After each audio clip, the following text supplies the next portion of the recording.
and welcome. It's a bright sunny morning here in San Francisco. We're by the pier with stunning views of the Pacific Ocean and the incredible Bay Bridge. But it's back there at the ferry building right behind me where the storm is brewing up. The players are all set for the action. Welcome to the final day of the Meltwater Champions Chess Tour.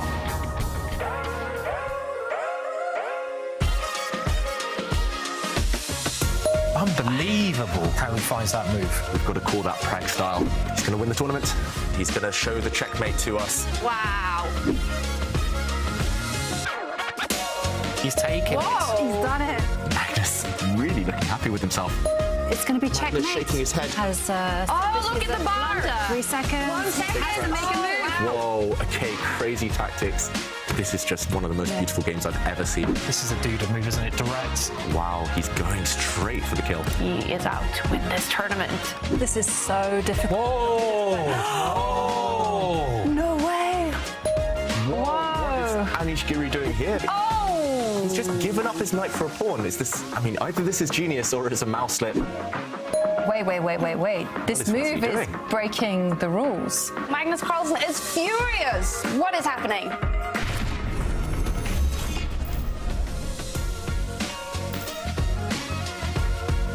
San Francisco has put on its most beautiful outfit today and is looking fantastic for the final day of the tour finals and the last day of the Meltwater Champions Chess Tour 2022. Magnus Carlsen, he's already the winner of both of them, and today he will aim to finish in style inside Shack 15 against his biggest rival this season, Jan-Krzysztof.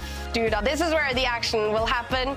We're in the studio here in Oslo, ready to guide you through the final moves of the seasons, as always. International Master Jovanka Houska and Grandmaster David Howell. Final day of the season, David. How do you hope to finish it? I hope to end on a high. I know the players as well. They've had a great season. They've enjoyed it, and they will be entertaining us for sure. It's been 72 days this season, and this is the last one. It's going to be sad to see the end of it. I hope they show some entertaining chess. Magnus Carlsen, in 7 days of the tour finals, he's only lost 1 single point. It's almost been perfect. How do you expect him to finish the tour finals and the season, Jovanka? Well, you kind of expect him to finish how he started. You know, he's played brilliant chess, very resourceful, creative, but he has already won the tour finals. He's already won the whole season. He might let his foot off the pedal today. Who knows? His foot was definitely on the pedal yesterday. If Magnus won his match against Prag in the rapid portion, he would secure his victory in the tour finals. And what a performance it was by Magnus Carlsen. Wow, I was not 6 expecting minutes, this move Magnus at makes all. this move. I thought that Magnus would actually slow down the play and go backwards with the queen, just in anticipation of White's pawn move. But instead, he just accelerates everything. And Prag's giving up a piece. He's dropped his bishop in the heart of Black's position. This is a piece sacrifice because now after a rook trade, there's no more pin. Black can maybe grab this bishop. You have to calculate this very carefully. That's it. We have a result. Magnus has won the first game. He's going active as Black. He's trying to break through on the first rank. This position has completely exploded, and we're going to see a race to the finish. He's really playing with fire, marching out into the open. That king has no shelter. I mean, can you play like this? I mean, is this even chess? I mean, this is just breaking the rules. I mean, I don't know what is Magnus doing. Okay, he's captured a pawn, but now the queens are coming off. Magnus has found a way to get the queens off. Oh no, and this is going to be a turnaround. This one is game over. You see Prag look away. The knight is going to get kicked away. White will make a new queen. And Magnus does take the win. Prag has to slide over with his rook. What is he thinking about? He's a whole rook down. This is the current position, and you cannot take this bishop. You cannot take this piece because you are pinned along the c-file. No need to go into the depths when bishop takes rook. Secures the draw. The position will repeat itself for a third time. And there we go. It's a draw. Magnus beats Prag. Magnus Carlsen is the winner of this match. He is the winner of the Meltwater Champions Chess Tour 2022, and he is the winner of the Tour Finals. perfect day for Magnus Carlsen, scoring those 3 points against Pragnananda. 3 points also for Wesley So against Jan-Krzysztof Duda. That means Wesley and Duda are fighting for second place in the Tour finals on this final day. Arjun Erigaisi winning his third match in a row, beating Liam Le, and Mamedyarov beating Anish Giri, who's really been struggling. So the standings with one more day to play in the Tour finals. Magnus Carlsen on 17 points.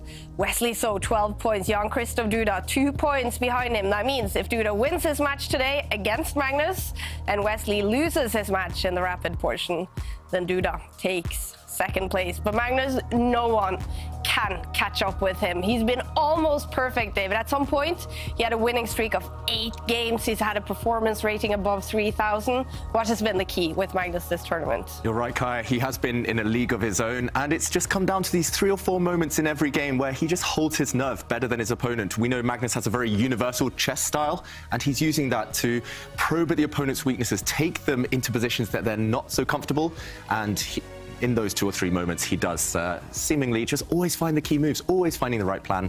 And that showed with the results. Yeah. It's not only in the Tour finals that there is stuff to fight for today for the other players. These are the overall Tour standings. Remember, they get $7,500 for a win in the rapid portion, $5,000 if they win in the Blitz or Armageddon tiebreaks, and $2,500 if they lose. And if Liam Le wins his match today in rapid and Prag loses, then Liam Le will catch up with Prag to take third place. And Mamedyarov, same there. If he wins in the rapid portion and Giri loses, then Mamedyarov takes 5th place and pushes Anish Giri down to 6th. Do you think these players will be aware of it, something that they motivated to fight for today? For sure. We already mentioned it's the end of the season, and that will give some of the players extra motivation to end on a high, especially for players like Anish Giri, for whom it's been a tough year, a tough run. He will want to kind of end 2022 with a win.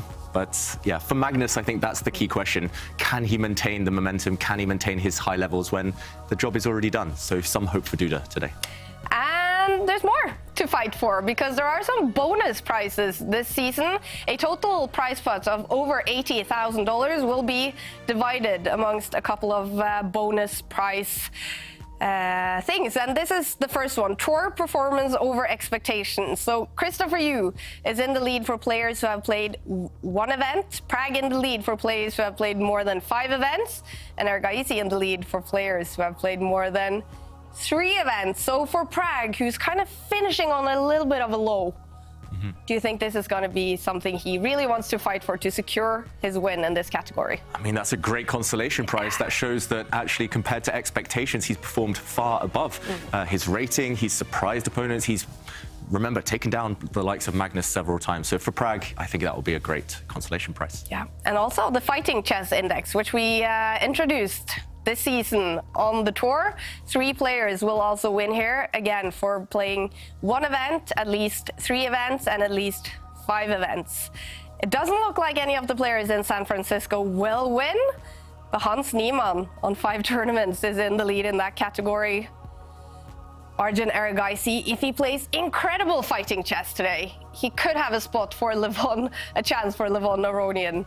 Do you think he's even aware? And is it even possible to play that fighting chess? It is possible. Erigaisi, we know, does like to take the fight to the opponent. He does like his long grinds. So possibly we'll see Erigaisi jump up that table. But either way, congratulations to all 10 players on this Fighting Chess Index for entertaining us all season. Absolutely. It's been so much fun. And Arjun Erigaisi, well, if he fights really hard today, maybe he gets one of those prizes. So let's take a look at the matchups coming on this final day. Wesley So ends up against Anish Giri. Wesley So is fighting to take 2nd place in the Tour finals. Shakhriyar Mamedyarov against Liam Le. Shakhriyar Mamedyarov, if he has a great day, well, he can take 5th place. Arjun Erigaisi, he's won 3 matches in a row today up against his fellow Indian teenager, Pragnananda. We're going to follow game 1 between the 2 big rivals from this season. Magnus Carlsen, Tour winner and Tour finals winner, arriving at track 15.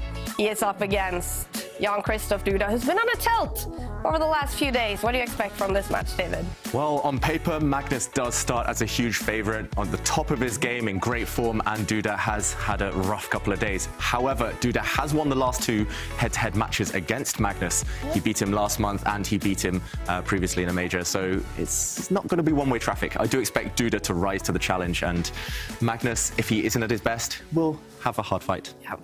It's Sunday. It's a great day for chess. We do expect some fans to be around the players in San Francisco at Shack 15. It's been a great week for the Tour Finals in this beautiful city on the US West Coast.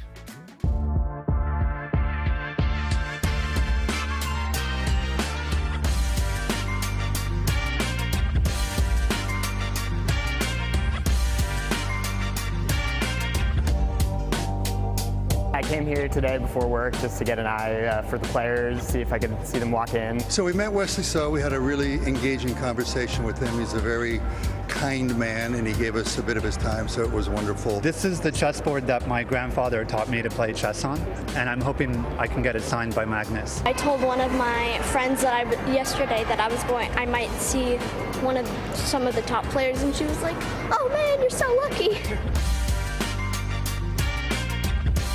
Wesley walked in and I said good luck, and he kind of smiled and said hi, so that was cool. I like Wesley a lot. I dig his vibe. My favorite player in the tour is probably Magnus Carlsen right now, maybe Anish Giri. Last week we actually met Anish Giri, Wesley So in Prague. So, today we're just hoping to be around greatness again. I wanted to meet Magnus, of course. I mean, he's kind of my Messi, my Michael Jordan. He's like my favorite sports person in the world. It was just a pleasure to see him walking by. I've never seen him in person. So I think we'll remember this for the rest of our lives, actually.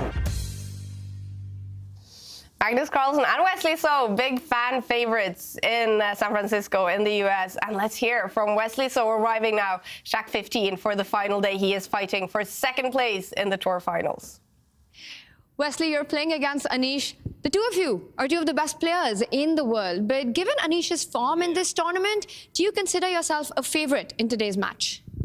Yeah, for sure. I think everyone would. I just won 4 matches in a row.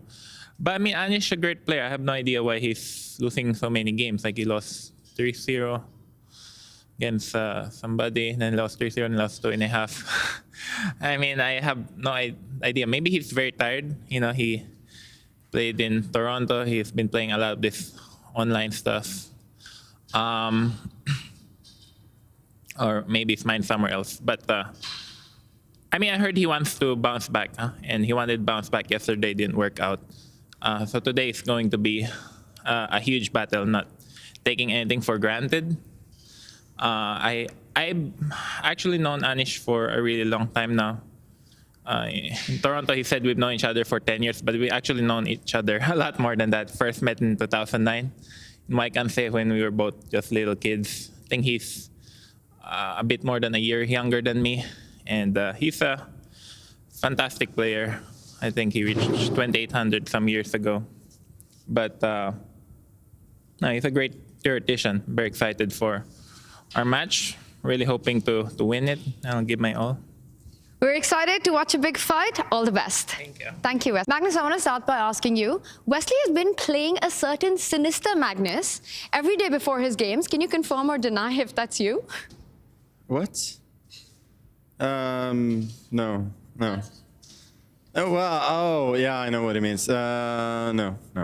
All right, fair enough. Well, you're playing against Jan-Krzysztof Duda today. He has proven to be a tough opponent for you, had a big semi-final win in AIM Chess Rapid. Are you looking for revenge today? Yeah, today is hopefully going to be a great match. Hoping to have a lot of fun now that the tournament is decided. That's awesome, and it's great to see you in a good mood. Is it also with Duda's aggressive attacking style? It's going to be a chaotic match? Yeah, hopefully there will be plenty of opportunities to attack today. All right, good luck. Thanks. Magnus Carlsen is ready to finish off the Meltwater Champions Chess Tour season in San Francisco, playing his match against Jan-Krzysztof Duda, playing from 9 o'clock in the evening in Poland.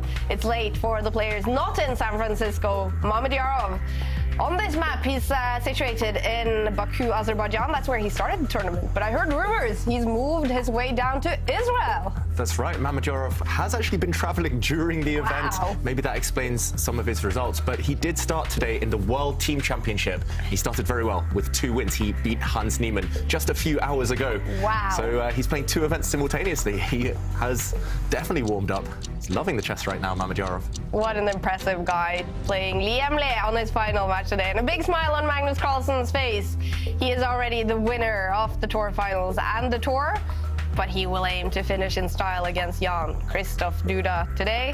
He will start off with the white pieces, Magnus Carlsen, inside Shack 15. What do you expect from this match today, Jovanka?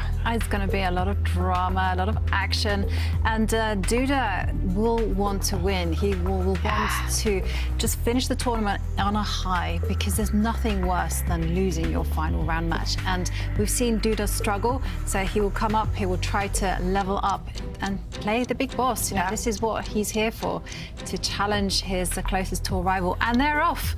And we see that the game has opened with the G-pawn moving 1 square forward. Yeah, 1 B3 we saw yesterday from Magnus, and now it's 1 G3. But is that strange? It's not quite as strange. He has transposed the position now into an English opening, and it's what we call the symmetrical English. Because look at the pawn structure, look at the pieces. It's completely symmetrical. Duda playing copycat. And this has quite a good reputation for black. This exact position, black is very flexible. You can push a bunch of different pawns here. Black's knight can come out. What will Duda choose? He pushes this pawn. Now, white usually here either castles or pushes the white pawn in the center a couple of squares. This is an alternative as well. Magnus, he mentioned that word attack in his interview with Tanya, and he's going for the attack. It's only move 6, and he's pushed the h-pawn forward, trying to continue pushing, and if he does get the opportunity to push Harry the h-pawn 1 square further forward, black will seriously have some issues to deal with. And in looking at the database, I can see that this was a specialty of Magnus. In 2019, he used it to draw with the white pieces against Rustam Kazimazhanov and also Wesley So. So for some reason, it's kind of fallen out of favour with Magnus, but it's back. It's also been popular with Anish Giri. He's also played it twice. Wang Hao, Michael Adams. I mean, this is a very established move. Yeah, I think I faced it myself before in some blitz games, in some rapid games, and it is surprisingly scary. White is keeping his king in the centre, and white often keeps the king in the middle for a lot longer.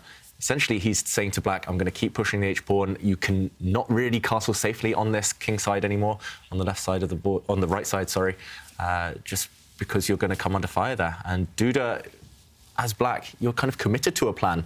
Black's last pawn move, pushing the pawn to e6, has created a square for his knight, but I don't think you can play automatic moves anymore. This is very much what Duda likes to do. Actually, against me once, he pushed the h-pawn forward on move 3. He likes to kind of start attacking. He doesn't want to be on the back foot reacting. And, there's some theory here as well. I remember some games with some Indian youngsters. Sadwani won a very instructive game here a while ago. Yeah, and I can tell you that there are 2 very popular moves. The most popular move by far is actually to lift black's h-pawn 1 square forward, getting ready to meet white's pawn advance with a block. And another alternative is actually just to develop the knight, but that isn't as popular. Another less popular one is actually to pick up the h-pawn and block the h4 pawn immediately. So either way, we're expecting Duda to at least prepare to react to white's h-pawn push. Either way, it's early days, and Magnus, he's got the music going. He's in his comfort zone. He's at on top of the world right now. He must be feeling so high, so happy with his performance. And confident as well. These 2 players have played each other 36 times in rapid chess over the past 2 seasons of the Meltwater Champions Chess Tour. 18 wins for Magnus against Duda. You said it many times, Jovanka. Magnus has been very dominant against Duda, and I guess this is proof. Yeah, but I mean, that's kind of traditionally been the soundtrack. You know, it's always been like Magnus playing fantastic chess. You know, he's almost been able to play anything against Duda and managed to win. But these last 2 matches that they've played in the Crypto Cup and the AIM Chess, it's been Duda who's actually won. So, not so easy. Yeah, and it's often in the biggest clashes in the finals or, for example, in the World Cup semi-final. Duda triumphed there in the rapid tiebreaks. Duda ended Magnus's long unbeaten run. In the last major, Duda won. So it's often the big matches where Duda saves his best. It's normally in the prelim stage where Magnus just kind of rolls over Duda. It's often when Duda has nothing left to play for, that's when bad things happen. So it just depends on Duda's motivation. If he's really focused, if he's determined to beat Magnus yet again, then I think he's capable. We have seen something from Duda, which is he has a tendency to tilt. And when things go really wrong, they can go catastrophically wrong. And I do remember in the Oslo Esports where Magnus just opened with this really bizarre 1F3. And it wasn't serious, but it really put off Duda. And he just couldn't recover, and Magnus won in 3 games. Psychological victory for Magnus in that match. Yeah, that's one area that Duda needs to put serious work in. He got to the candidates, of course, he won the World Cup, but I think in order to break into the top 5, top 10 in the world consistently, Duda needs to just be a bit more stable and keep those emotions in check. And meanwhile, there have been a few moves on the board. Both sides have castled, so White has gone away from the plan of pushing the H-pawn up, but he has forced a breakthrough in the centre. And if we jump in, Jovanka, I'm curious, this position is brand new to me. Has it been played before? Nope, is the simple answer. I mean, this bishop move, totally unusual, never been played. It's been much more common to actually capture the knight on c6 or capture a pawn in the middle of the board. But having said that, the players were already in a variation which had only been played 4 times. So it wasn't like they were in mainstream waters. Yeah, and this last move by Magnus, it's very provocative. He's asking Duda, for example, to jump forward with his knight to try and attack this bishop. I'm assuming here, well, you can't let this bishop be captured, you will lose the bishop pair and your pawn structure will be damaged. So I'm assuming Magnus wants to move his bishop yet again, attacking the black queen. And finally, we do see a purpose for this odd-looking pawn move on h4. It looks like the pawn's just doing nothing there, but it does protect the bishop. White gains time against the queen, and black's center might fall apart next move. So that's one idea that might not quite work for Duda right now. You can't really release the central tension. If you take this pawn, then after knight takes knight, suddenly black has some very weak pawns, and these will fall off over the next few moves. For example, White's bishop can already start getting greedy. And, OK, Duda deciding not to release the tension, he's just waiting. He shuffles his rook across. He's asking Magnus to take in the centre now, because after a trade of pawns, black's rook comes to life, and this is a very thematic exchange sacrifice, as we call it. For example, if White ignores the threat of rook takes bishop, then I think this is automatic for Duda. You capture a bishop. Yes, you've given up a rook in return, but White's structure is eternally damaged, and huge weaknesses, especially on the dark squares. For example, the bishop can already come to target this pawn, and this type of idea I've seen in many games. I first saw it in a game by Garry Kasparov many years ago, and I think this is what Duda is aiming for. But Magnus, he won't be so compliant. He won't allow this to happen. Yeah, if Magnus allows this to happen, I would be very shocked. I bet my house he's not going to let this happen. So Magnus, maybe he'll take on this square, but he definitely won't allow this second capture of the dark square bishop that holds White's position together. Yeah. Critical moment in the game. I do like Duda's rook move, even though the bar doesn't necessarily like it. I like the fact that it's a very flexible move, and black is signalling to push those pawns, but at the same time hasn't committed to doing anything concrete just yet, and is now up to Magnus. You know, all the choices in his hands. You know, capture the knight, capture the pawn as you indicated, or is he going to develop or something? Yeah, for example, he could keep the tension, just shuffle his rook across, but the calculation is starting to happen. It's getting very concrete in this brand new position. Already both players on their own. It's only move 11. I do like that. Remember, it's a match with 4 rapid games. The winner in the rapid portion takes $7,500 and 3 points. If it goes to tie breaks, then the winner gets $5,000 and the loser $2,500. And what do you think is the most likely in this one? Will Magnus just keep on being dominant like over the last few days, or could it go to tie breaks, for example? Yeah, that's the thing, because if we just look at this tournament alone, it's pretty straightforward to say Magnus is in charge, Magnus is on a roll, Magnus is focused. But I think Jovanka and I, we've both seen so many examples throughout chess history of players achieving their goals and then taking the foot off the pedal and not being able to kind of play at their best anymore. It happened to me when I got my Grandmaster title. I still had a couple of games left in that tournament, and I just couldn't get my head back in the game. And I've won a few tournaments with a round to spare, 2 rounds to spare, and it's so hard to focus.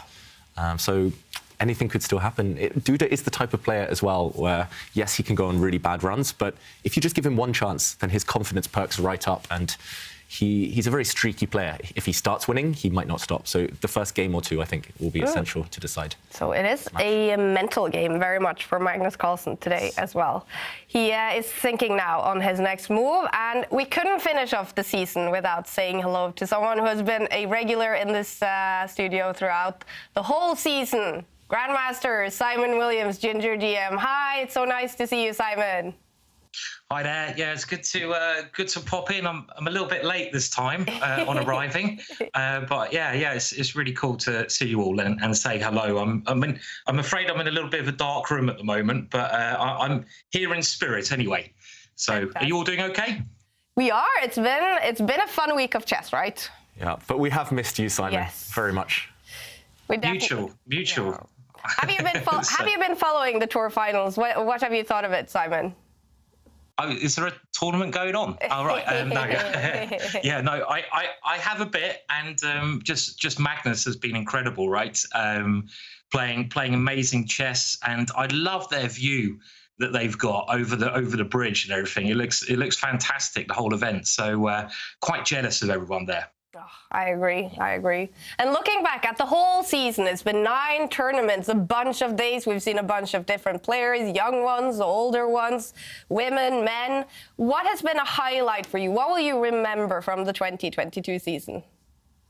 Well, I think personally, being in the studio with you lovely people and everyone behind the scene, and I don't know if everyone watching this stream understands like just how many brilliant people there are over in Norway who make it so much fun, the broadcast, and obviously the chess. I mean, the chess has been great, right? It's been really exciting. The format's been top level, and just the players we've had. Some of the games that have been played have been like riveting to watch, and also a couple of nights out to remember as well. So yes, so it's been good all round for me, from a personal point of view and from a chess point of view.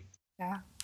You made a fantastic debut in the studio, Simon, and we had so much fun with you in the studio. You've been at the Good Night reporting this season, and you've had many good comments, and we have something we want to show you. And we have to shift the camera to David for it to be possible for us. Oh no, to what show is it. David doing? I've got a very no, I'm getting worried now. David, please, you don't need to strip too much. I know. Oh my words, what is happening here? I don't know if you can see it. There we go, Simon, just for you. I love it. Just resign. Yes. Your catchphrase. I like the T-shirt. That's really cool. That's really good. Yeah, I'm glad you are wearing a T-shirt, David. I was getting a little bit worried there for a moment. So, or only excited maybe. I'm not sure. So, family-friendly stuff on this show. Yeah, definitely. Awesome T-shirt. Yeah. Really cool. We're going to make sure to send you one, Simon. That has been one of many of your catchphrases this season. Just resign. But do you think it's been mostly entertaining what the players been up to? Yeah, I think it's been brilliant. I mean, like I say, we had so many of the top players playing and fighting. What I've loved about this season is there hasn't been any like really quick draws, right? There's been fighting chess from start to finish. We've had some really wacky openings. I mean, Magnus went a bit mental, didn't he, at one stage, or some of the weird stuff he was playing. So all in all, it's just been great. Yeah, really, really good fun to watch. And I hope everyone else watching has been enjoying it just as much as I have commentating with you guys in the studio. It's really been a fun year. And talking of the T-shirt, Just Resign, we, of course, want to give a T-shirt to the viewers as well. So we're going to have a quiz of the day where the T-shirt is the prize. And of course, we have to challenge Simon in the quiz of the day this as well. is a tough one. We're putting you on the spot, Simon. Oh, no, not again. Are you ready? This is like the normal theme, right? This is from the 2021 season when we did this to you every day. Yeah, we did. Every day. It was a new surprise. Okay. Joke you played on us, Simon. Yeah. And here it goes. So we're asking our viewers at home, and maybe you also, Simon, can have a go to caption this picture. And there we have Ramesh, and we have poor Prag fast asleep watching the basketball game. Oh, wow. It looks a bit past his bedtime, doesn't it, really? I mean, it's like, and what's that guy doing in the background? You know, so that's the other thing. So I don't know. I think Ramesh is just saying, like, here's the king. Here's my kid. He can get some sleep occasionally because he's the boss. He's a future world champion. Let him sleep, you know. So something along those lines. But what's the guy doing in the background? He's like getting in there as well. So yeah, so impressive little photo there. Yeah. So where was that? That was at somewhere in San Francisco, right? Yep. The 4 players in San Francisco went to a basketball game, Knicks versus the Warriors. And we know Magnus really enjoyed it, Anish really enjoyed it, but Prag, well, it had been a long day of chess. I think he's like thinking, I just want to stick to the chess, right? I don't, you know, this basketball is not for me by the looks of that. So, yeah. All right, Simon, we are finishing off the season today following game 1 here between Magnus Carlsen and Jan-Krzysztof Duda. I'm not sure if you can see the board, but if you can, I do see that Harry has been pushed in this game already. What do you think of the position? Looks pretty even at the moment, I figure. I mean, obviously, I like this H pawn, the wing pawn being pushed very early. One of the things I love doing all the time. Black's got a worse pawn structure, but they've also got potential, those pawns in the middle. So I think it's still quite early days. And I would say, you know, fairly equal at this moment in time. But I'm sure things will heat up quickly, right? So especially if that Harry pawn can just get pushing. Push him. Push the Harry. Push the Harry. Yeah. Fantastic. Simon, it was so good to see you again. We wish you happy holidays when that time comes and hope to see you again in the 2023 season. Cheers, everyone. You have a great day. So, okay. Great night, even. Lucky you, Simon. Enjoy. Will do. Oh, so nice to see Simon Williams again. Ginger GM. He's been a regular in the studio, and we hope to see him back in the 2023 season. He said this could get interesting. Didn't really like the black pawn structure. So what is happening in this game? Yeah, I have to completely agree with Simon. It's in the balance, but it is about to heat up. The pawn structure is very imbalanced here. We do see black with almost what we call hanging pawns in the center. Black's C and D pawns, they protect each other, yes, but they're on open files. They are targets potentially for the white rooks. And black does have an isolated pawn, the A pawn. Duda was trying to push that as far down the board as possible. It's unclear exactly what the purpose was. Magnus has blocked that pawn now, the black A pawn, and he's saying, OK, what's your plan next? And I guess that's the dilemma for Duda right now. How does he improve the black pieces? They already look pretty well placed. It's hard to imagine, other than the black queen perhaps, how to improve any of them. And he is at a loss for a plan. He simply pushes his H pawn this time to block. And Magnus does take the opportunity to centralise. Yeah, I have to say, I agree with you there, David. It looks very unclear for Duda. I have to admit, I'm a bit baffled by Magnus's sophisticated play. I had something much more direct in mind. I thought that Magnus was going to perhaps just explode open the centre or just put the rooks on the open line. And instead, he's put his rook on a rather mysterious line. I mean, it's just blocked. It's looking at his queen and bishop. What does Magnus have in store? Is he planning to sidestep with the queen and go for the weak A pawn? Yeah, that could be one potential idea here for Magnus. Duda also down significantly on the clock. I think Magnus is just putting his pieces on good squares and saying, OK, it's up to you to create something. Like you said, this could be one idea. If black is too slow, white's queen sidestepping. And this is a severe weakness. I guess, as well, you're right, Jovanka, this is an annoying pin, so you can't push the white e-pawn anytime soon. But if you do move your queen out of the way, then there might be ideas. I just don't see what black is doing, for example. If black just makes a waiting move, One idea that I love for white in these types of positions, I'm not sure it's going to happen yet, but it might happen later, is to actually plant a bishop on this square. And it looks a bit counterintuitive, it looks anti-positional, because after a trade of bishops, white has doubled pawns. However, white has also the perfect hiding place for a king right now. The white king on this square on g2 is going to be safe forever, and then you can focus your attentions on the center. I think Magnus is just saying now, for example, you can never push pawns as black, because after a trade here, the d pawn is always going to be weak. So I think he's just lining up. He's just preparing for any pawn breaks for black. You can now win this pawn on d5. So yeah, this is almost a waiting game here. But on the clocks, that is not favoring Duda right now. He's a very active player. Okay, he doesn't move his queen. He moves his king instead. So Duda, very, very active player. He's going to be feeling uncomfortable. He wants to do something dynamic. He wants to attack. He wants to create threats. But he's reduced to just waiting moves. I guess the only idea behind this king move is to plant his bishop to attack the white queen. But is this really going to be that effective? It seems unlikely. White can always just move the queen out the way. Yeah, unless your big plan is just to keep harassing the queen. And David, you called it. It's like you are channeling your inner Magnus. Yeah. I mean, this pawn structure, Jovanka, if the bishops get traded, I don't think Duda should capture right now, but this pawn structure, it comes from the Caro-Kann defense, where black has doubled f-pawns. I've played some games in the Reti as white, where you get these pawns. In blitz games, this is just a winning position for white, essentially, because you put your king on this square, and the rest of the board you can worry about later. You just have a safe king, 4 pawns in front to protect. I also call this the bug house structure, because in a variant of chess, bug house chess, yeah, you'll never ever get checkmated with pawns like this. Meanwhile, Duda doesn't get tempted to capture. He does indeed start harassing the white queen. He hits her, and after the queen stepped forward, it looks like she's trapped, but Magnus found a nice way to counterattack. He traded off a set of pieces now, and he offers the queen trade. I'm surprised at this last couple of moves, I must admit. I thought Magnus had something more aggressive in mind, but he's hoping that after the queens come off the board, that black has a weak pawn on a4. And it is a weak pawn. There's no way to defend that pawn, in fact. Perhaps you could jump in with the black bishop just to defend. But yeah, it does feel as if white now would have the opportunity maybe to blow open the center of the board. Black does have the bishops, which makes me favour black. The computer loves bishops. That's why the evaluation bar has gone up in black's favour. These two pieces control a lot of squares. They control most of the squares that the white rooks want to use, actually. So perhaps things are turning in Duda's favour. It does look like Magnus just rushed a bit. I was praising his play, but suddenly 2-3 moves later, the wrong exchanges perhaps, and it looks like black could be the one with the advantage.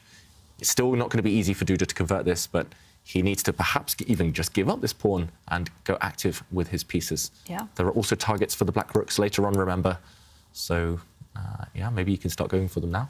Yeah, I have to admit, you kind of took the words right out of my mouth. I was going to point that out. Yes, the black pawn is weak, but so is white's b2 pawn. And I do like the potential of black's dark square bishop. It's so good.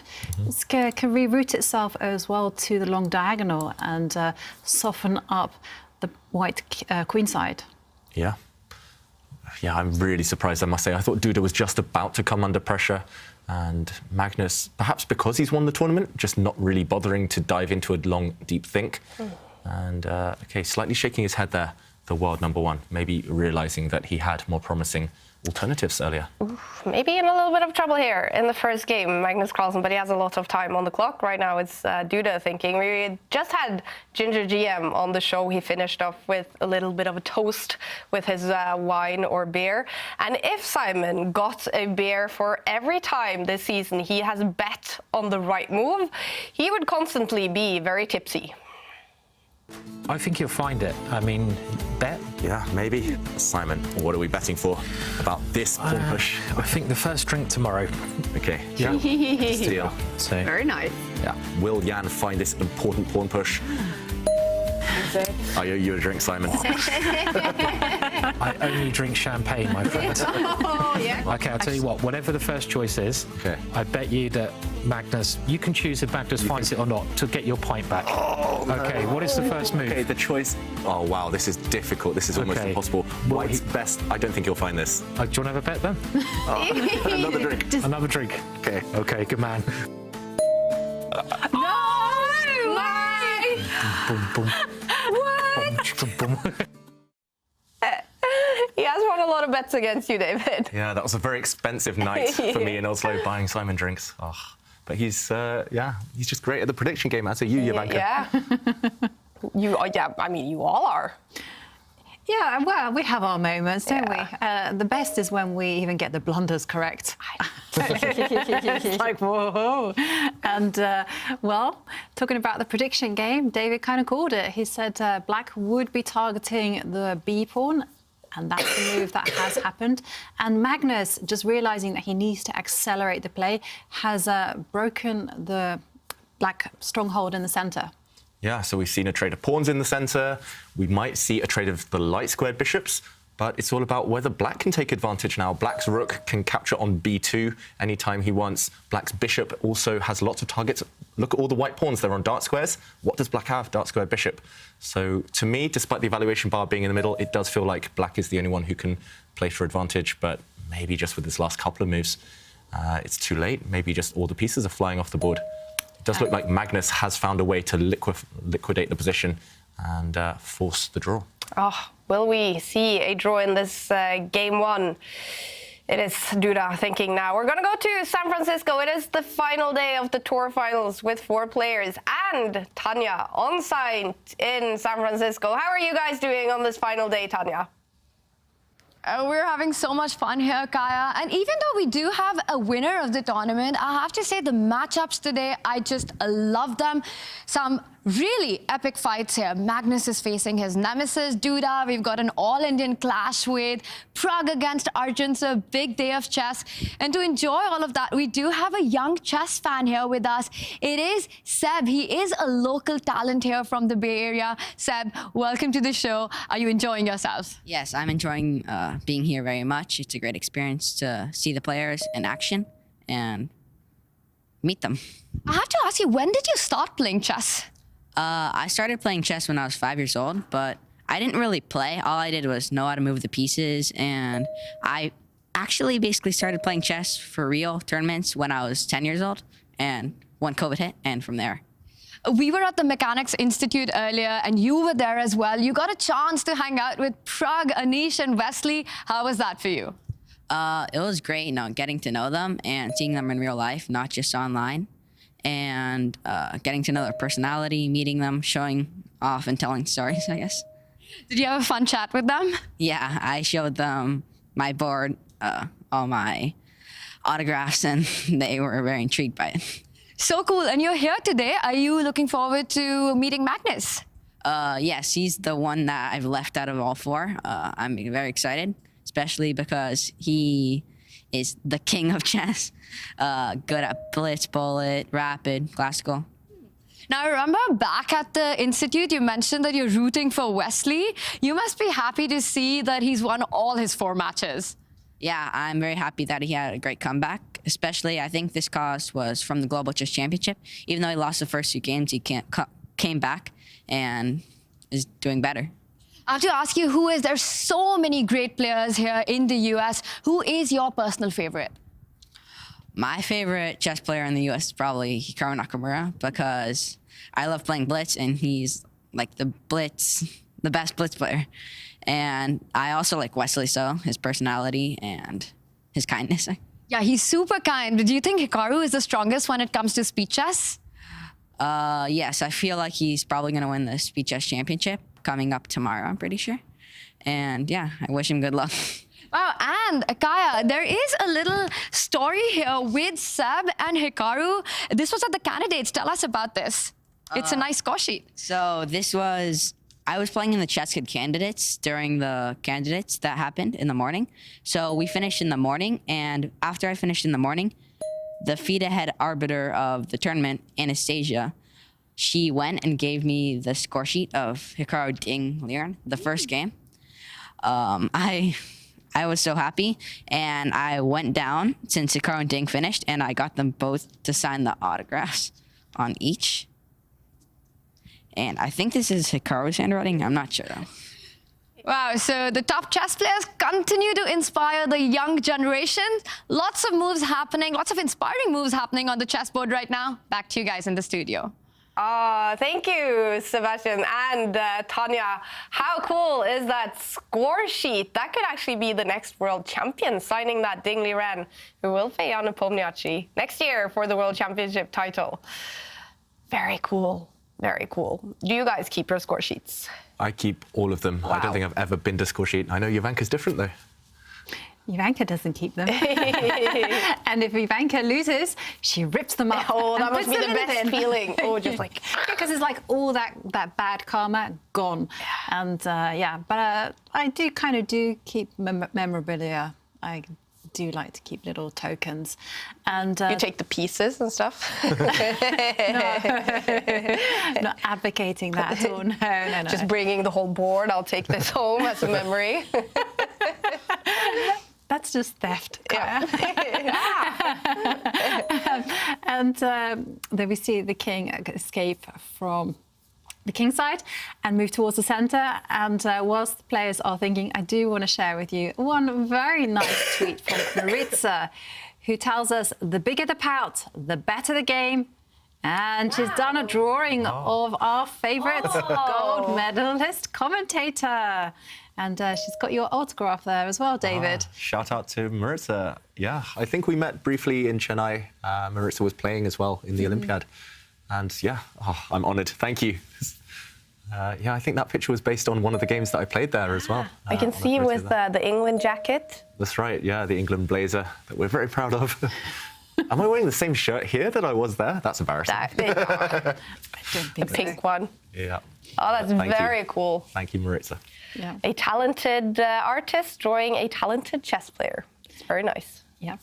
And in the meantime, the pawns have moved up the board, but I'm fully expecting the white rook just to move 2 squares to get behind black's passed c-pawn. And, he gives a check first. Yeah. That shows that Magnus is playing for the win. He really shouldn't get too carried away. He should try and play this safe over the next few moves, because black's rook and bishop do actually combine better than white's rook and knight.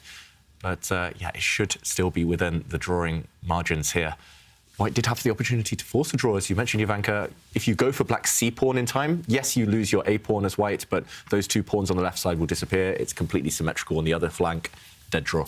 But suddenly, where's white's knight going? Is Magnus really going to get greedy and try and grab some of those black pawns on the right side? Because then you're forgetting about the black c-pawn. And look at this. Suddenly a check. White's knight is getting kicked away. The black pawn might be motoring forward. Is Magnus on tilt? He's got 10 minutes. He hasn't used any time at all. It's just... it feels to me as if he's already risking significantly here. Yeah. He needs to pull that handbrake and say, OK, let's find a draw now. Because black's pieces are just looking fantastic. Black's king as well. It's a valuable piece in these types of endgames. It can shepherd pawns forward. White's knight retreating. I just feel that Magnus is being complacent. He feels like he can play almost anything he likes and it will still be a draw. But he's taking such big risks here because, as you say, black's pieces are swarming forward. And you've got to always remember, when it comes to the ending game, it's the quality of the pawns, not the quantity. So in terms of quality, it just depends on like how far advanced they are up board, whether they can promote easily. And there we see Duda just attacking the knight. Knight will have to move or be defended. Yep. I'm expecting maybe the king to retreat and defend this, but yeah, where are you going with your knight? You have to run to some very awkward squares if you want to find safety. Maybe Magnus was just having one eye on the clock. He sees that Duda's down at 1 minute and he thought, OK, I'm going to take some calculated risks, some measured risks. But 1 minute for a player like Duda is still a lot of time. So it is time to backtrack, to backpedal and try to stay safe. I advocate just defending that knight now with the white king. And I think it's still OK. Because white's pawn, white's a6 pawn, will cause a distraction at some point. White's rook will be able to slide behind, attacking that black c pawn, maybe giving some checks later. So there's enough defensive resources, but suddenly the tightrope is narrowing. You have a very small path to hold the draw with white. Okay. I reckon that Magnus will not defend that knight. Yeah, I think he'll move it? No, I think he's going to move his rook to the 8th row. Okay, that would be very sneaky, Jovanka. So this position should be a draw, but there's always tricks involved. And Magnus could set a little trap here just by ignoring the threat on this knight. This is very pretty. Just stepping forward with the white rook. And now if the knight is captured, then white would win. A check and a skewer. The king has to run out the way. The next move, the black rook would drop. And white will make a new queen. So it's never too late to set traps. That would also be very interesting. The reason you plant the rook forward one square is because right now, yes, the knight is attacked, but you can't come back and check because black's bishop covers that square. So you just threaten to jump to a light square. And yeah, I guess here, just to illustrate why we think this will be a draw eventually, black's pawn at some point will start to push. And maybe white has better here even, but just as an example, the white rook will slide behind, this pawn will disappear, this pawn will disappear, and yeah, the kingside structure here on the right side, no way to make headroads into that one, so dead draw. Okay, dead draw. There is now 55 minutes left to cast your vote for the best game of the Champions Chess Tour season 2022. Only 55 more minutes. So the way to do it is you head to chess24.com/tour. If you scroll just a little bit down, you will find the vote. There are 9 games you can vote for. You'll find the link to the Chess24 site where you can check the games. There's also videos for each of the games. Magnus is nominated for a few of them. Duda is also nominated in a few of them. There is that big Mamedyarov game when he beat Anish Giri. There are 9 different games, and you have now 55 minutes to cast your vote.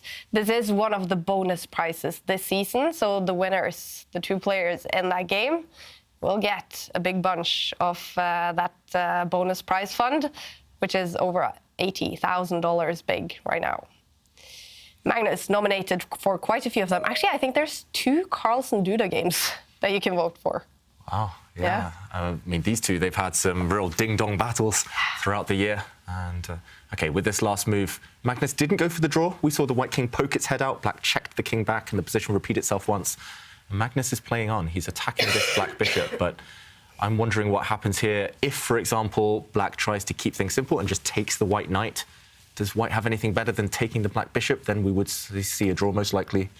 Still, Jovanka? Yeah, I mean, I would actually be tempted to try to play for more. You know, Magnus is taking risks. Why can't black do the same? I would be tempted just to retreat the bishop 1 square forward. Yeah, back to c5? Or? Yeah, back to c5 and kind of again ask the question. Or I could, if I was feeling super confident, actually I might even put the bishop on the d2 square, because after all, the bishop on d2 will guard the c1 square. That's really ambitious, and Duda's ticking down to 30 seconds. If he moves his bishop, we'll see a lot of twists and turns ahead. I think if he wants to play it safe, if he wants to commit to the draw now, Duda, he'll just take the white knight with black's rook, but he's not got that much time. He looks away, maybe in a bit of frustration there, Duda, but now we will see the game steer towards a draw. The bishop disappears. Black's rook has got to go after that white a-pawn before it's too late. Put it back where it came from, that rook, and the game is automatically almost a draw. There's no way to keep these 2 pawns on the board. And before the game quickly fizzles out, we do have a Caption This competition where you can answer using the hashtag #ChessChamps. And there the rook does go behind the pawn. The game is going to fizzle out. And any second now, they'll find a way to repeat the moves. OK. There we go. A check. The king and rook do a little dance. The position repeats itself. And it has been a hard-fought game, but it is a draw. First game in their match, a draw. Magnus Carlsen taking a big sip of the liquid death, the nice water, sparkling water that they are drinking in Shack 15. He will have now 22 minutes. Magnus Carlsen getting ready for game 2, where he will have the black pieces. And we're going to go to San Francisco to see if we can get a reaction from Magnus. Magnus, you were really up on the clock, but the endgame was still very tricky. Were you ever worried? Yeah, I mean, I missed bishop h6 completely, which is, not ideal when his last move was king h7. And then, yeah, I mean, I thought before that position was about equal. Maybe I was slightly worse, but after that, I thought it was much worse. Fortunately, I managed to liquidate pretty quickly into something that was drawn, and then I had the slight chances, if any, especially because of the time, but there was nothing. You played this new interesting idea with bishop e3. Did it work to perfection considering how much he burnt the clock? Not really. I mean, I remember I had this position against Kasim in the in 2019 Isle of Man, and I burnt a lot of time there as well. And I played CD5, which is a decent move, but he should go ED there. So I was thinking during the game, like today, like I didn't remember why bishop e3 was not good, and then he played rook e8, and I was like, oh yeah, that's why. I mean, the position just is nothing for white, regardless of what you do. That's funny because Rustam actually mentioned that after your game against him in the analysis, you mentioned rook e8 as a problem. Yeah, I mean, I remember it right after he played the move. All right, well, good luck for the second game. Thank you. Thanks. 20 minutes until game 2. Game 1 is going on for young Prag. Today, he is playing his fellow Indian and fellow teenager, Arjun Erigaisi. It's been a tough few days now for Prag, but Arjun has won 3 matches in a row. But in this first game again between those two, the bar is very much over to Prag's side. Yeah, it looks like a masterclass by Prag. I've been playing through the game. He's steered this one towards an advantage, and he's also won a pawn in the process. If you do a quick count, black is 1 pawn up, but it's about to become 2 because black's knight is going to leap back and win either the g4 pawn or the e4 pawn. White can't hold everything together. Also, note how the white king is cut off. Black's rook does a great job on the d file of stopping the white king from shifting sides, and therefore Erigaisi's pretty much forced to just push pawns. This pawn is not going anywhere. Prag will just, at the right moment, capture another pawn with his knight and start running with his extra material. It looks very straightforward. Black's king can start advancing down the board to g5 towards those white pawns. Yeah, it looks quite straightforward at this point. Yeah, Jovanka. Looks totally winning, if you ask me. And the king does take a step forward. I mean, it can even step forward again.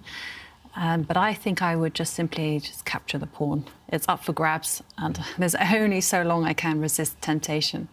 Yeah, I mean, what can be more simple than just taking a pawn, a free pawn, no consequences, no compensation for white?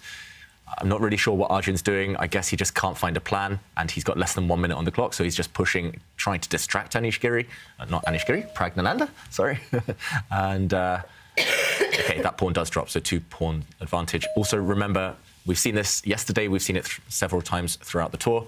H-pawns are the best against knights. White's knight will struggle to stop that black H-pawn from running. And you can start pushing it now. Or black's king can come even closer towards the centre. Plenty of winning moves. There we go. There's another weak pawn, of course. White does have an isolated pawn in the centre. It's about to be a 3-pawn advantage, and we might see Erigaisi resign any moment. 2 pawns is already too many, but 3, that's the tipping point. It definitely is. I mean, fair play to Erigaisi. He is fighting hard. You know, he's trying to generate some counterplay by targeting black's pawns on the left, but unfortunately, it's just mission impossible. And he's taken some time out to improve his king. Pawns get traded off. And like you say, David, the H-pawn will come running. Yeah, I mean, you can just capture in the centre as well. Black's king can get greedy, I think. Don't see any downside there.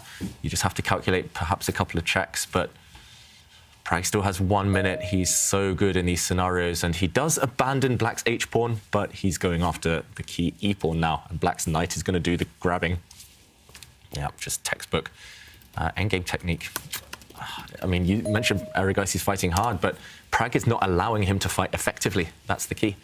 Erigaisi's trying his best to create counterplay. There we go. The H-pawn does disappear, but black's knight can now just jump back, win a second pawn. Game over. White's knight is too far from the action now. Yeah. White's knight is almost trapped on the edge of the board. It is, actually. I mean, for starters, you would calculate knight takes pawn, and like you say, can you trap that knight, put your rook on the G line? It's gone. Yeah, White's knight is almost, it's almost falling off the board. So Erigaisi lifts his rook up. Black has 2 connected pass pawns. Any exchange here, any knight trade or any rook trade would end the game. I don't think Erigaisi would continue there, but why not push pawns first and foremost? Pass pawns are there to be pushed, and this pawn now is attacked by white's pieces, but it can be defended by black's knight. And indeed it will. And then it will be the e-pawn that comes marching. Here it comes.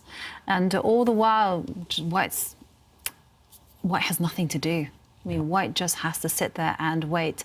And I'm fully expecting that Erigaisi will just throw in the towel. Yeah, he'll raise that white flag. He's going to resign. I think Erigaisi, there's simply nothing else to do. Prag has showed he knows how to win this one. He's protected everything. And it's the e-pawn. Is it the time? I think it's... Is it time? It might be Is this. it time? It might be time for this, Erigaisi. I like it. And this, incidentally, is the T-shirt that you guys can win at home if you answer our Caption This competition. That is a cool T-shirt. It's going to happen, Jovanka. I think black just needs to play one more move. He's got to retreat his rook, pin that white knight, and white's going to resign. Where's Simon when you need him? Yeah, okay. It's on the verge. It's on the edge. Okay, no. He doesn't go for the pin. Okay, surprising. But this is quite brutal. I mean, going for the A-pawn. Strong enough. The E-pawn is also going to start advancing. We're going to see it. 2 squares away now. The white knight retreats, attacking black's rook. But Prag doesn't need a rook. He's simply going to keep pushing. And now he's going to block the white rook's connection with that black pawn. There we go, the knight blockades. Black is about to make a new queen, and he's going to resign Erigaisi. We do have a result. Wow, Prag takes the first point in this all-Indian battle with a great game, having the black pieces. He rushes off Prag, the last player in the San Francisco arena to finish the first round of games on this final day in the Tour Finals. I hope we get a reaction after that beautiful win. Prag, you've taken the lead in this match. To us, it looked like flawless technique. Are you happy with your endgame play? Yeah, I think it was a good game overall. Maybe I was slightly worse in the opening, but after I got this D4 and knight C6, I think black should be completely fine. And I think somewhere there, he misplayed and got to... I think this B4 was just a bad move. Like, I got knight D3 and just won a pawn. And yeah, it was a smooth game after that. G6 was the move that impressed us all at the endgame. Do you feel that was the moment, the crucial, decisive moment? Yeah, actually, I'd foreseen it earlier itself, so it was kind of easy to find for me there, because otherwise my knight is kind of stuck there, because I can't take knight G4 at all, because there is rook G3, and he's threatening some rook E2 or something like that, and my knight is stuck, so I have to find G6. Well, you did. All the best for the next one. Yeah. Thank you. Fantastic start to the final day for Prag. We came in very late in the game, but how did he win it, David? So there were some key moments. I might just need a second to pull it up. This was the key moment where Prag clinched it. He mentioned that he did win a pawn thanks to an earlier slip from Erigaisi, but you can't get too hasty in any endgame. Here, Prag calmly pushed his g-pawn forward, and we'll show why that was so good in a moment. If he'd been greedy, however, and captured first with the black knight, this weak pawn, then white does obtain serious counterplay. Suddenly, the white rook shifts, and after the black knight moves, one of black's pawns drops, a key pawn, and suddenly black's position collapses. The black king now in some serious danger. So he avoided that pitfall, Prag. He simply pushed his pawn forward, and this posed an impossible problem to the white knight. The white knight is the only good piece for Erigaisi.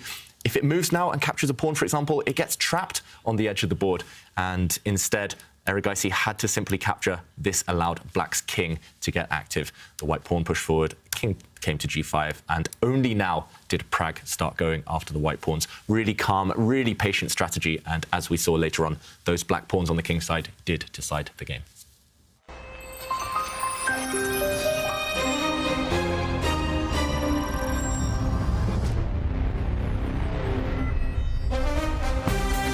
Great start for young Prag on the final day of the Tour Finals. He is up by 1 point in his final match here against fellow Indian Arjun Erigaisi. And Indian teenagers, they have made a big mark on the Tour this season. Arjun, he made it all the way to the final in the Julius Baer Generation Cup. Maybe Black is winning. The king is going to hide. Yeah, look at the bar. It's saying 100. And just like that, Erigaisi wins. That's a killer. I think he might resign. He's been on fire, and here, winning against one of the legends in chess. We'll see a really nice finish here after rook takes pawn, and the black knight is trapped. White's pawn runs through and wins. What a start for Arjun Erigaisi. Here it is. We have a teenager in the final in the Julius Baer Generation Cup. He knocks out Liam Le, one of the top players this season on the tour. It has been a season full of historical moments made by chess teenagers, geniuses at just 15, 16, 17 years old, and one of them is only 13 years old. Abhimanyu Mishra, the first day of the Air Things Masters, is probably a day that young chess player will never forget. Mishra is about to win. Yeah. It's almost guaranteed at this point. Wow. Eric down to 2 seconds as well. He needs to move. It's just a cleaning up job now for Mishra. He's being ruthless right now over the board. Flashy finish. Nice kind of tactic there. No chance now of Eric saving this game. No plan, simply. And look at that. He bobs his head. He's trading queens and he wins the game. It looks like he could win another one. He should win this one. I think if he had 30 minutes on his clock, it would be a guarantee. But it's all about the clock, and also that white king. There's going to be traps. There's going to be threats against it. And we're going to see checkmate on the board. Good to see it. Mishra celebrates. Checkmate next move. The black king trapped. Wow, what an impressive performance by 13-year-old Abhimanyu Mishra. Not only did he win his game against Eric Hansen, here he is also winning against one of the top 10 players in the world. What a big moment for Mishra. At only 13 years old, he's also the youngest grandmaster in history. And teenagers, Jovanka, they've been a huge factor this season on the tour. How fun has it been? It's to been see them just fun. beat these top players? Yeah, and the great thing about them is that they play fighting chess. You don't see any quick draws. You see them just take their chances against the top players, and they've scored a lot of upsets. And it just goes to show what happens when you give these young players the platform to play against the world's best. What is the advantage, David, of being a chess player in your teens? What are you better at often? There's a few things. You're very optimistic. When you're young, you don't have any fear. You're not afraid to step forward, attack. Often when players play Magnus, they're fearful. But the youngsters know they want to take down the king. Also, you have a lot of energy. You're happy to knuckle down, play these long games. And you don't have too many distractions. Some of the older players in the tournament, they have families. For example, Mamedyarov, he has kids. He's got other distractions, other things to worry about. Anish Giri has a family too. But the youngsters, no, it's just chess. They can study as much as they can. They've also all got great coaches around them. Credit to the coaches of the players who played on the tour this season. They've got this great support network. And yeah, all of those factors combined means that they can fight against anyone, even more experienced rivals. Yeah, and without like players like Wesley So as a regular this season on the tour, do you think the teenagers have been a big motivation for Magnus this season? Definitely. Magnus loves to fight. We saw moments last season when he was getting frustrated. Players were just trying to kind of force draws against him. He wasn't able to get in the flow occasionally. But the youngsters, they forced him to hit another level, Magnus. They're taking the fight to him. You see how happy Magnus is. Even when Prag beats him, he's saying, oh, I appreciate that. I'm out of my comfort zone. They're pushing me. They're forcing me to learn, to adapt. And yeah, I think all of the more experienced players, they're embracing the challenge as well. Yeah, I guess it's safe to say, Jovanka, the future is very bright for chess. Yeah, definitely. And I have to say, I do remember in one tournament, I think it was the AIM Chess Rapid, where Magnus struggled against the teenagers. He beat everyone, but couldn't beat the kids. Exactly. Now, with age, though, comes experience. And you would maybe think that online rapid chess is mostly for the youngsters, but in the Julius Baer Generation Cup, one of the biggest legends of chess, Vasily Vanchik, gave us great entertainment. I could just look at Chucky, just put the video up at full screen, bit of, classical music in the back. No. I mean, look at it. He's such a interesting character to look at, isn't he? We talk about controlling the centre in chess. Look at what White has done with his formation there. It's just kind of everything protected, everything controlled. Got 7 seconds. What's he doing? He's Come on, so move. Oh, okay. Makes a move. So relaxed. That's a bulldozer move. Look at that Killer. pawn just opening up the position. Oh, I think the tilt has started now. The black queen can just go and take the white light squared bishop. Oh no, look at his face. Falling apart. Oh no! He's just a rook down now. It just looks beautiful. Yeah. Beautiful for White. Wow. Critical What a moment. move. What a move by Ivanchuk. Yeah, beautiful. Bang. That wins the game. There we go. He takes the win, Ivanchuk. That's a killer. I think he might resign. Really? Already? Well, I think he might be losing that knight, actually, as well. I mean, the knight has nowhere... I can't see how you save that knight. He's been on fire, and here, winning against one of the legends in chess, Vasily Ivanchuk. What a game in only 25 moves. And it is captured. Wow. Whoa. He lets the queen appear on the board, but now Ivanchuk... Whoa. It feels like he's winning. They're so loose, these pieces. It feels like he should have a forced win here, even, Whoa, what a move by Aronian. What a trick. And he's just saying, take the rook, because the knight is going to jump to the d6 square and fork everything. And now it just looks like it's winning for White. What happened? This knight check is going to dislodge the black king. White is going to make a new queen. Game over. Ivanchuk shakes his head. Yeah. Oh. Poor Chucky. In hands now, and he does click that resign button.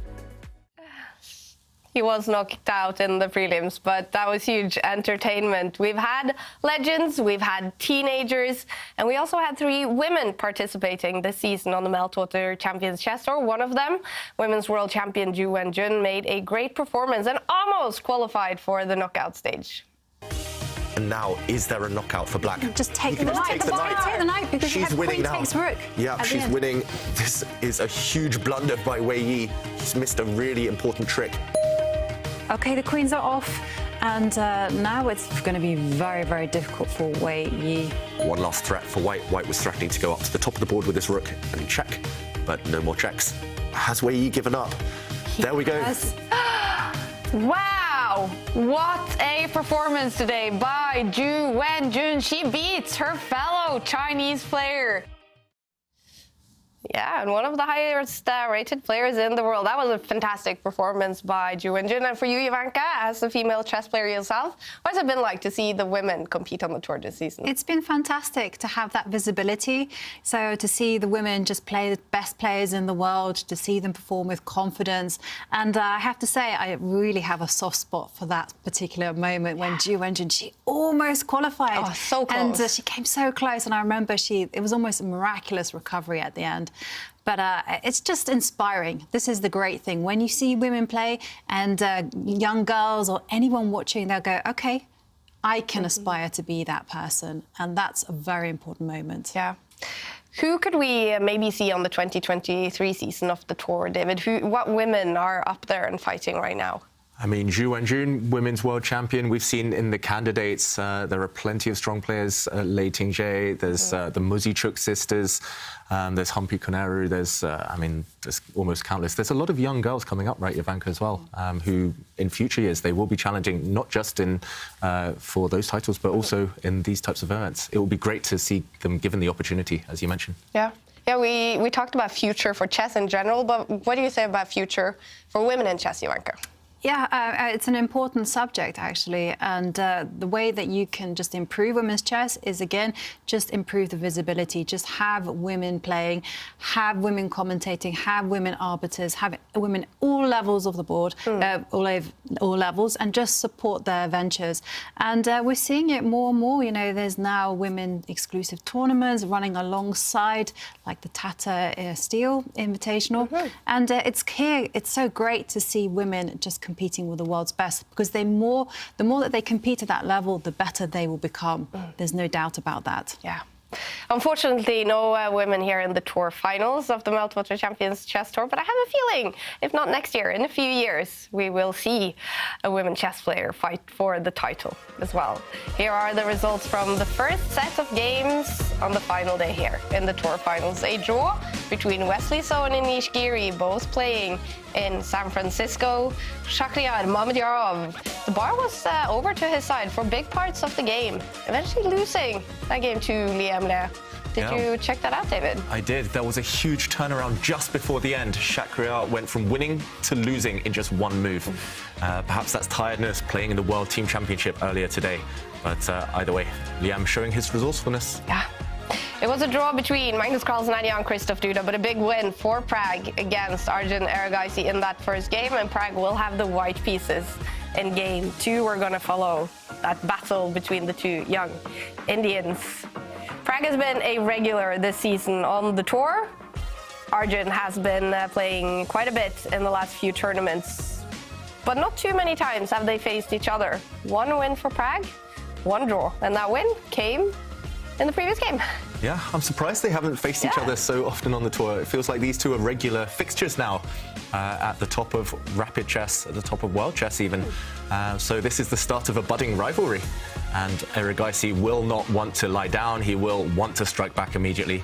And Prague with the white pieces, will he be able to take an even more commanding lead?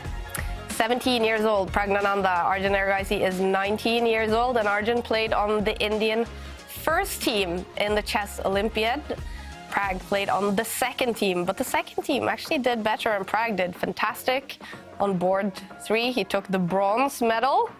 David took the gold medal on board 3. Was that prestigious, do you think, David, for the Indian second team to actually beat the first team? Yeah, I think it was just a landmark moment where it was a coming of the new generation, a changing of the guard.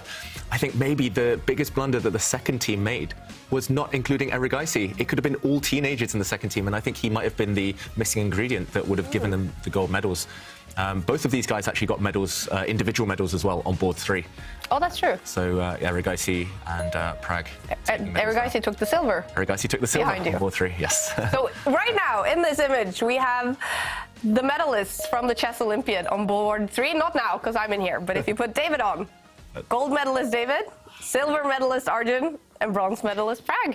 I don't feel worthy. These two are stronger now. In the right order as well. Yeah, but these two, I mean, what superstars they are. They were so nice to me as well up there when we were on the podium. We had a chat. Erigaisi was congratulating me, and yeah, Prague as well. Shared a podium with his sister. Both him and his sister won bronze medals. Meanwhile, a lot of moves in this one. It was the Slav defense, rock solid for Black. But you can see how well they know each other. They both predicted up to this point move 13.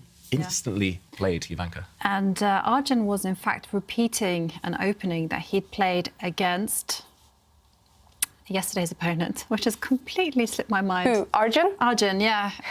He beat Anish, didn't he? That's true. No? I will know. He beat Liam Le. Liam Le, yes. It's been a long season. Sometimes it happens like you. Yeah. There's always one player that I forget. I was trying to remember someone. I was like, oh, who is it? And I was like, Shaq, of course. And Liam Le. Yeah, Liam. Here is Liam. Okay. Well. And here the light squared bishop develops, and they're in new territory now. So here, there's not too many imbalances in the position. It's mainly just that classic kind of battle between the bishop pair and Black's minor pieces. White has that bishop pair. The centre's blocked, very blocked right now. So White's bishops don't look too impressive. The other imbalance is Black having the semi-open H-file. Due to those doubled pawns now that Black has on the G-file, Black's rook is open. So if you're Arjun, OK, he pushes a pawn. If you're Black here, you don't really want to rush to castle the king, because maybe Black's rook is actually more active where it currently stands than it would be towards the centre. So Black's king could just inch its own way towards safety behind that pawn mass on the right side without moving his rook away off that H-file. Meanwhile, Prague doesn't really want to castle as White either, because then the Black rook is primed to attack. And I've got to say, I love these types of positions for Black in general, just because you're so solid. And actually, it's up to White. There's a lot of pressure on White to find a plan. Yeah. Which side do you go with your king? Do you push pawns in the centre? With Black, you can just kind of sit and, yeah, no weaknesses.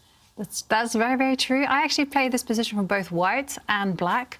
And I have to say, I have a slight preference for the white position because I feel that the white king is that touch more safer. For instance, one of the plans that I've done in the past, which perhaps isn't so attractive now, is actually to castle the king all the way over to the left.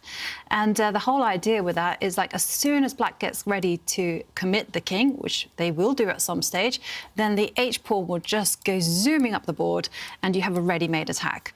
Now, the reason why I'm not 100% confident with castling the king this particular way is because look at black's pieces. They're primed for that king run, and they're getting ready to seize space on the left side. Yeah, so we could see a battle of black pushing pawns on this flank, white pushing pawns maybe in the centre, but also on the other flank. Yeah, it's a really kind of tense position, which could well explode and become very chaotic in the course of 2 or 3 moves. And it's a bit of a standoff right now, neither side wanting to commit their king. And yeah, I definitely don't think we'll see Pragg castle this move unless he's got a concrete idea up his sleeve. More likely, white will prepare. White will start getting ready at some point to push forward and gain space. I don't think you can kind of rush to do this. There are tactics in the air. For example, after a pawn trade here, black does have tactics immediately. He does castle, actually, but black here would have a nice tactic, hitting the queen, hitting the bishop, and if the knight is captured, black's queen would pounce. White's pieces are very loose, and this would have been great for black, but meanwhile he does actually, rather than push his pawn in the forward in the centre, he does commit his king. He does castle into the line of fire, apparently. Jovanka, you look confused by that. I am very confused because white doesn't do this. White generally actually either goes to the left with the king or actually steps to the f2 square. You rarely put your king in this particular position because, like you've indicated, the black rook is open. It's primed to start an attack. Yeah, there could be serious attacking ideas against this white king. I must confess I did something similar to this myself at the Olympiad. Like you said, I didn't castle, but I pushed my king in this direction. And the whole idea was to put the king on this square, just to keep it on a light square. Black has no light square bishop, so it's very hard to attack this piece once it reaches g2. But you're right, Jovanka. It's very surprising to see Pragg commit so early. It's equally surprising, I've got to be honest here, that Erigaisi, after seeing the white king on the king side, he just plays on the other flank. He pushes his b-pawn. It's as if he was expecting the white king to go the other way. But it just feels inconsistent. White castles king side, so you play on the queen side. You should be maybe switching attention here towards the white king side. But yeah, we'll see what both players have in store. I think it's up to Pragg now to consolidate his king's position, just to build some type of fortress around it. I'm very much expecting him to push a pawn over the next couple of moves, just because you don't want to allow black to move his queen out with gain of tempo, or perhaps even the bishop to gain time. You want to keep the square safe as long as possible, as quickly as possible as well. So I would expect this move. Other candidates come into mind, just centralizing the white rooks, maybe stepping back with the white knight into the center. Lots of options here. Yep. Pragg is thinking. He's up by 1 point in his match against Arjun Erigaisi. We could see he was in a great mood in the interview with Tanya after that first game. And it seems, Tanya, everyone is just very happy in San Francisco today. Absolutely, Kaja, as are we. Well, you've got such amazing chess action going on and some incredible guests. What's not to love? And we've got a very special one here with us. It is Guido Imbens. He is from the Netherlands. He is a Nobel Prize winner in economics and a chess player. Guido, it's such a pleasure to have you here with us. Thanks very much for having me. I want to start by just asking you, because you're here from the Netherlands, are you rooting for Anish Giri? Is he your favorite chess player? Yes, I am rooting for him, and I'm sorry he hasn't done particularly well this tournament, but he's done great in the past, and hopefully he'll do better again in the future. Do you follow the events, and have you been following the tour? I've been following the tour. I still try to follow the main tournaments, especially some in the Netherlands. Of course, they have very regularly top tournaments there. Guido, tell us, you are a Nobel Prize winner in economic studies. I want to ask you, as a chess player, what are the similarities? How has chess helped you in your journey? But so when I was in when I was younger, when I was in high school, I played a lot of chess, and I think the main thing where it really helped me is that it really kind of taught me how to focus. In those days, we were still playing kind of with classical controls, and so we would play 4 or 5 hour games, and it was just really, important. You would kind of just shut out the rest of the world. You would just focus on one thing for 4 or 5 hours, and that's still really important in the work I do now, where kind of just at times I need to think really hard and really be able to kind of just really focus, and that's where the chess experience was just particularly useful. So throughout your economics career, has chess played a big role? I've not played that much kind of since I started going to college, but I sort of kept following the tournaments, kept following the World Chess Championships, and so now it's great to actually be able to attend some of the tournaments in person again. So that's been really fun. And you mentioned that you were also a professor along with Ken Rogoff, who's also a very famous economist as well as a chess player. Tell us about that experience and your interaction with him. Yeah, sure. Yeah, so when I was on the faculty at Harvard, Ken Rogoff was also in the economics department there. So obviously, he's a very good chess player. And so we would talk occasionally. He would tell me about some of the meetings he'd had with Bobby Fischer. And so we would talk about some of the things going on in the chess world now. And so it was just really fun having him as a colleague. Awesome. And are you enjoying your time here watching the players in action at the Meltwater Champions Chess Tour? Yeah, no, that's been a lot of fun. It's been a long time since I've actually visited a tournament in person, but I did that kind of fairly regularly when I was in high school, and just really interesting to see it again now and see how the tournament is going. Thank you so much for joining us. There we have it. Chess and economics, a perfect fit. Back to you guys in the studio. Wow, we're almost getting a little starstruck here. That is huge, and how cool to have him in San Francisco. A fan of both mathematics and chess. We do have a few moves on the board. What's happening here? Yeah, just a couple of moves since we last visited this position. Essentially, White is regrouping his pieces. Pragg, we did see him retreat his knight. The White knight was about to maybe get hit by some black pawns, so some preemptive retreats there. And White's rook now centralized. So it does look like White's pieces are huddled in the center. But if Pragg gets the opportunity to step forward the White e-pawn, his pieces especially, will be given a lot more life. And Arjun, meanwhile, has used his last couple of moves to gain space. And now Black's knight is about to jump into the White half. Black's knight might well just land on the c4 square, and it will cause some nuisance there. Jovanka, what do you think of these recent developments? It's still a very cagey position. I'm not really sure who's better, I have to be honest with you. I do quite like the black side, but then again, I can see the potential, as you've highlighted, for White, just some manoeuvring, and White will have the potential to expand in the center, and that will be very uncomfortable for Black. So as far as I can see, I would say even Stevens. I'm not going to commit to a decision. Yeah, both sides have reason to be happy. So some positions we say are equal. That means chances are level. It's hard to kind of mess with the equilibrium. But this one, it could go either way. It's just about who's more creative, who's more tenacious, perhaps, when they come under pressure. It's first White who had to react to a threat. White doesn't want to part with his bishop pair. If that Black knight had been able to trade itself off for one of White's bishops, then only Black could be better. So Pragg takes a step back, preserving his bishops. And if he gets one more move, Pragg, he will step forward, push that White pawn to e4, and perhaps the momentum would change. So, yeah, again, it's up to Erigaisi. He's got more time. How can he continue the threats, continue before White gets organized? Needs to win a game after losing the first one. And in that interview with Tanya, we did see someone who's received the Nobel Prize for economic science. And it reminded me, I just have to tell you guys, about John Nash, another legendary recipient of that award, who came to Norway in 2015 to receive another award for his brilliant work. He had one request, and that was to meet with Magnus Carlsen. And he did, and I know they talked about chess for a long time. And tragically, after doing so and traveling back to the US, he died in a car crash on his way from the airport. And there is a fantastic movie about John Nash called A Beautiful Mind. So if you haven't seen it, highly recommend it.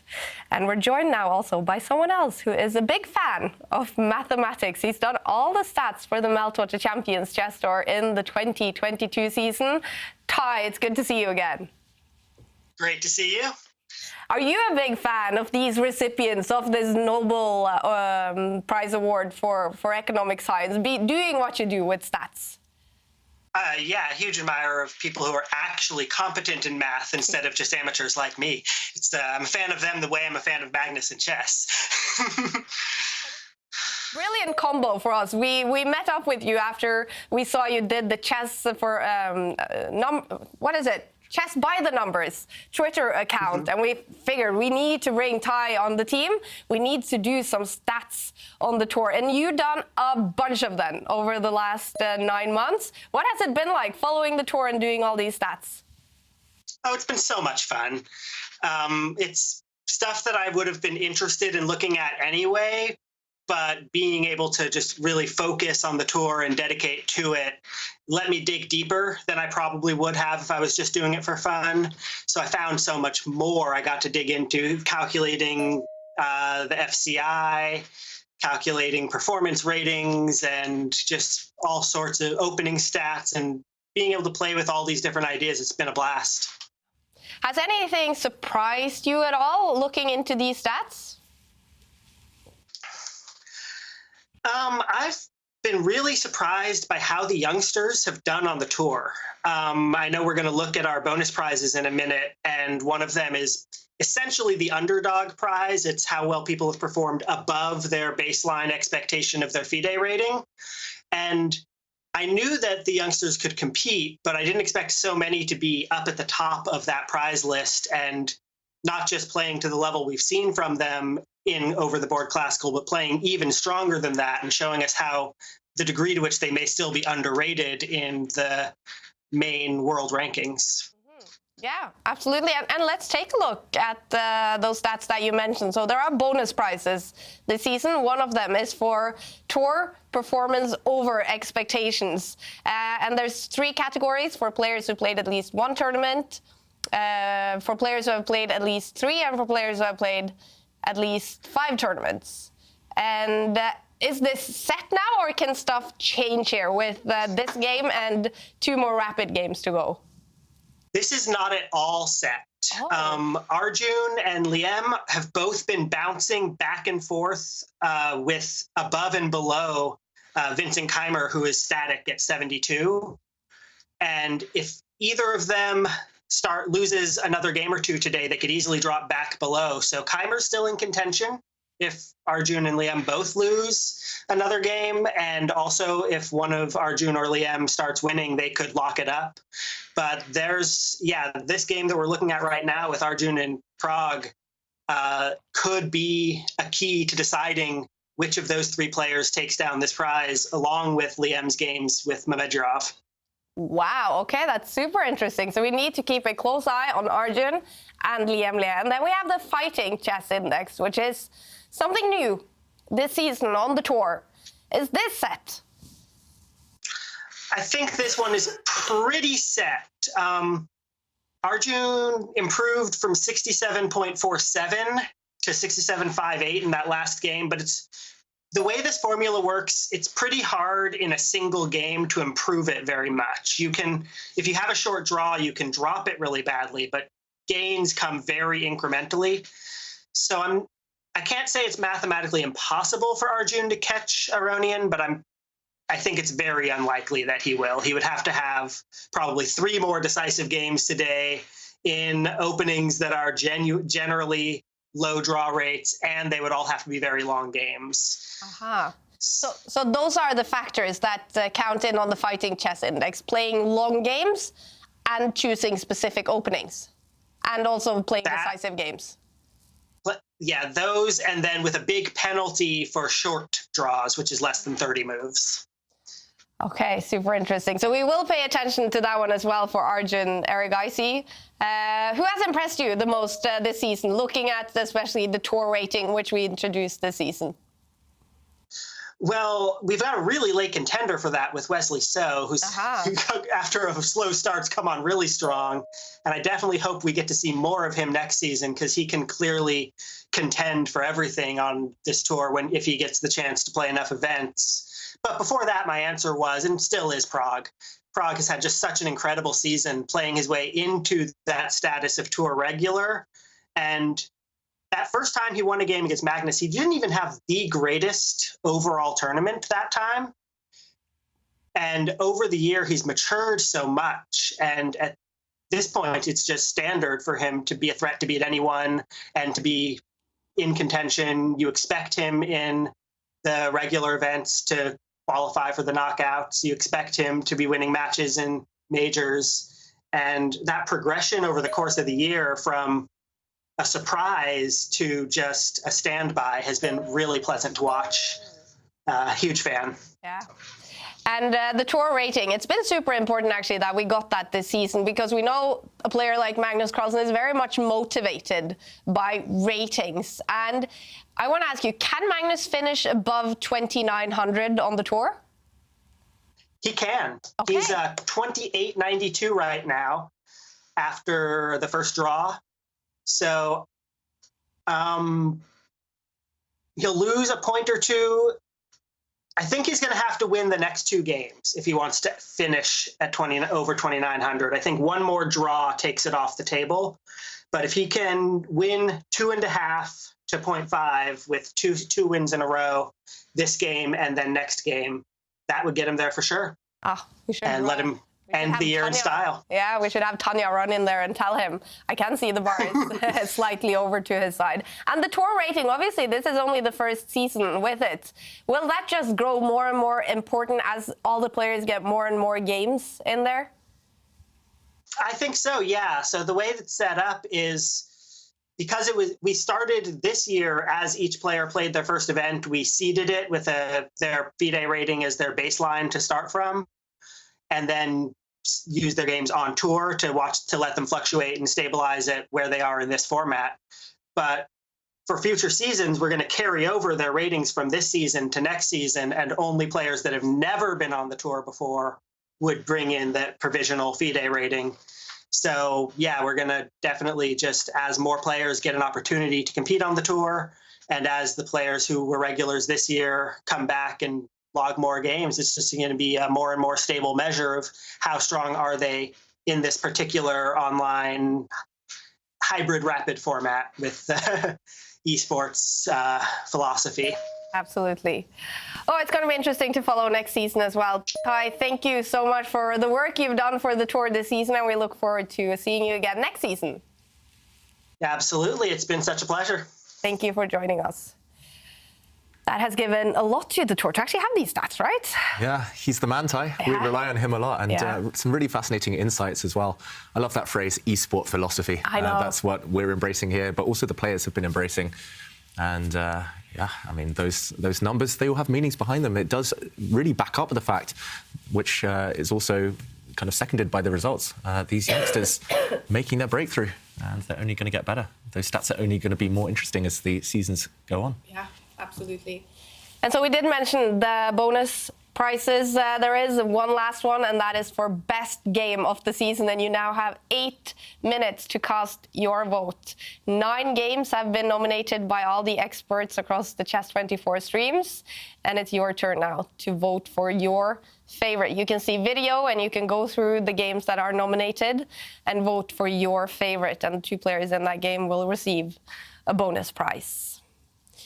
I think Prague has at least 1 game in there. Oh, one of the most beautiful games I've ever seen, said by David Howell. That's right. One of the games that I nominated was by Prague, of course, when he defeated Jordan van Foreest. And really nice sacrificial attack. Yeah. And meanwhile, he's going for something similar in this game. Yeah. He's really opened up the centre now. It has come at the cost of strategic weaknesses in White's position.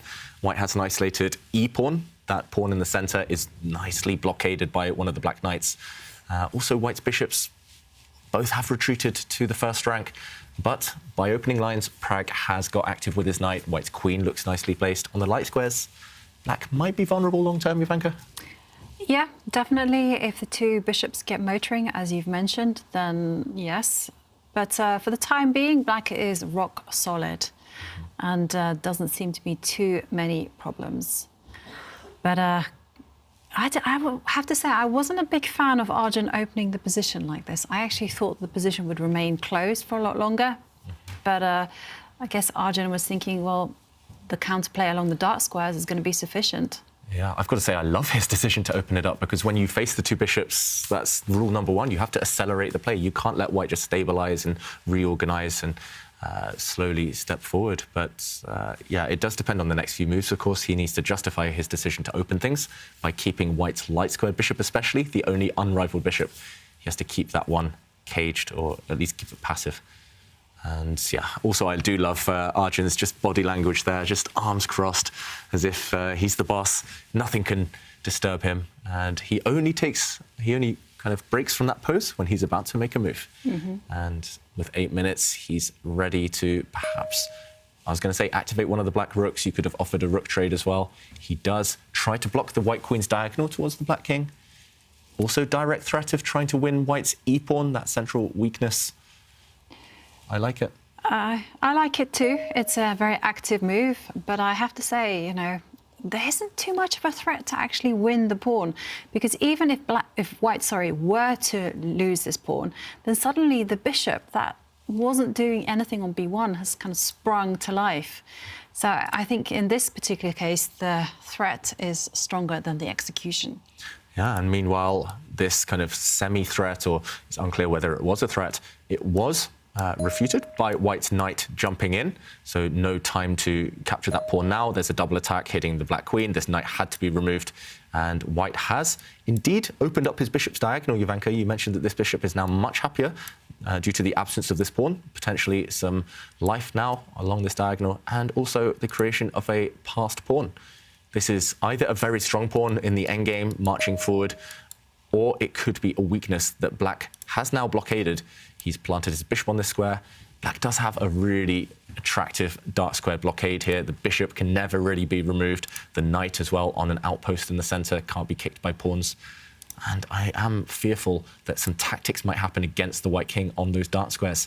If the black queen ever finds her way in onto kind of this diagonal, lined up with her bishop, if she ever tries to sneak into h2, that would spell the end. It takes a while to do that. The black queen doesn't have many safe paths onto that diagonal, but something to watch out for, maybe. Definitely, and using that same idea, you can even play it in a rather passive way. You can actually retreat the dark square bishop and then line up the queen on d6 and do it that way. Yeah. You could maybe think of rerouting the queen back and across, just to switch sides. The rook could swing across. Some hint of an attack against the white king. But yeah, these ideas, they're kind of fiction at the moment. They're just fantasy, but will they become reality for Erigaisi? If he wants to balance the scores, win this game, he'll have to try and go for that white king. What is Prag doing meanwhile? I don't see any good squares, any productive squares for this bishop. Likewise, this bishop, maybe it can move to this square, but you have to be careful. If your dark squared bishop ever gets exchanged or captured, then white will never fight on that color complex. I think that's a good move. I mean, it was my vibe to actually put the bishop challenging the other bishop, and then at the right minute drop it back, so it provides some kind of shelter for the white king, and then you can just start increasing some pressure against the black knight. Yeah. I mean, white has to bide his time, and he plays it. He plays it, yeah. It does look a bit odd, I have to say. It feels a bit loose. Yeah. Loose is a good word, because yes, it's defended this bishop, but for example, if black captures it, I mean, this would be very tempting for me. And then just to move the knight out the way, there's a bunch of squares. You can put it on a safe square. You can even retreat it. And dark squares now are a serious weakness for white along this diagonal. But, OK, he doesn't go for this. I was going to say, maybe you could even drop the knight in and start exchanging pieces, because once this knight is captured, and it should be captured, the rook would fall. But this would have just led to exchanges. Erigaisi, remember, is down in the match and wants to win, so he doesn't want to swap pieces unless it really helps him and leaves an imbalance. So he drops his knight back, and he's saying, yes, OK, you can swap these set of pieces, but now this black knight is far more versatile than the white bishop. White's bishop, a lousy piece, and black's knight has a clear path in towards the white king along the dark squares. So Erigaisi offering that trade. It was rejected yet again by Pragg. He knows that he has to keep his bishop pair. That's White's only real positive in his position. And here, after the knight stepped back, no bishop trade, he ran to g5. So again, it just feels like Pragg is reacting right now. It's Erigaisi who's trying to create. Maybe he'll start bringing his knight to attack the white queen. Maybe he'll just shuffle his rook across to the center. It's unclear. Worst comes to worst, you plant your knight back in the middle, but that might lead to a repetition of the position. I don't think Black's in any trouble here, but you might not be worse. Are you better? Do you have the advantage? That's the question. Who would you pick here, Jovanka? Black. Black now, yeah. I changed my mind because I'm a fickle creature. And yeah, Black's pieces just look very strong. And like you say, White has a big problem on the dark squares. And it's not easy to defend. And there we see Arjun retreat his queen. He's really establishing that dominance over the dark squares. And again, he's going to carry on building. You know, the rook now can move. Maybe the knight can plant itself back on the e5 square. It was a very commanding post after all. Yep, the knight is coming back. It's just going to be hard for White. For example, even if White moves now, it's just hard to destabilize Black's setup. How do you kick this rook away? It takes a long, long time. How do you kick this knight away? Maybe you can't. And slowly but surely, Black will make some progress. This rook can swing. And also notice the king positions. There's 3 pawns protecting the black king. There's only 2 protecting the white king. And the 2 that do protect the white king aren't well placed. So yeah, watch out for White facing some tricks later on. Yeah. Time-wise as well, having a weaker king is not great for Pragg. He's down 2 minutes on the clock. Okay, he just pushes a pawn. If we go back to the position, he just pushes his a-pawn forward, but that doesn't really change much. Nope. It doesn't change anything at all. Maybe it was just designed against Black's rook coming to attack the white queen, but it's a passive waiting move. And now I'm expecting Erigaisi to activate his knight or his rook, the only 2 kind of misplaced pieces. Optimize those ones, and Black should be doing well. Yeah, it's a sleepy move. And the reason I say that is because, after all, we do have a caption competition where we are asking everyone to caption this picture of Pragg asleep, resting his head on Ramesh at the basketball game. And Manuel Bevand says he's got school tomorrow. And Frenchy Run captions this picture by saying, the liquid death was not an energy drink after all. Oh, that's a very good one. And then I also quite like M's comment, who says, keep dreaming, son. Keep dreaming. Oh. And if you too want to enter this competition, remember to tweet your answer using the hashtag #ChessChamps, and the winner will get this most fabulous T-shirt. It's exclusive to the Champions Chess Tour. Only a few people have this in the world. Simon's T-shirt saying, just resign. His catchphrase, and yeah, great shirt as well. I've got one on under here. And I don't think either side needs to resign this position, but Pragg does look at least slightly more awake than he did in that photo right now. And he has to really wake up and play a bit quicker on the clock. 4 minutes. His dark square bishop's just been attacked. I've got to say, I'm not a fan of what Erigaisi's just done. He's put a pawn on a dark square, but he's loosened up White's.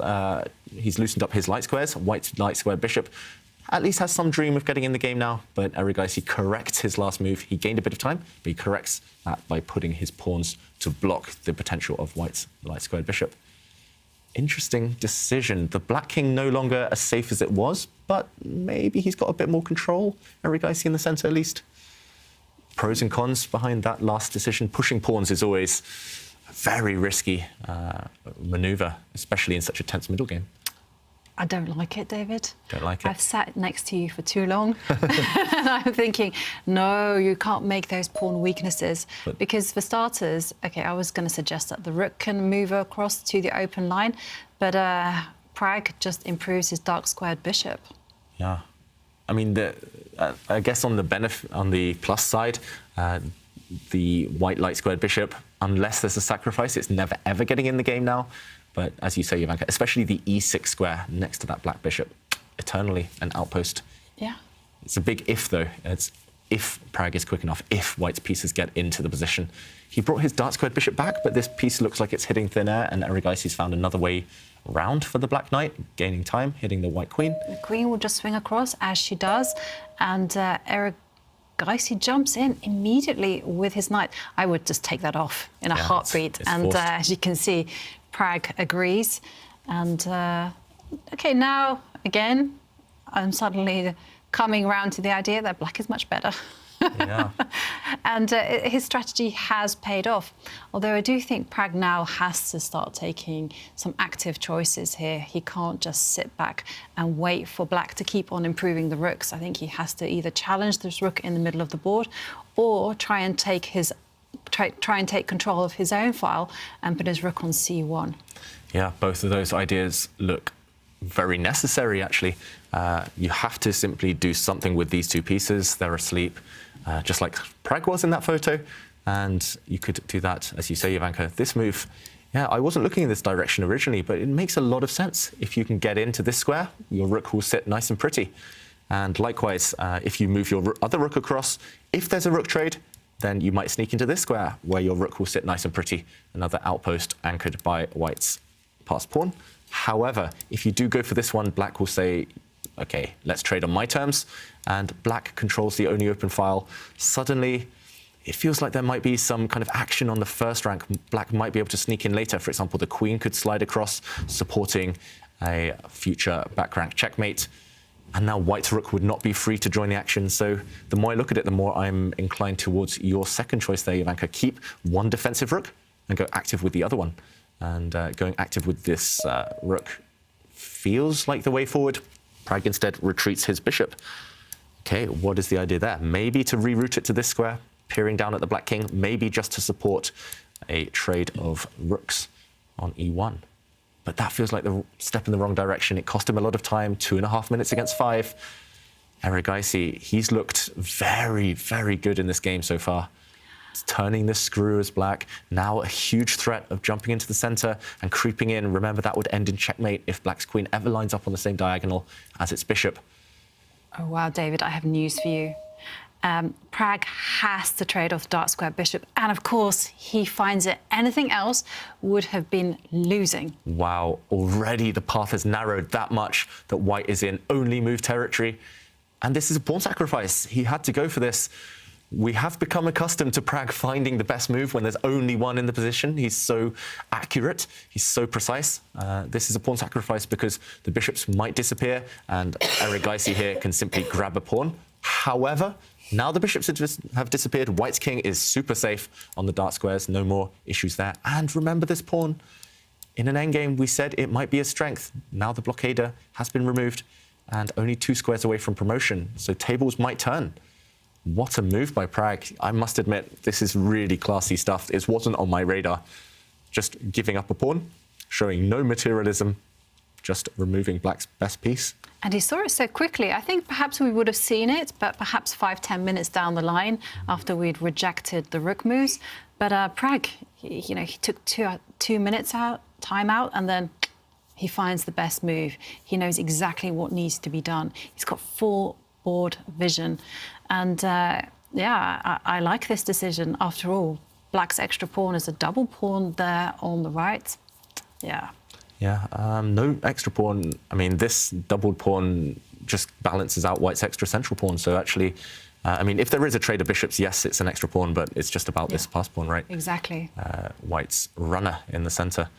And also the question now for Erigaisi, if he doesn't want to allow the blockade to go, I mean, there's a pin on this line. You have to allow the exchange of bishops. You could set up this checkmate threat, queen to h2, sneaking in, but the supporter of that would be removed, and suddenly the replacement of the bishop is the queen, and queens are known as the worst blockaders. They want to be active. They want to be zooming around, capturing pawns, creating threats. They don't want to be sitting just guarding a mere pawn.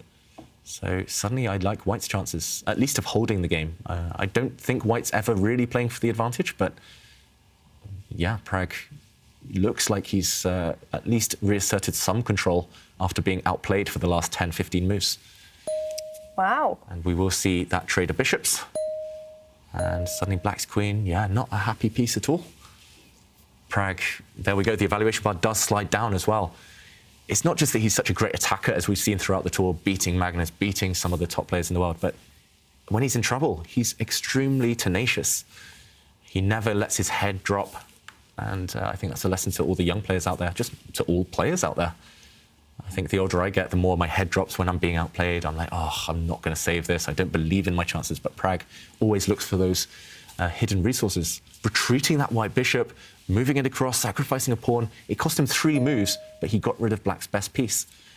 And just really, really classy stuff. It is definitely classy stuff, and actually ties in very nicely with this question that we've received from Pepe Le Pew.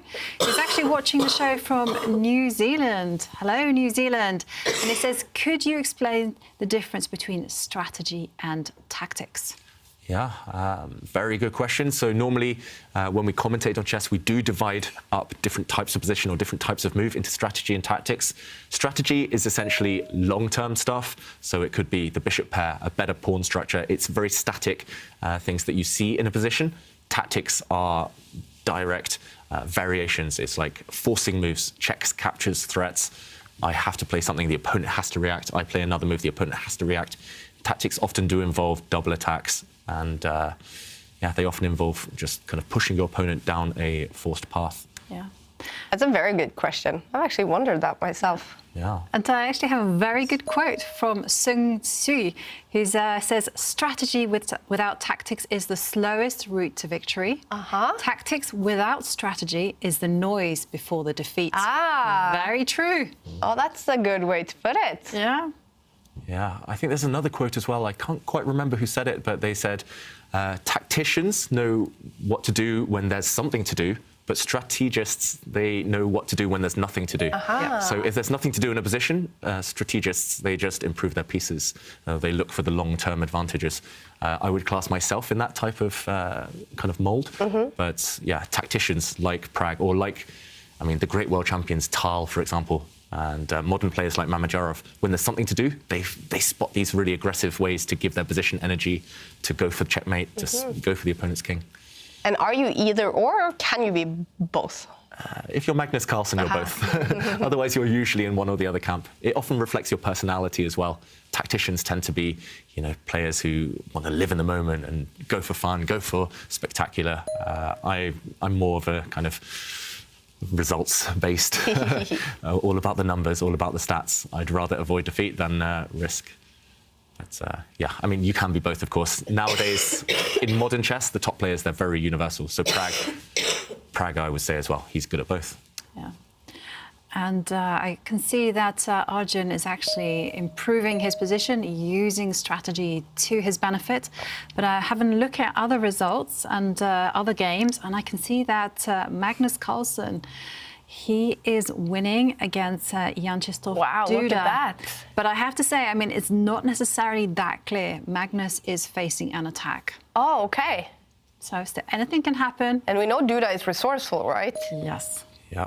Duda, okay, he doesn't have a positive expression on his face, however, but he's very good usually at turning things around, so he's got to believe, will the tilt continue? That's the problem with tilt. Sometimes you can just play good moves, you play the position that's put in front of you, but as soon as things start to turn, your head goes. And I'm wondering whether we switch over, because this game looks like it might be headed towards a draw. We do see the pawns disappearing, the queens have left the board.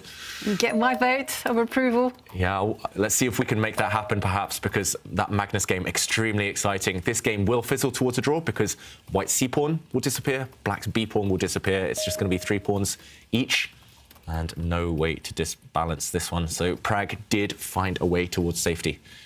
And I wonder, Kaja, can we make that happen? Can we switch over? Yeah, absolutely. We'll see whether the magic can happen. Yeah. And I mean, let's do it. Yeah, let's try. Okay, can we click our fingers? This game is headed towards a draw. All Rook-N games are drawn, as they say.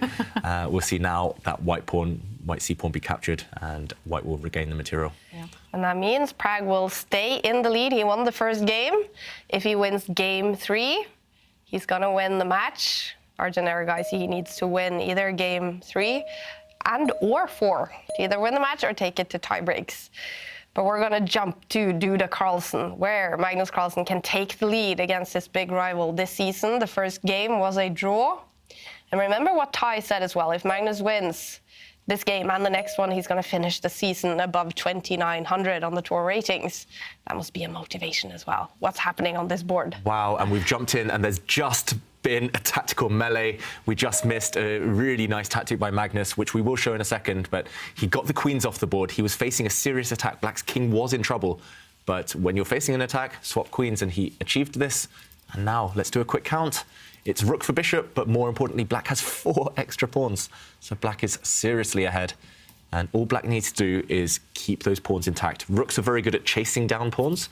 The Black bishop isn't as agile, but it must be winning, Jovanka. Those pawns must be too strong. It has to be. I mean, 100%. That's very confident talking by me, but I mean, those pawns must be superior. I probably would say that it's not necessarily the E pawn or the G pawn that's going to win the game, but instead it will be the C pawn and those pawns there on the left. So what would be the winning idea? You don't want to push all your pawns forward too far because White's rook will happily just hoover them off the board. But I guess you need the Black king. Black's king might start racing towards the centre. It's far away right now. Both kings are.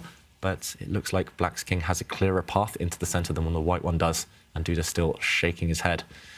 Maybe just while Duda is kind of at least trying to save this position, we can show what just happened before we jumped in. It was just 1 or 2 moves before we joined the action where Magnus clinched the decisive advantage. It was here. Black's king is under heavy fire from White's 2 rooks.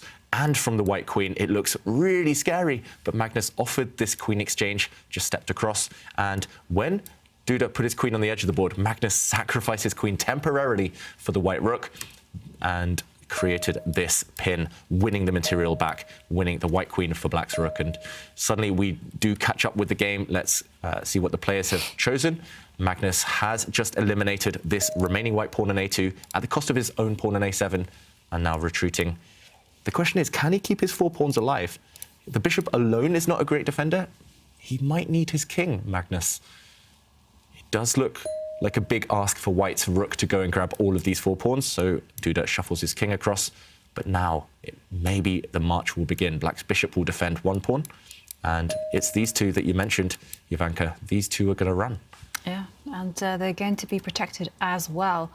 And then it's just a matter of time, you know, slowly but surely wins the race like the tortoise. Then it's just about introducing the king into the game, and the rook can't keep an eye on all the pawns. And someone has to start doing the defensive work. And there you see Duda move his rook. He's threatening to move his rook 1 square up the board. And that's why Magnus just advances his c-pawn. Yeah, he's advancing his c-pawn. So now if this move does happen, Jovanka, he's happily going to start running. Yeah. And he's going to abandon this pawn, of course, because it's these 2 that are going to win the day. So Duda goes after the Black b pawn, but he's going to find his pieces stuck, surely, after Black pushes. I'm not sure which pawn you should push, but for example, if you push the c-pawn, surely there's no time to come and stop these Black pawns. Suddenly Black can just put his pawns on these squares. This pawn completely paralyzes the white rook. This pawn will keep the white king honest, and it might eventually be the g pawn that wins the day. The Black king now has all the time in the world to start moving across, to start kicking the white rook away. And, well, you've predicted the future correctly. It's exactly what's happening. And the rook has gotten behind the pass pawn, and we're expecting the e-pawn to push. Magnus doesn't even flinch. He just knows exactly what he has to do. Yeah, this is the most beautiful bishop you'll ever see, acting as a guardian of those 2 pass pawns. And White is absolutely paralyzed. This is one case where a rook is far worse than a minor piece, than a bishop. And too many pawns. Looks like another endgame masterclass from Magnus. King is going to start approaching now. Yeah, Black's king is coming, and that will spell the end. That's the missing ingredient. And, of course, 3 pawns. It's going to be hard. It's going to be an uphill struggle for Duda to deal with all of these runners. You can deal with 2 of them with your 2 pieces, but you can't deal with all 3. Yeah, I mean, Magnus, we thought he might take his foot off the pedal, but already with his opening choices today, he's asked early questions of Duda, and look at this. He's not even using the black king. He doesn't need to. This black g-pawn is going to come and kick away the white king. One of these 3 pawns is going to promote. I think it's inevitable now. Could all of them promote, or maybe 2 of them, if Duda allowed him to go on for long enough? This is greedy, Kaja. 1 is enough. 1 queen's enough for checkmate, but why stop at 1? And here we go. The problem is white's king cannot stop 2 pawns on its own. White's rook is stuck behind the c-pawn. I think we'll see Duda resign less than 10 seconds as well. OK, he gives up his rook for 1 pawn. But now the black bishop can just retreat. As long as you keep your remaining pawn as a future queen, you win the game. And Magnus with a nice killer touch, giving up his bishop. If king takes bishop, the black pawn has a free run through. And there's no way to win that black pawn, so Duda does resign. We have a win for Magnus Carlsen on this final day. He takes the lead in the match against his big rival this season, Jan-Krzysztof Duda. If he wins game 3, he's going to also win the match on the final day. On fire, Magnus Carlsen.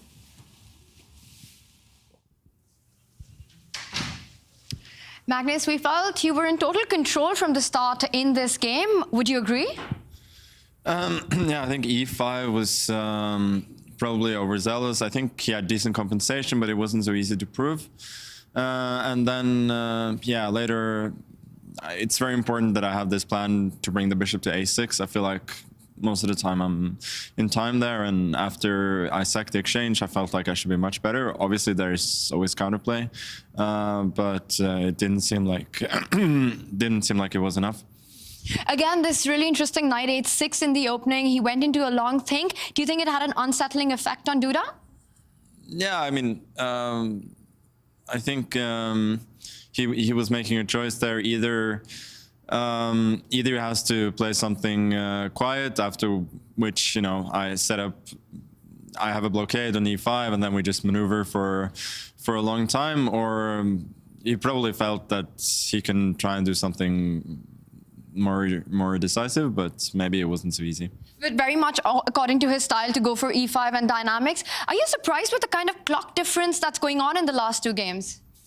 Yeah, I'm just taking it a little bit easy when it comes to that. Just trying to play more by intuition than before. And certainly when the complications happened right at the end, with queen e6 and those simplifications, like having 8 extra minutes helped a lot.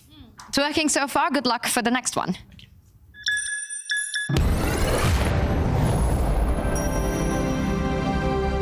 Today's Lisaveta learning point is about something that Magnus mentioned in his interview. Here, Magnus, as black, is under some serious pressure. It looks like white's heavy pieces are going all out for the black king. However, staying ahead on the clock in rapid chess is vital. Magnus mentioned he had 8 minutes. Duda only had a few seconds left, and using all his time on the clock, Magnus found a nice way to defend. He simply shuffled his queen across, and this actually forces the queens off the board. When your king is weak, get those queens off. And here, white can't go for the queen trade immediately. He tried Duda to keep his queen on the board. Using this pin, it looks like the white queen cannot be captured, but a nice temporary sacrifice from Magnus. He captured the white rook with a check, forcing white's queen back, and now this nasty pin won the game. The white queen cannot save itself. It has to give itself up for the black rook. And as we saw later on, Magnus, because he had such a big time advantage on the clock, was able to push these 3 pawns to victory. Really nice tactics in order to ensure a winning endgame.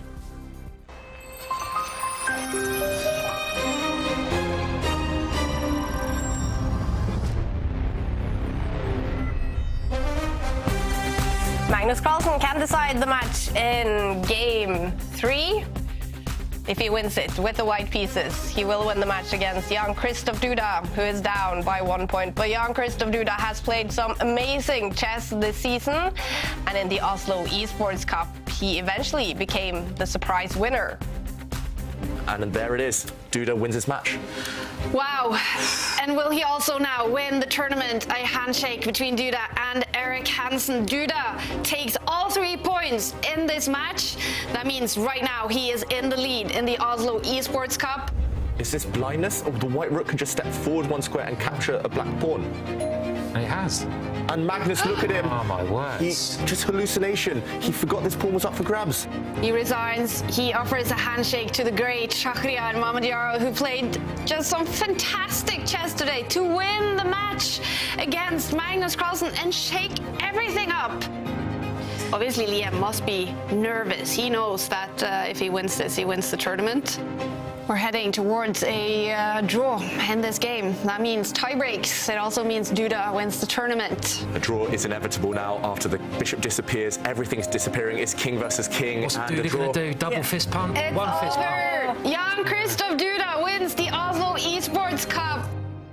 It's very nice to win the tournament. Actually, I didn't believe I have a real chance before now. So yeah, I'm just happy, you know, to play good chess here. That was a nice moment for Jan-Krzysztof Duda, and we mostly had really nice moments during this season of the Weltwatcher Champions Chess Tour. But during the first tournament this season, Russia invaded Ukraine, and for the second tournament this season, we decided to team up with UNICEF. So together with UNICEF, the players and our partners, the second tournament this season was called the Charity Cup and was a fundraiser for the children affected by the war in Ukraine. So we are now calling on the chess community, our partners, and all of you, our viewers, to come together and help those in desperate need by donating to UNICEF, who is providing life-saving support to the people in and around Ukraine. This is so far the status in our fundraiser. After only a few hours, I'm so impressed. More than $13,000. The auction also for David's chess tie is about to end. 1 minute and 14 seconds left. The current bid, I think, is it $700? It's $700. Wow. It's a golden tie. The golden tie. I don't know what to say, everyone. Whoever wins it, I hope it brings you a lot of luck on the chessboard, and thank you as well for your generosity for Ukraine. Yesterday, together with all of you, we were able to raise more than $20,000. We have now raised our goal to 75. I am being told that you're actually donating all of your prize money in this tournament to UNICEF. Is that correct? Yeah, I figured it'd be a good time to contribute in my own way. I would have hoped to score more points or make it to the knockout, because it was 100% of whatever I scored. So I think in the end, $4,000. I think I won, so not bad. I would have liked to have done better for the charity, but I think it's a good initiative. So far, we've been able to donate more than $20,000 thanks to our Play Magnus charity challenge. So we invite guests in the studio to play Magnus at 10 years old, and we donate money to UNICEF per move that they're able to make. And today, David, you're going to get your chance for revenge against Magnus, 10 years old. I got this. I'm getting Quick! Oh, quick!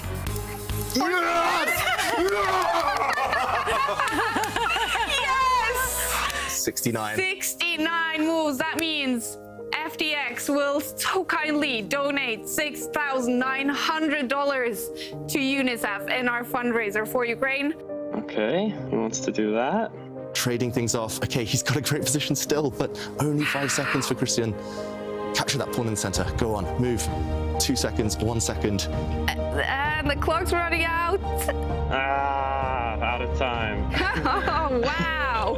25 moves. You're also going to let us auction out a pair of your Puma football shoes. So thank you so much for that as well. And you're going to sign them as well, right? Yes, I'll make sure to sign them, and I'll be, giving those. So I'm really excited about that. Now it says closed auction, meaning the signed chessboard by Magnus Carlsen finally went for $8,600. All money going to UNICEF. I mean, that must be the most expensive chessboard ever. It's been heartwarming to see how the chess community has come together for the people of Ukraine. We ended up on $158,000. That is incredible. We started out with a goal of $20,000, And here we are. Thanks to all of you at home. A big, big thank you. Fantastic. That is, you said it, David, one of your favorite tournaments this season. Yeah, it was just so touching that the whole chess community came together. Our viewers, thank you so much for being so generous, all of you. And we had some cool events going on every day. Yeah, the whole chess world uniting. That was, yeah, for me, that was one of the highlights of the year. I agree. Really came together. Again, thank you to everyone who did join in that fundraiser. It's getting close now to Game 3s here in the Tour Finals final day. We've had a vote going the whole tournament for best game of the 2022 season. The voting is now closed, and we have the results. The winner, the best game of the Meltwater Champions Chess Tour 2022 is Magnus Carlsen against Ali Reza Firouzja from the Crypto Cup. It received almost 20% of your votes. This game was a win for Magnus Carlsen. Let's take a look at it. Game 1. Carlsen wins a wild and wonderful tactical battle. Seconds left on the clock. It's getting complicated. It's getting really complicated. This coming in. This is messy. Checkmate will end the game. That knight drops. It's 2 rooks and a bishop against the queen. It's too many material, too many pieces. White's king will move. Next, the white queen will jump back and defend. And there we go. Magnus takes the first blitz game. This was an important win for Magnus in that blitz game. You seemed a little surprised that this was the winner. Yeah, I was expecting it to be Mamajara's amazing sacrifices against Anish Giri, where he gave up all of his pieces pretty much to win the game. But all of those games were worthy candidates. Definitely. And the people have spoken. Carlsen wins yet another prize. Yeah, he's winning them all, Magnus Carlsen. What a season it's been for him. And he's now in the lead against Duda on this final day. 2 draws between Wesley So and Anish Giri. That will definitely go to Game 4. Arjun Erigaisi, he needs to win at least one of the 2 next games to take it to tiebreaks against Pragg. Pragg, if he wins Game 3, he will win the match. Liam Le, 2 wins against Mamedyarov today. With a draw in Game 3, he's gonna win the match. Magnus Carlsen with a great win in Game 2 against Duda. Means Duda needs to make a comeback. Magnus with a win in Game 3 will finish off the season with a match win. Inside Shack 15, we will follow this game. Magnus Carlsen will have the white pieces. And what do you expect, Jovanka? He knows this could be his final game of the season. Yeah, he's going to push hard. Yeah. You know, he smells blood. He senses that Duda is perhaps tilting. He's upset with himself. So what other than just to put the pressure on early on and surprise Duda and then just enjoy the game. And the great thing about Magnus, you know, he can just relax and enjoy the situation. He has, like, he's won everything, literally everything. So he might as well just play with abandon. It doesn't really matter what happens. Yeah, and that interview that we had with Magnus earlier is very telling. He's adopting the Aronian strategy, just trusting your instincts, playing quickly, confidently, and when the critical moments happen later, having those extra minutes on the clock is so important. Meanwhile, this game has started as a Sicilian defense, an open Sicilian, where we see an exchange of pawns on d4 very early. That means some open lines, potentially some big attacks early in the game. At least the climax of this one will be much earlier. No more endgame grinds. The open Sicilian is very ambitious. Magnus not just knuckling down, playing for the draw. He's playing his principled favourite openings here.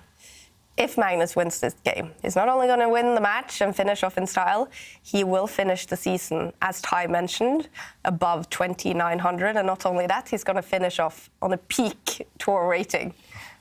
That is a nice way. Yeah, that is a nice way. It's like a clean sweep. You know, he wins the tour, 1 tournament early. He wins the tour final, a tournament early. You know, he's won 5 of the tour events. Yeah. Now he's like over... Won the best game. 2,900. Yeah. I mean, someone has to stop him.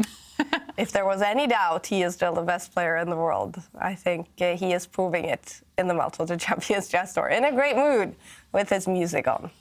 I was going to say, and he's done it all, listening to music. Probably some 90s away. classics. Again, you know, when you're kind of training chess and you're going through all the motions, I mean, you're kind of told, you know, you should just focus 100% on chess. You should just be in deep concentration. And Magnus is like, nope, don't need to be in the zone. I can just enjoy the music and play chess. I'm also fantastic at multitasking.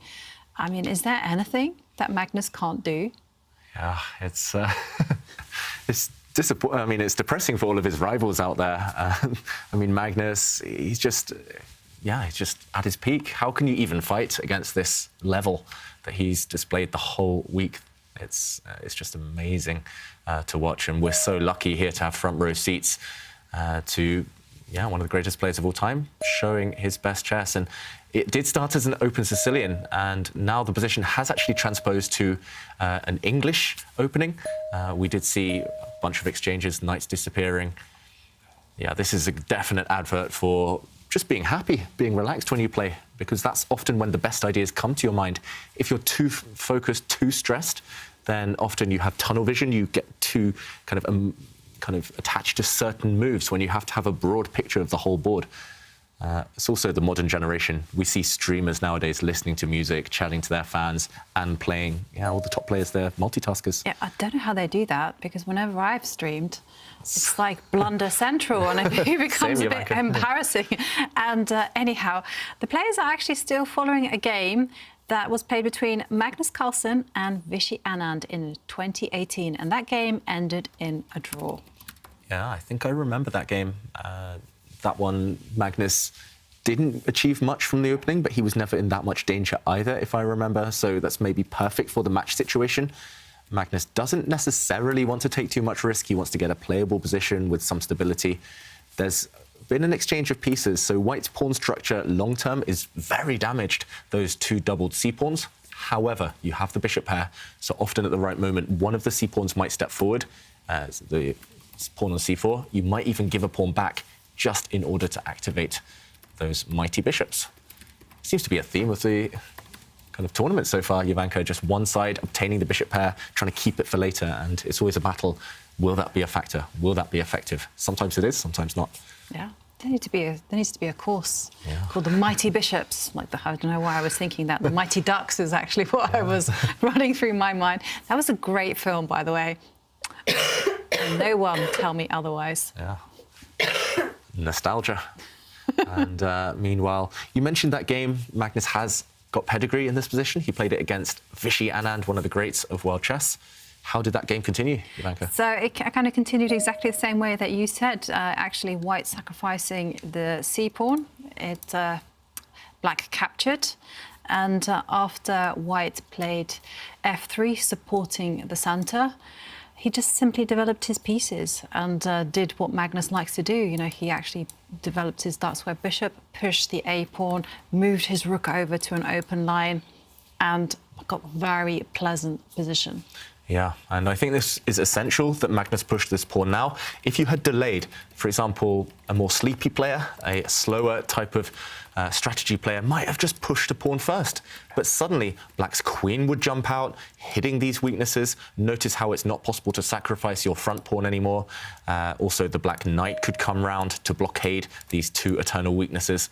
By giving this pawn up immediately, Magnus is saying, yes, I'm going to be a pawn down, but in this position, look at your pawns.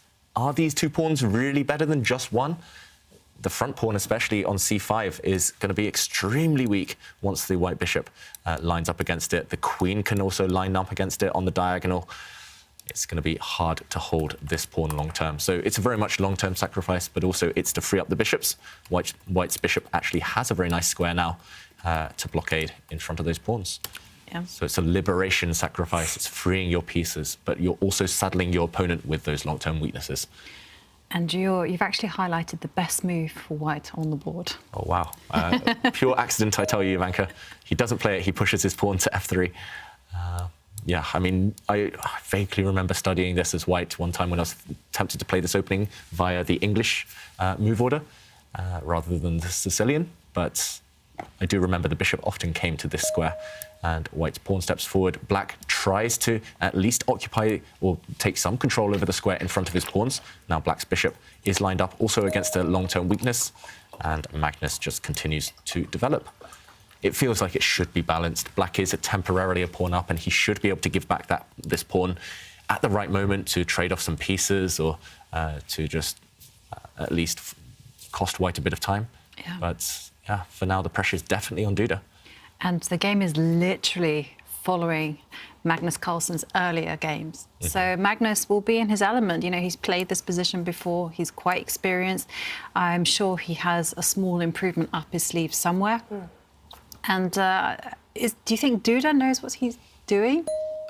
Quite possibly Duda has studied this or something similar before, but it's unlikely he's looked at it recently, and he will not have predicted this. That's another kind of reason why Magnus is so successful with experimenting with openings, because he's always got an idea. He always has some kind of experience in these openings, Magnus, but he's unpredictable because he plays everything. His opponents can never predict what he's going to do on the morning of the game. They have to look at 4 or 5 different openings, and therefore they kind of split their time, they divide their time, and no matter what opening he chooses, the opponent's knowledge is always superficial. They have to study 4 things. Yes, they might have predicted 1, but they won't have gone as deep as he has. So, Magnus, is he singing? He's been doing that today, listening to his music. Sing when you're winning. Yeah. Yeah. And, OK, there has been a development, actually, because Duda's night retreat was different to what was played in the game. And Vichy actually didn't touch that knight at all, instead preferred to move the queen. So now Magnus will be feeling very comfortable. Okay. Yep, Magnus can choose. He can occupy this line, this open line with his rook. He can start gaining space. This is a very Magnus move, pushing this pawn forward, trying to push it all the way up, just for the endgame, when it's ready to start being a nuisance, ready to start trying to promote. Another idea, for example, could be to just sidestep with the white queen. Okay, here it comes. There we go. It's just classic Magnus. He pushes the pawn, gains some space. And yeah, pressure all on black. Black's knight misplaced, black's queen passive, and these are ugly pawns. And he cannot lose this game. Jan-Krzysztof Duda. Magnus will win the match. He was in a great mood when he arrived the arena today. Tanya, you asked Magnus about Wesley So playing Sinister Magnus before each game. I wanted to ask you, what is the story with Wesley So and Sinister Magnus? It's also mysterious, Kaja. So every day, Wesley comes on and he's been mentioning that he plays these warm-up games online before the matches start. And over the last couple of days, he's been playing a certain player going by the handle Sinister Magnus. Wesley says he's around 3,000 rated, and he's been outplaying Wesley. And now, that's not something that you usually do. You don't outplay Wesley in blitz games and in bullet games, but that's what's been happening. Wesley was wondering if that is Magnus's secret account or what's going on there, because he has no idea who Sinister Magnus is. But he did say that, well, getting those losses has been helping him play his games here and matches here and winning them, because he kind of gets done with all the games that he has to lose. We asked Magnus today, is he Sinister Magnus? Magnus declined it. But we also learned, well, Magnus might not have been playing Wesley, but he's been up till 3 a.m. playing against Daniel Naroditsky, some more chess. Clearly, the world champion can't have enough of the game. He's playing here. He's up all night till 3 a.m. playing against some of the best players in the world. It's still a mystery. Who is Sinister Magnus? Oh, wow, that is some super interesting insight, Tanya. Sinister Magnus. I think we need to start an investigation on Twitter. Who is Sinister Magnus? Yeah, you can tweet us using the hashtag #ChessChamps. I mean, I don't think it would be, like, it couldn't be Magnus. I mean, it's kind of obvious. I remember his reaction, though. So first he said, huh? What? And then he said, oh, now I understand, sort of. Yeah, is he bluffing Magnus? Is he double bluffing? Is he trying to keep his identity a secret? He normally goes anonymous if he can. When he and plays. If you have a rating online on Lichess of 3,000? It means you're one of the elite, one of the best blitz players out there. I think this is on chess.com, and Magnus has a rating of 3,200 on his named account, so he's even better than Sinister Magnus, but 3,000 is very strong. I struggle to break that boundary, that threshold. It must be a very, very strong player that Wesley's sparring against. Who is Sinister Magnus? Oh, I'm so curious right now. So what is it you, David? I wish. I wish I could beat Wesley So, but it's not me, unfortunately. Whoever it is does have a picture of Magnus in the profile, does have Magnus's name and a Norwegian flag next to it. So I'm just looking at it right now. Yeah, the mystery continues. Yeah, it's not Magnus. You don't think so? No, it's It's a spoof account. Yeah, often when Magnus does play online, it's either his kind of official account or it's very random anonymous names that nobody can figure out until he reveals it himself on a stream, for example. Could it be the Norwegian juniors? Maybe. Are they strong enough to take down Wesley so consistently? I'm not so sure. There can only be a handful of players in the world, surely. Maybe it's Nakamura just trolling. And sinister, what sort of does that mean? Is it like a name, or is it? Yeah, sinister means like creepy, scary. Yeah. Creepy Magnus. Yeah. Creepy Magnus. Well, yeah, it's always fascinating. There's so many accounts that I play when I play online on any website. You know, I just want to know who it is. Sometimes you can get a gist from their moves, you can kind of guess just from their style of play, but if they're really strong and they're just outplaying you every game, you just want to know. You don't want to lose to just some faceless, nameless person. But for Wesley, it's also interesting, it's instructive that Magnus has been playing a lot online during this tournament just to stay sharp, stay fresh. Wesley's doing the same, and that's brought them success. It's a bit like, for example, in tennis, you see even before the match, they're warming up with their team, they're warming up against their opponent. That's what the top chess players in the world are doing now these days. No more just sitting in your room, just kind of staying calm, doing nothing. You have to play chess in order to be fresh. This is very, very strange. Who is Sinister Magnus? A 3,000 rated player online on Lee Chess. Named himself after Magnus Carlsen, beating Wesley So.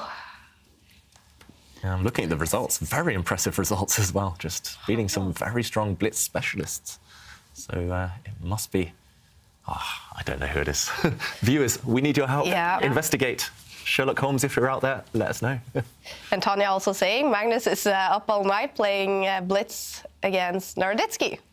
Yeah. And Naroditsky, he's played on the tour. He's great. I mean, not just a world-class commentator, but just so fast on the mouse. Yeah. I can't compete with his speed, Naroditsky. So quick at blitz and bullet. Yeah, I can tell you how I lost 2 hours of my life today. I was on that new Magnus Chess Academy app, playing Ace in the Sleeve. Kaja, what have you introduced me as to? It's so addictive. I know. And the music comes on and you feel like James Bond solving all these checkmating the sound effects in this puzzles. Yeah, and I was like, before I knew it, 2 hours had gone. I had matched Anish's results, but I hadn't beaten Christopher Yu, which I was kind of annoyed about. 72, right? Yeah. Wow, 69. 69 is Anish. Oh, well, that's still super good. Remember, everyone, the new Magnus Chess Academy app is released. It is world #1, Magnus Carlsen's very own official app.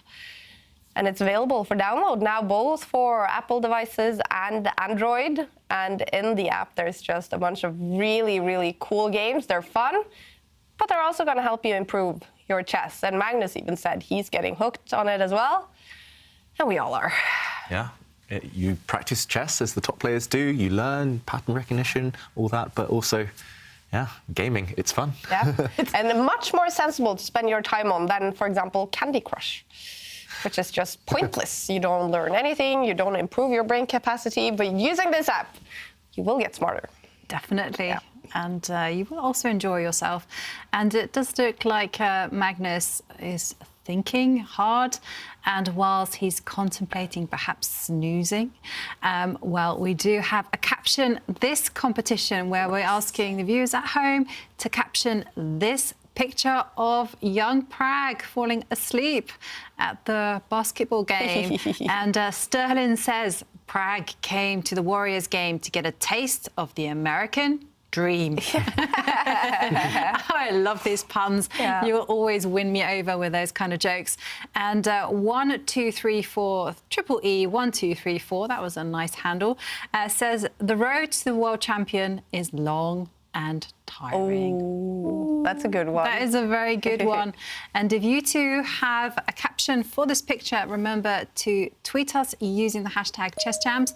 And one winner will win this highly exclusive Simon Williams Just Resign. Look at that. I mean, you're surely going to intimidate all your opponents wearing this T-shirt. I want one as well. I know. Right now, there's only 3 in the world. It's David wearing one. It's this one. And, of course, we're going to send one to Simon as well. Oh, wait, well, we can print one for you as well. Can we snag one as well? Yeah, okay, because I can't wait to wear it at my next chess tournament. I know. Just resign. Just resign. Just burst it open. So powerful. Exactly. And meanwhile, we do see a move from Magnus. He marches forward with the queen to take control of the D-line. Yeah, however, the evaluation bar shows a big reaction to this move. It really doesn't like White's position. To me, it looks like White should be fine. Yes, you're a pawn down, but everything else is harmonious. Everything else is protected. Black's pawns, remember, aren't ideally placed, but it might be due to the combination of the pieces. Queen and knight often work better as a team than queen and bishop, and Black has full control. Duda is even feeling confident enough to push his h-pawn down the board. He's going to try to go for the white king later. It's still going to take a while, but Black's queen and knight will be able to help out. First, he wants to create some holes. He wants to just ruin the white pawn structure on that flank, so that h-pawn's going as far down the board as possible. Also, the black king is given some breathing space. And Jovanka, are you surprised to see the evaluation bar so far in Black's favour? It is surprising, but when I look at it deeply, I'm not that surprised, actually. Even that sounds like a big contradiction. But, I mean, if you take a look at Black's pieces, they're all fantastically placed. You know, the rook is primed to jump to the second row. The black queen can also step in. The knight can spring forward. Yeah, you know, you have weak pawns on the left side of the board, but they're no biggie. It's more to do with piece activity. And Magnus offering a trade of queens. And whoa, the valuation bar has really shot up. Yeah, it looks like Duda might even have a winning advantage. Maybe he just has to take the queens off and play the endgame. That's not easy psychologically to do against Magnus. But if you do take the queens off, then suddenly look at White's pieces. They're not well placed. Yes, you're going after one pawn, but after, for example, a check and another check, White's king is driven back, still on the first rank. And now Black has a choice. Do you go for this pawn? Looks very juicy, very tempting, impossible for White to defend. You could even go for this pawn. And either way, you will emerge one pawn up. He does take the queens off the board, Duda, and I think he's going to go for this variation. I'm not sure which pawn I would go for, to be honest, but maybe this one. And here, I think Duda just has a clear pawn advantage. He goes for the other pawn instead, but essentially, Black's rook is going to move across, and Black is going to start pushing this a-pawn down the board. Okay, Magnus, he's going to try and hold this endgame. He is the endgame maestro, remember. So we do see Black has grabbed a pawn, but maybe it wasn't the correct one because White is going to regain this guy on a5. This pawn is now dropping no matter what. Maybe Duda, with over 10 minutes on the clock, rushed that decision. I think he should have gone for the other pawn because this is the more dangerous runner. It's the outside pass pawn. It's harder to stop. If Black just has this pawn as his extra material, this one is easier to stop running down the board. Yeah, I mean, but that's the kind of decision that you kind of appreciate the advantage and the disadvantages of in hindsight. Yeah, in hindsight, Duda maybe had a bigger advantage. He still should be doing well. I'm expecting him to move his rook across, and after a capture of a pawn, he'll take back. And the question is whether he can convert. Black does have an extra pawn, remember, but he's got a weakness here, a weakness there. White's bishop is quite good. Yeah, and how is a potential... I mean, actually, can I defend the pawn, first of all? Actually, maybe not in this exact position. Mm-hmm. I don't see a way to defend it because, for example, if you step your pawn forward to defend this guy, then you lose your knight. If you move your knight into the centre to block this bishop, then White can happily just take a pawn and restore the balance. If White wins all the queenside pawns and it's just on the king side, then it will be a draw. So Duda may be facing a dilemma. How does he maintain his advantage? Could it be, for example, stepping back with the rook and then now doing something fancy with the knight, jumping into this square or this square? This pawn, this white a-pawn, is not running away anytime soon, so you can take it at leisure. But Duda's looking down, he's looking away. That's normally his calculating face. He's trying to work out whether he can stay a pawn up in this endgame. Computer says yes, but he needs to prove it. What do you think, Jovanka? Serious winning chances, or more likely that Magnus can hold? Difficult question. I want to say serious winning chances, but then the analysis that we just showed on the board kind of demonstrated otherwise. Mm-hmm. So I mean, maybe you could be clever. For example, in this variation we showed, after bishop takes pawn, rook takes pawn. Oh, sorry, maybe I should go the other way.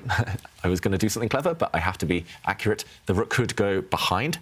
And here, Duda maybe could give a check first and only then drop back, because now when white's bishop retreats, black can give a nasty check along this line. And when the king moves, the knight could come in and start going for pawns along the second rank. He's done something similar, Duda.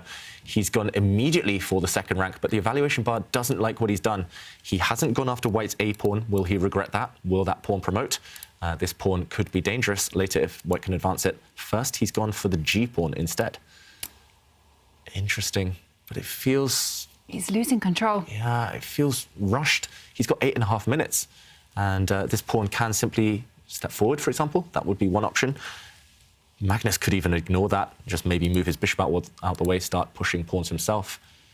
That's the move that I would be tempted. I mean, I'm not a very patient person, so I would be thinking, OK, fine, I can keep the a-pawn alive, move the bishop out of the way to b6, and then get compensation that way. After all, the g-pawns feel slightly irrelevant, but then again, this requires calculation, because we mustn't forget that black will also have a passed h-pawn. So... For example, this pawn could start running and we could see a race. Who is quicker? And when it comes to any pawn race, you have to pause. You have to spend some time calculating. For the first time in the match today, actually, Magnus is below on the clock, spending a lot of time. I'm expecting either, as you mentioned, Jovanka, moving up this bishop, clearing a path for the white a-pawn, or you step forward to kick the black knight. But the question there would be whether you actually help kick black's knight to a better square. Maybe the knight sitting in the center would actually help the black pawn advance. Who knows? It's up to Magnus. He is seriously under pressure. He's holding this potentially with best play, but he needs to be accurate. And okay, he doesn't go for any of those options. He moves the king across instead. So this one is similar. I guess he's giving up the g-pawn, and next move he'll swing back with his bishop. Bar jumps up again for Duda. Yeah. I expect the bar to swing quite a bit, because this is one of those endgames. It's going to end up in a pawn race no matter what, similar to what we showed. It might not be exactly what we showed, but along those lines. And for humans, I think that's where we see the biggest difference between humans and computers. Computers calculate so well, so accurately, they'll never ever blunder in a race. But humans can count incorrectly. They can maybe assume that they're quicker, but the opponent might have a small, clever move to win that race. And yeah, we see Magnus not quite at his best in this game, at least. I see a bunch of you tweeting about Sinister Magnus. I was going to say, We're Kaja. so curious about who it is. And Tanya, actually, she got an interview with Wesley. So after game 2 against Anish Giri, they are now playing game 3. They are tied. But I know now that Wesley mentioned Sinister Magnus. So let's take a look at what Wesley said before this game 3. Wesley, 2 draws in this match so far. Seemed like a pretty even fight. Would you agree? Yeah, for sure. I mean, kind of expected it. Anish is been a top player since he was a kid. Pretty much known each other for a long time. He's also one of the best, if not the best, prepared player in the opening. He really knows his stuff. He plays a lot of openings, and he's analyzed it deeply. He knows the structures very well. He knows the plans. Again, I'm not sure why he lost so many games in this tournament. I would never have expected that in a million years, but it's going to be a very tough match as expected. Yes, well, you got 2 best players fighting each other. That's what we want. We do have an update for you, Wesley, that we asked Magnus if he was the secret opponent as Sinister Magnus that you were having your warm-up games against. He declined it.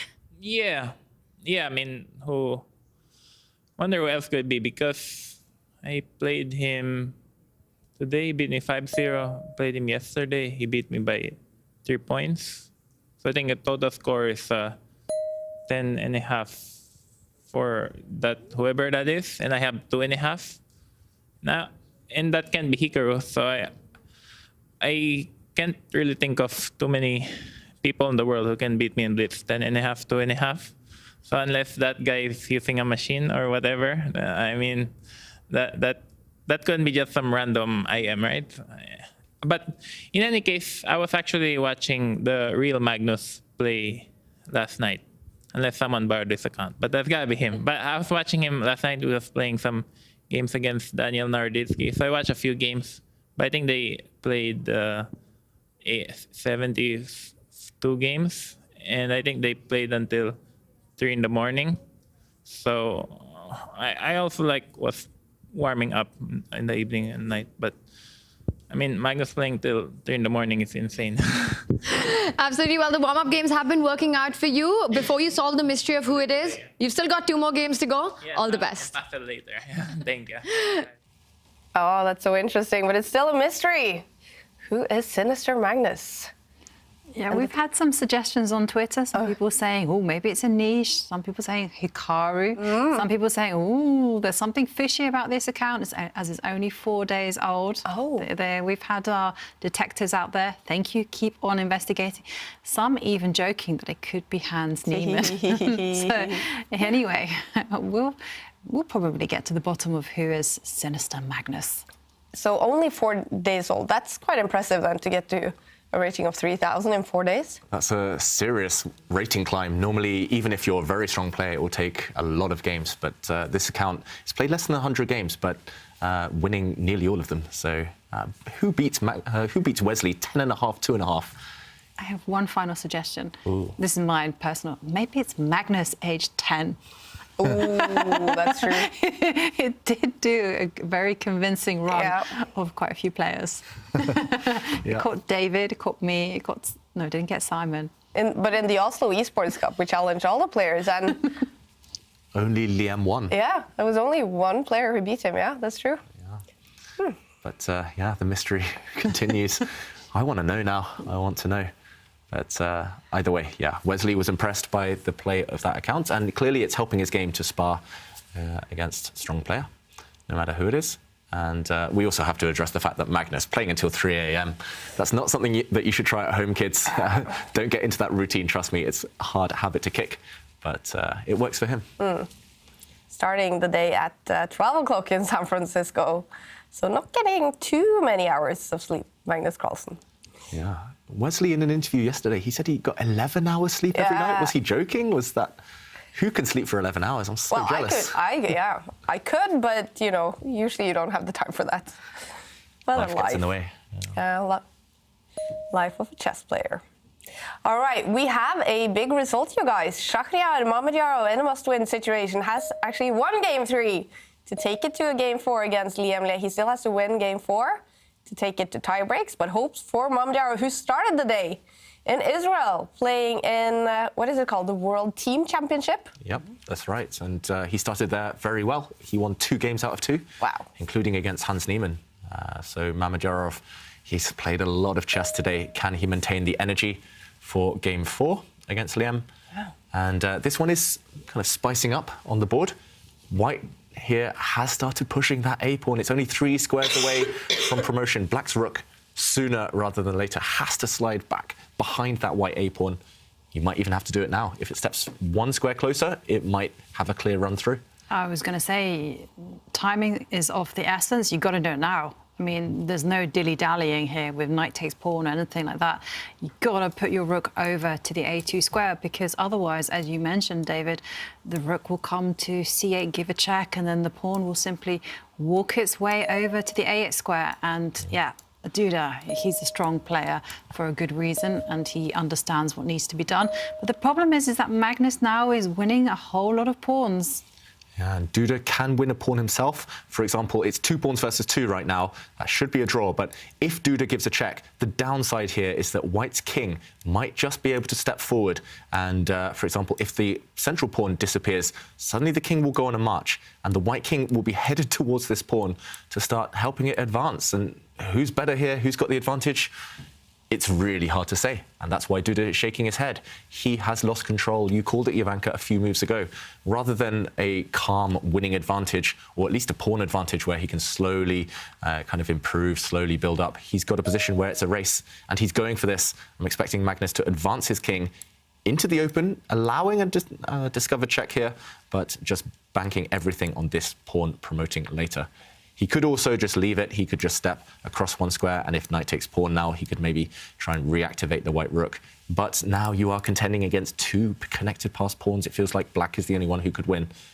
So what? will Magnus play? He does advance with his king. Yeah. Maybe black's best bet is to play it safe, Jovanka. I was going to say. Not to take the pawn, but to go this way. And I mean, I was wondering about this rook ending, and Duda does do this, so we are going to see Magnus now put his defensive skills to the test, because Duda is now going to win the B pawn, and it will be 2 pawns versus 1. And I don't think I've ever seen this configuration before, but it doesn't look like the easiest of rook and pawn endings to hold. Yeah, I've seen this configuration many times, including recently in an Armageddon game between playoff game at least, between Anish Giri and Nihal Sarin at the Global Chess Championship. There, it was colours reversed, and there, black's pawns were slightly further forward. But Nihal Sarin did beat Anish Giri with 2 pawns against 1. So this should be a draw. This position, objectively, if you study endgame manuals, it will say definite draw. But black has 2 connected pawns, so there's always hope. And white's pawn is out on a limb. It doesn't stop the black g-pawn. So Magnus, can he hold? Wow. It's not going to be easy, despite the fact that computers will tell you this one is a draw. And he has much more time on the clock. We have another big comeback here. In Game 3's, Arjun Erigaisi has tied the match against Prag. So that means they will be tied heading into Game 4. If there is a winner in Game 4, that player will win the match. If it is a draw, then they will decide the match in tie breaks. And Jan-Krzysztof Duda is fighting for that same comeback. What do you guys think is the most likely right now? If you were playing anyone other than Magnus, I would say you have very good winning chances in a practical game, but Magnus is the endgame expert. Magnus has held so many tough positions like this before. What do you think, Jovanka? I also think it's going to be a draw, and for sure Magnus will have been watching that game between Anish Giri and Nihal Sarin, so he would have mastered up, or at least brushed up on the techniques on how to draw. I wasn't watching, I'm afraid, so I don't know. So I'm going to start learning, and I've got my table base here, and it's telling me that, well, as long as white just moves the rook, it can be along the 7th, can actually be anywhere along the A line, can basically move anywhere. It's going to be a draw. As long as you don't blunder white's e-pawn, it should be a draw. He retreats, just cutting off the black king. The black king can no longer advance. And Duda looks frustrated with himself. White also has maybe a semi-threat at some point in the near future of pushing the e-pawn forward. If white can trade off 1 set of pawns, it's a guaranteed draw. 1 pawn alone for black will not do it. So black somehow needs to surround the white pawn, capture it, but it does look impossible, and Duda shaking his head. Meanwhile, I have to say congratulations to Erigaisi for that win. He won in 18 moves against Prag. A miniature, as we call it, a really beautiful finish as well. It was about to end in checkmate when Prag resigned. Also, Erigaisi started the game with 1 knight c3, which I don't think I've ever seen on the tour last season, this season.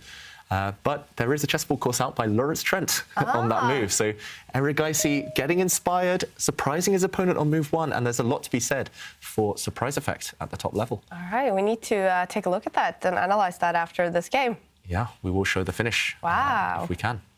Meanwhile, yeah, Duda going through the motions here, stepping 1 square forward with the pawn.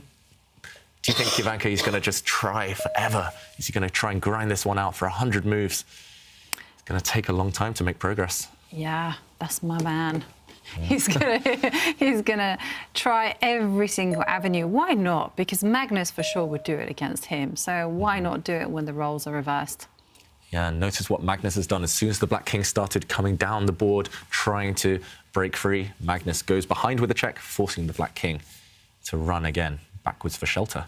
Yeah. And now Magnus will most likely swing back where he came from with his rook, and he's going to say to Duda, your king can't come forward, your rook alone can't do the job. Well, I have an interesting thing. Actually, the rook must stay on the 8th row. Wow. If the rook goes, for some reason, if it goes anywhere along the H line, it's a loss. OK, so there was room for error there for Magnus, but he did, of course, keep his rook along the 8th rank. I think he's found the perfect defensive formation. Why break it? Why try something new? But yeah, retreating the rook passively on the H-file, I think that's just a good lesson for everyone. Don't put your rook passive. Here, white's rook is active because it's supporting its pawn. It's maybe hinting at a pawn advance.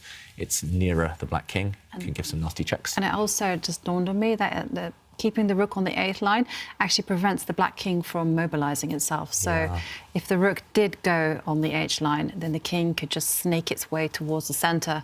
We can show this, actually, very instructive. So a couple of moves ago, Magnus brought his rook to the 8th rank. Now, this is the idea. The black king steps out, trying to break free, trying to kind of come around the long way. But Magnus says, no, you have to retreat, check, you have to go back. Magnus brings his rook away this way. But if he had retreated, as you say, Jovanka, suddenly the black king will get into the action. Not the way it wanted to, but maybe a more effective way. It's going to come round from the front and go after the white pawn. So you have to stop black's king activating. And that's what he did. You're completely right there. And again, any time the black king pokes its head out, the white rook will slide behind and say, no, you have to retreat. And this, unfortunately, is just a very poor piece for black. Nothing to be done about it. Even if black waits now with the rook, white can wait with his king, I guess, just shuffle across. It's important, actually, to shuffle across, probably to the H4 square. Again, just to lock out the black king. Yeah, stop the black king from advancing. And nothing to be done. I don't think white should ever get hasty and push his pawn forward, for example, because now black would reject that trade and the black rook will slide behind, dealing with white's pawn. And it's more important that these two have broken free and they are connected still. So that's what Duda needs to do. He needs to keep his pawns protected, protecting each other at least. And he can give all the checks he wants, but Magnus will just retreat. You could step forward here, maybe, but you don't want to get involved in any tactics. There would be ideas of, he retreats because there would be ideas, for example, of rook takes rook. This is a really nice tactic. A little check and a double attack. Any king and pawn endgame is winning for black. Black's king comes round this side to shepherd its pawn forward. Yeah. So you don't want to checkmate yourself, essentially. Magnus, of course, doesn't trap his king. He retreats. Now his king has some breathing space. Yeah. Still a draw. An instructive point there, David. And it is still a draw, but it's quite interesting how Magnus will handle the position once the black king steps forward. Mm-hmm. I think that's the only winning try for Duda. At least now the white king's been pushed back slightly. The black king can try and come around, but OK, he starts pushing pawns. The one downside to this one is that the black pawns are no longer connected, so there's some risk involved. But more reward. If black's king gets one more move, slide down to the square that was previously occupied by this pawn, maybe some chances. Should still be a draw, though. Magnus waits. Now, if the black king poked its head out to the 6th rank, Magnus was ready to give a check. But Duda, looking pretty confident. His king is coming. Suddenly, I would be worried if I were Magnus. If I'm in Duda's shoes, I feel like I've made progress. It certainly looks that way, but Magnus does have the drawing technique, which is simply to keep his rook active, keep an eye on the f7 pawn, and everything should be OK. But like you say, David, I would be feeling nervous. Yeah, and this is where Magnus, I mean, he's been playing so quickly, he's still got 6.5 minutes. This is where Magnus is a class above the rest. If the colours were reversed, I would bank on Magnus actually pulling through and maybe even squeezing out a win. But often the top players in the world, they can't do that against Magnus. They can't do it vice versa when they are the ones with extra pawns. He's so good at knuckling down and holding on, surviving. That's a skill in itself. That's why he's the universal player, not just when he's on the front foot, Magnus, but also when he's holding these difficult endgames. Duda, meanwhile, just trying to find a way to round up white's pawn. There we go. He goes after it, but white's rook is most likely going back where it came from to defend. OK, it retreats along the 5th rank. Also very sensible. Was one of the two ways to draw. Yeah. You have to defend your pawn. And I'm wondering now what's going to happen once the king steps up. And now it's just important that the rook stays on the 5th row. But OK, Duda goes round with the king. Yeah, the black king is coming. Ooh, hang on a second here. Suddenly I can see the margin for error has suddenly increased because there's only one way how to draw this. White has to step to the side with the king and attack the rook. Everything else will lose. Wow, so maybe we have to show this. And there, Stockfish does confirm under the players' cameras, white has to shuffle his king across to f3 towards that black rook. If Magnus waits, he waits one move too long. If you step across with the rook, for example, the second best move, then black's king comes. And now there's no way to stop the king stepping forward.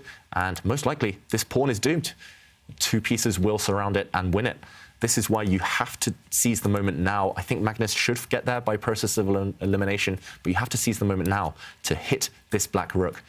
If the black rook moves away, keeping an eye, he does find it, Magnus. If the black rook moves away, keeping an eye on this pawn, white king can once again get active, counterattacking, and therefore Duda had to give a check, but now Magnus, his pawn is no longer under fire.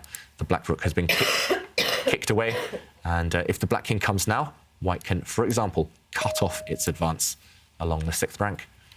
I think this is what he'll go for. Yeah. Definitely. In fact, that is the only way to draw, David. Again, the only move. It's very logical here, however. You cannot let black's king near your pawn. And Magnus, of course, he finds it. But credit to Duda. He's narrowing the path again. If you keep giving your opponent these must-find moves, these kind of only move situations, then eventually they might crack. And Duda, his idea is to maybe start advancing this pawn now. Magnus, meanwhile, activating the white king. So no checks in this position, for example, because white's king gets really active and goes for the black pawn. What will Duda try? He just waits, he retreats his rook, and we'll most likely see Magnus wait as well. Magnus could wait with his own rook. I think the whole idea here is as soon as the pawn starts running, now we go back, or maybe we can go forward, but I would just want to retreat and come back and try to win it. Now this pawn is separated from the rest of its army. Yeah, and basically the key is that once the king is protecting the white pawn, then the white rook is able to move to any square. Yeah, now the white rook is free. You can even come back immediately, you can even step forward. Yeah, this is actually difficult for black suddenly because the king can never really step forward without getting checked away again. So maybe this is even safer for Magnus, just going already behind this black pawn. Looks like a safe way to draw. Or he could just wait, maintain the defensive formation. It looks far from being broken, this kind of cut along the 6th rank. If you just wait, black's king can never advance. There's only one really, really bad move. Okay, so there's some obviously bad moves to blunder rooks, but there's one which kind of could happen, which is if the rook moved to d6. Now, that would be a bad move because it does allow the f-pawn to suddenly march forward, and white cannot play en passant because the rook would fall. Yeah, so you don't want to put your rook on a vulnerable square. That's a very nice tactic there, Jovanka. So it's never too late to blunder in an endgame. But Magnus ticking down to around 4 minutes. I'm expecting him to wait somewhere along the 6th rank, a safe square along the 6th rank. And still within the drawing realms, Duda under 20 seconds. The good thing for him is he can play for another 50 moves, gain a bunch of time on the clock. But against someone like Magnus, yeah, it's unlikely to work. Certain players, certain temperaments will crack. I often play against very impatient players, very attacking players, and here is their worst nightmare to sit slowly and defend.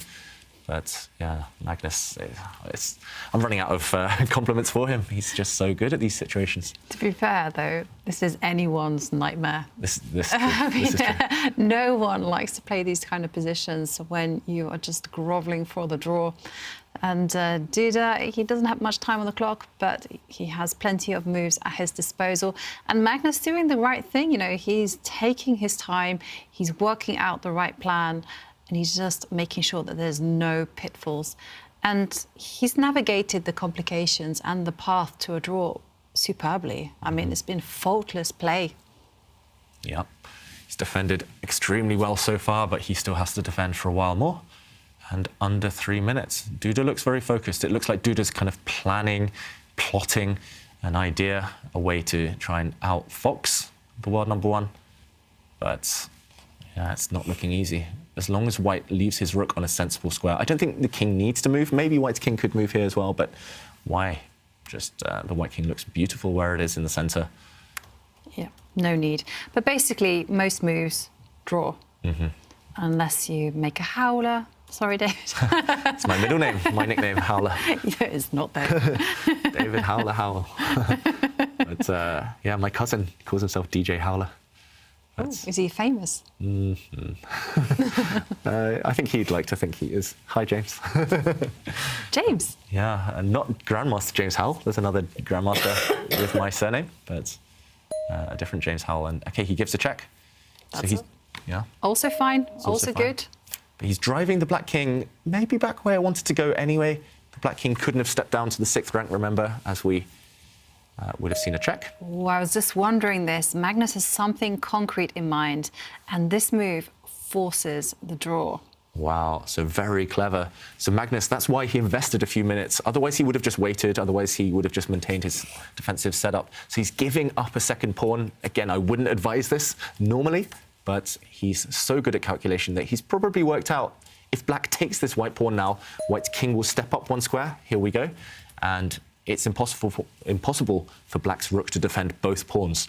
The problem is Black's king is completely cut off on the 7th rank, hence Duda retreating to try and break the bind. But now White's rook is going for that e-pawn.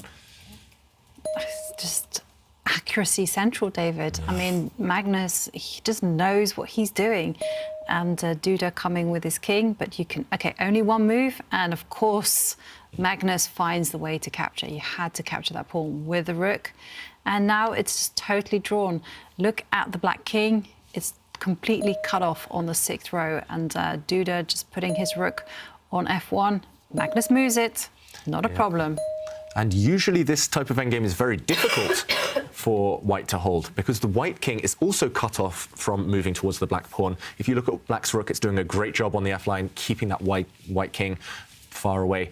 But it's more about the Black king. If Black's king was anywhere other than the 7th rank, if it was on h5, if it was nearer its pawn, it would be a win for Black. But the Black king is just too far away. Black's pawn, as soon as it starts to run, will just drop off. And I think that we'll see the players agree a draw soon. Magnus has done a great job. Cut off the opponent's king. That's the key in these rook endgames. Yeah. I'm so impressed by the way he played it and the way that he just took that time out and then found the forcing continuation just to secure that draw. And it all comes about because he knows his stuff. Yeah. Hard work. Like, know your... I was going to swear there. Don't do that, Jovi. Know your stuff. Yes. And here we go. The Black pawn does try to advance. There was nothing else for Black to try. But here, White is just going to give a check. And the Black king, if it goes to the wrong square, a check would have picked up that Black pawn. Instead, Magnus is happy to retreat. He's driven the Black king the whole way back. And now that Black pawn is doomed. It's too far away from the rest of its army. You can defend that Black pawn with your rook, but then the White king is free to move across and win it. Yeah, we'll see a draw any moment now. Duda, he tried to press, but he couldn't quite break Magnus's defenses. And, okay, the rook does at least protect its pawn, but White's king is just retreating, coming back. We'll end this game with king versus king once the Black pawn drops off, and there we go. We have a result. There it is. It is a draw. That means we will see a game 4 between Magnus and Jan-Krzysztof. But it's going to be a must-win for Duda to take it to tie breaks. This will be the very final rapid game we're going to see from Magnus Carlsen starting in 10 minutes. He manages to save a draw in game 3 and is still in the lead.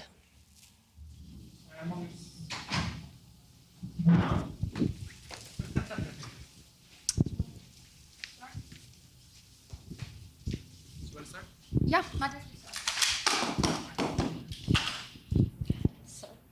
sorry. Magnus, in this one, Duda managed to put some pressure on you. Were you feeling the heat at all or everything under control? Yeah, I was feeling the heat a bit in the rook endgame, or also before, but especially in the rook endgame, I thought... I mean, sometimes these endings are lost if you can cut off the king on the e-file and then just bring the king around the other way. So I think maybe he missed one chance, or maybe I had some crazy defense there as well, but it didn't look good. Otherwise, yeah, I mean, it was I don't know. I thought I was slightly better, and then I realized that I was just worse, and I couldn't find a way to even close to equalize, which is a shocking misjudgment, actually. So yeah, after that it was tough, but I'm happy I managed to hold. Despite it being a tough one on camera, it looked like you were having a good time while you were playing it. The viewers want to know, can you reveal what are you listening to? What's the music? It's yeah, I mean, there are different things, but I don't like to share it too much. All right, good luck. Thanks. going to be a game 4 with Magnus Carlsen. It's going to start in 8 minutes. We had a bunch of comebacks and great games here in round 3. And one of the comebacks was Erigaisi winning game 3 against Prague. And you said this was a miniature, just a fantastic game. You have to show us, David. Yeah, a great attacking display from Erigaisi, putting Prague on the back foot and not allowing Prague a chance to fight back. And this is the position at move 16, just 2 moves before Black Prague resigned. And here, Erigaisi has already won a pawn. However, the white pieces are a bit clumsy, and White's king is still stuck in the center. It's a big target, but Erigaisi, he was focused towards that black king, towards Prague's king, and he planted his bishop on the f6 square, reminiscent of something Prague tried to do against Magnus. This bishop is poisoned. If it is captured, then White's knight springs forward with a nice double attack, a nice fork. This would have cost Black his queen, and Prague here reacted in a flawed manner. He should have gone immediately for a queen trade. He should have rushed to get rid of this potential attacker. However, White would have been 1 pawn up in an endgame once the queen's disappeared. Instead, brought his queen offside to no man's land. What is the queen doing here? She was needed in the defense, and this allowed Erigaisi to finish off in style. He dropped his knight into h6 with a check. White has 2 pieces en prise, but no matter which piece is captured, here it has to be the knight. Checkmate is coming next move. This will be the kiss of death. Queen g7 is unstoppable, and this did mean that Prague had to resign.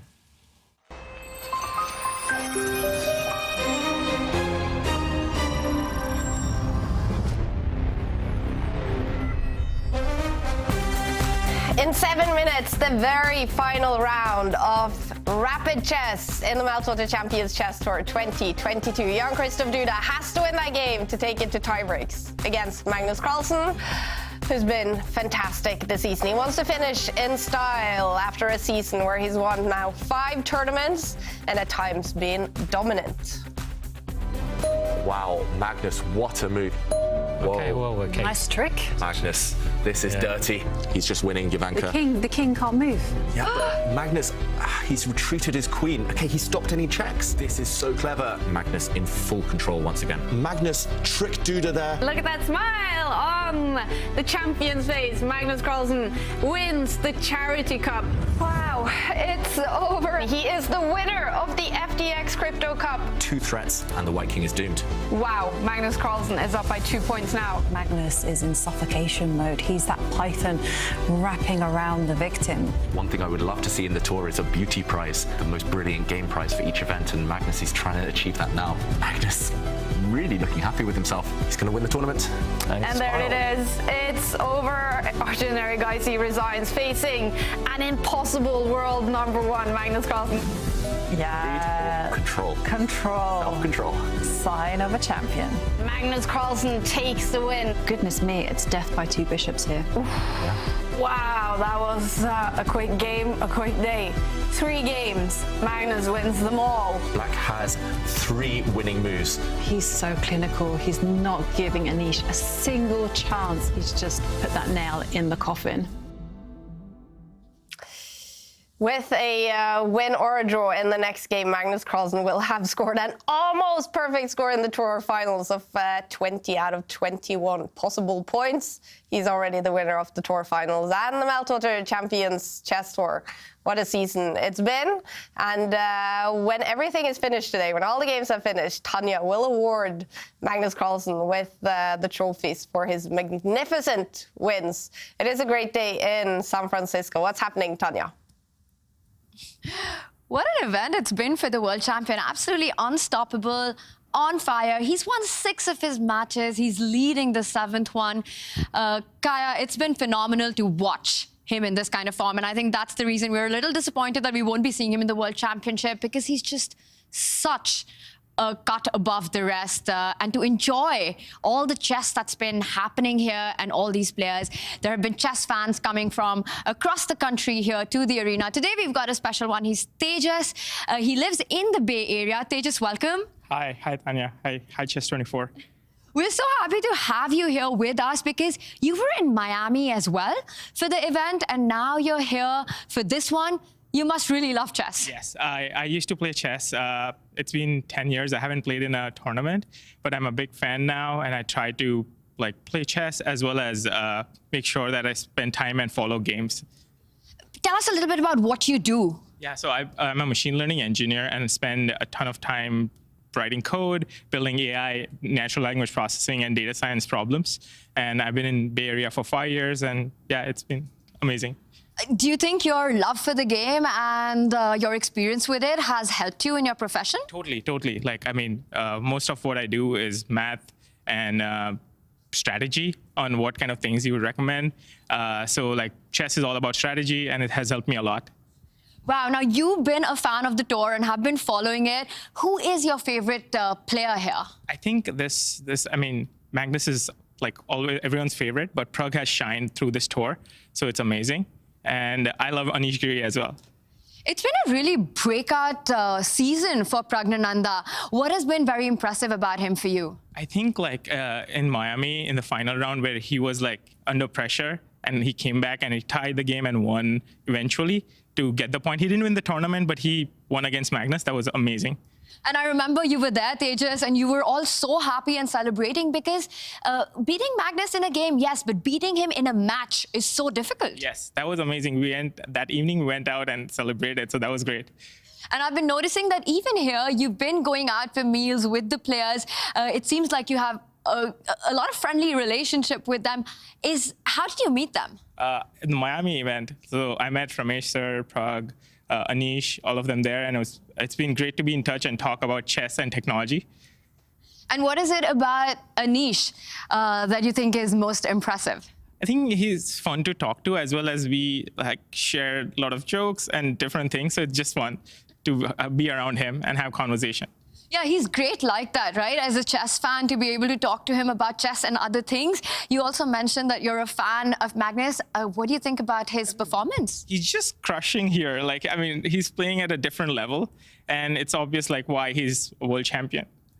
You know, the players often say that when he's playing, it feels like a race for second place. As a spectator, and a chess fan, do you also feel that? I definitely feel that, and I would prefer it to be more competitive, but I think like this shows his greatness. So I would love to see him continue to do again. I would have wished to see him in the World Championship, but him playing like this just shows why he's the best and how away from him are other players. Oh, we just saw Wesley and Pragg walk in for the next game, so we're going to head back to the studio. Thank you so much, Tejas. Thank you, Tanya. Thank you, both of you. Yep, that's correct, Tanya. The final rapid round of the 2022 season is about to start. These are the results on the final day. 3 draws between Anish Giri and Wesley So. Will we see tiebreaks or will we see a winner in Game 4? Pragg and Argaisi, they are also tied. And with a draw, that one will go to tiebreaks. Mamedyarov made a comeback in Game 3, but he still has to win Game 4 to take it to tiebreaks. Any other result means Liam Lie wins the match. And Magnus Carlsen, he is up by 1 point. With a draw or a win in Game 4, he will win that final match. It's going to be a must-win for Jan-Krzysztof Duda. Playing against Magnus Carlsen, who is now arriving the arena inside Shack 15 in the Ferry Building in San Francisco. His very final rapid game of the 2022 season, where he has been, at times, dominant. And will he dominate this final game against Jan-Krzysztof Duda, his biggest rival this season on the tour? Duda will have the white pieces. Has to win it. What do you expect, David? He has to win it, Duda, but he should take heart from the fact he had Magnus under pressure the whole of the previous game. That was maybe the most shaky we've seen the world #1 for the whole tournament, that previous game. Not his best, so Duda has to maintain the tension, has to hope that Magnus cracks again. But he doesn't look confident, Duda, you've got to say, wiping his eyes there. It's been a while since he's won a game, Duda. It's been a few days now, and he opens with the English opening. Not testament to us. It's just a very good opening. Avoids mainline theory. It certainly does. And I have to say, I agree with you. You know, Duda did look slightly tired, if I might say. And Magnus developing his knight. And, of course, Duda copies. And now, well, Magnus, by pushing his king's pawn, signals that he's in for a fight. Now, the position kind of is like a Sicilian with white having an extra tempo. Yeah, it's basically the exact same position we saw in the last game, just with reverse colours, and white having that extra move, as you mentioned, Jovanka. So it's the 4 knights variation of the English opening, and okay, this bishop coming out, I've played this before myself a few times. Normally here, black does have options, but we could see a trade of knights. There we go, a set of knights have disappeared, and Magnus just solidifying in the centre. Black is ready to castle, and I wouldn't be surprised if Magnus castles over the next move or two, and he has just survived the opening. I think that's step 1 for the Norwegian, taking the lead. The black queen comes out, however. This looks, on the face of it, like a bit of a blunder, but it does have a sneaky idea in mind if white tries to profit from a pin, using the bishop and the black king being on the same diagonal. We have to show this because already Magnus is taking some risks, some liberties, but I don't think Duda has a way to profit from the pin. If he does try to attack this black knight right now, this pinned knight, if he pushes forward to attack it, black will counterattack. The only way to break a pin is to hit the pinning piece. So here you hit the bishop. The white bishop is the most valuable piece. If it steps back, maintaining the pin, then again, the pin is broken. And this might involve a pawn sacrifice for Magnus, but he's very active. And I think this would be right up his street. He's clearly prepared this, Magnus Carlsen. Jovanka, has this been played before? Yeah. This queen move? And look at this. Magnus actually played this with the white pieces against Hikaru Nakamura in the 2020 Tour final. Wow. And that game actually finished in a draw. And any other games in the database? Hikaru Nakamura also played this with the white pieces in 2018, and there he beat Surya Ganguly. Okay, so what are white's most common moves? Because it looks like Duda is surprised he hasn't looked at this queen development move before. So white's most common moves, there aren't too many games in the database, I have to say, but 2 people have chosen to play the most committal move that you highlighted, attacking the knight. Magnus himself said, I don't want to play that, don't want to go into those complications. Instead, he kept the position much more fluid. He developed his queen to the c2 square. Also, white has tried castling, and white also tried to be very ambitious with the queen and move it out to the a4 square. Okay, so a few of these moves are to do with this pin along the diagonal. I don't think those are too dangerous for now. Black is often happy to even sacrifice a pawn because here white has no control over the light squares. Black's bishop, for example, can come out at some point to a very nice square. Maybe this one, maybe even to this square. And black is a pawn down but has full control.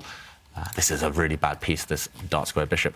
So I don't think we'll see this queen move from Duda. I wouldn't be surprised if he just castles. But then the black queen is nicely placed. Sometimes the black queen can slide over and start attacking white's king if it does commit. So interesting decision. I'm just bemused about the computer showing a +1 advantage for white. It looks very sensible, very healthy for black. Yeah, I'm not understanding it either, but I'm just taking a look at my computer on my computer, how very meta.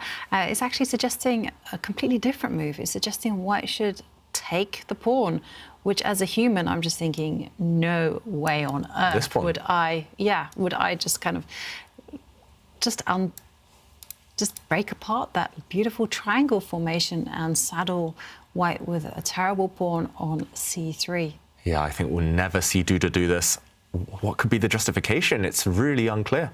As you mentioned, Jovanka, this is almost the ideal formation, this triangle. And you normally want to maintain this as long as possible, but he does commit. He does break the structure. This looks very basic. It looks like a winning pin, but no, of course, the attacking piece is hit. White's bishop has to run away, and he does step back now, Duda. So he's saying to Magnus, okay, if you retreat, this knight is still threatened, then white is going to gain more space in the center, maybe with this pawn, and yeah, the game will continue from here. To be honest, it's not too impressive. Black's knight is actually on a great circuit into the position. Black's bishop can now start to be the pinning piece. And it looks like black is very, very solid. Magnus should be happy. He should be the happier of the two after this opening. And still has more than 15 minutes on the clock. Are you surprised by this move at all? Yes, slightly. But in hindsight, once you see this move, it's very logical. The knight is actually coming out to a nice outpost on c5 that's been weakened by white's last pawn push. But you're right, Jovanka, you should be surprised because who undevelops their pieces like this?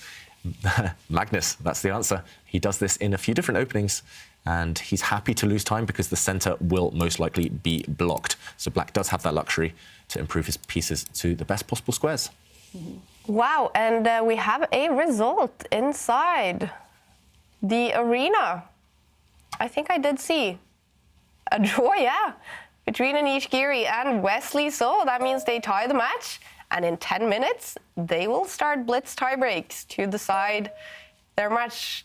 They simply agreed to a quick draw. Yeah, it did go down to the end game. It was just a rook end game, and they repeated the moves. But Kaja, if I say to you quick draw, what opening comes to mind? Oh, I should know this. Oh,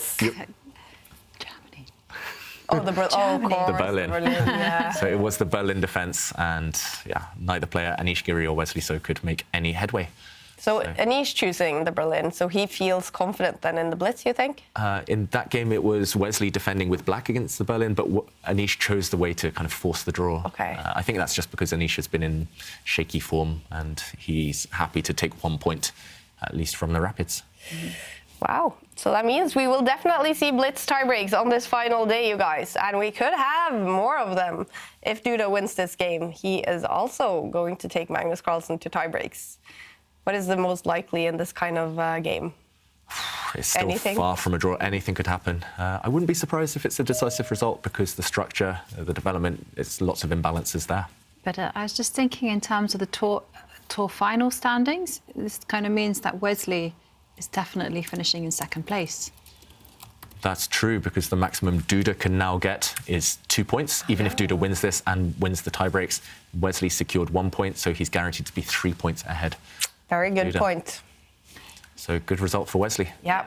Wesley knows exactly what he needs to do to secure those titles, those prizes. Yeah. He's so, we kind of joke about pragmatic Prague because that rings so nicely, rolls off the tongue.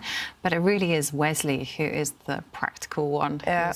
He just works everything out. And I did love his honesty in his interviews. Like, what are you going to do? Draw. Yeah, that's true. At least he's honest with it, right?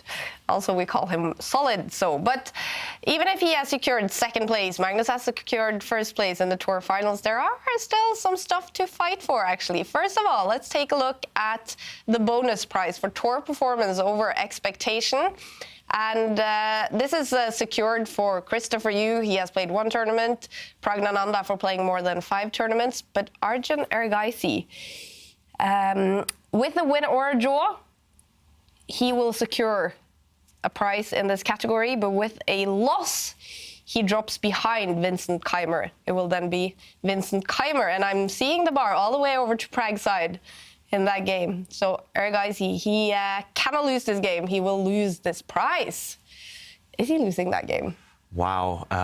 Pragnananda has made a really nice sacrifice in an endgame of rook for knight, and it does look like it's paying off. White has the perfect pawn structure.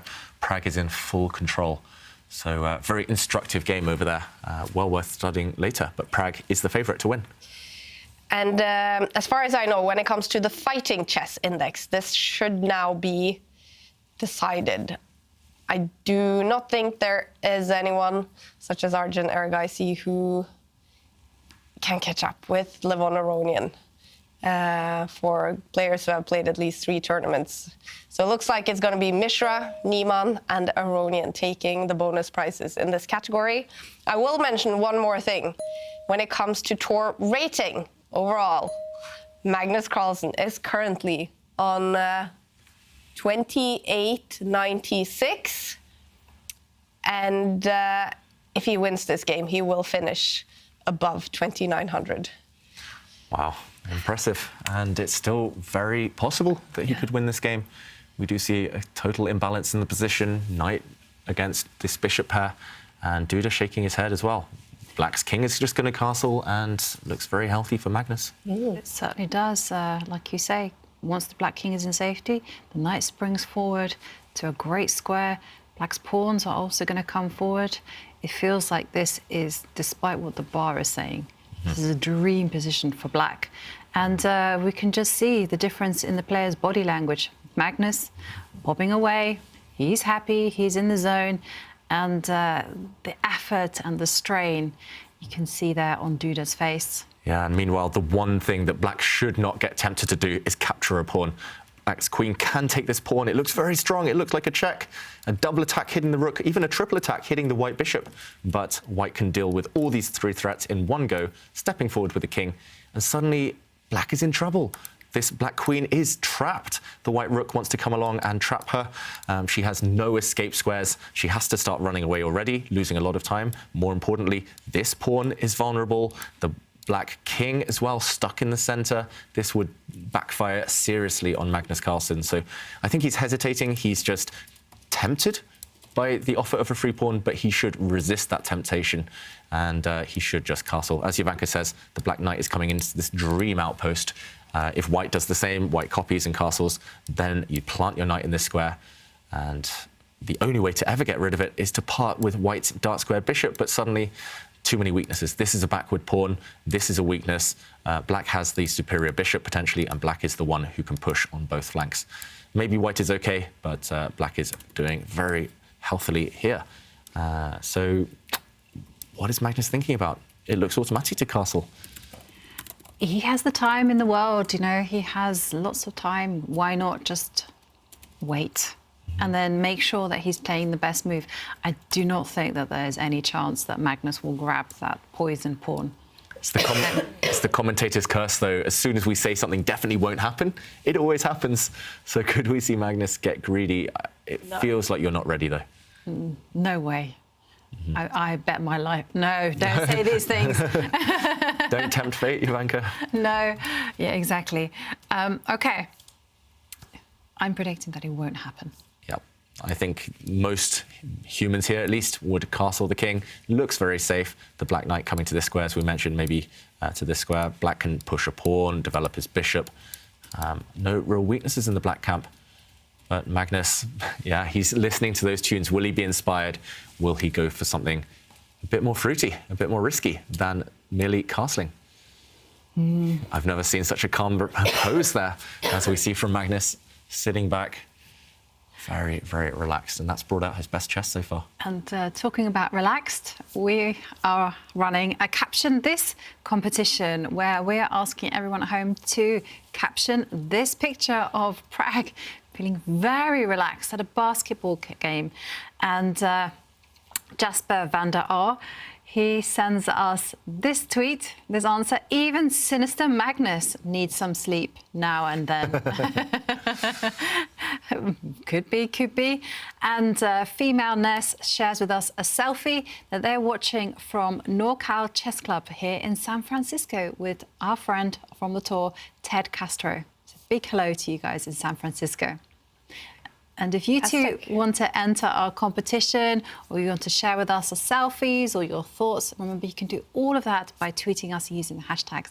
Now, hashtag ChessChamps, and we will feature them on the show. Yep. And mentioning Sinister Magnus again, there is a big question. Who is this Sinister Magnus who is beating Wesley So in Blitz Chess on Lee Chess? We're doing an investigation. Wesley So should arrive the arena any time now to start the first blitz game against Anish Giri. He will have the white pieces in the first game. Wesley So. Now, we have been investigating this Sinister Magnus thing the whole day now, and we have another interview with Wesley talking about this. Let's hear what is the progress in this investigation for Sinister Magnus. I have to tell you, there is a full-blown investigation going on Twitter currently. Who is Sinister Magnus? Magnus has declined it. Do you have any idea who the player could be? Maybe it's Hansa. I mean, he's playing in Israel right now. He could have played after games of World Team. I don't know, someone very strong. I mean, he beat me by 8 points, huh? So can't be you, can't be David Howell, can't be Peter Leko. Well, they're commentating. I have no idea. I mean, I can only think of 2 people in the world who can beat me that score, Houska or Magnus. So it can't be. Yeah, I don't know.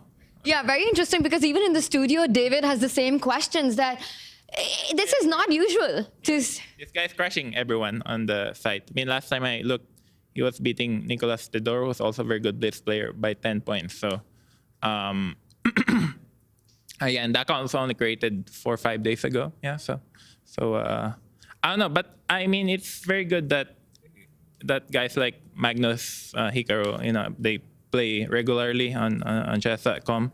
So whenever you want to play strong opponents, they're always ready to go for it. And also Nihal, I think those are the top 3. Yeah. Those were the top 3 Blitz players by rating. So are we almost saying that either it's Magnus, Hikaru, or maybe someone cheating? Possibly. Yeah.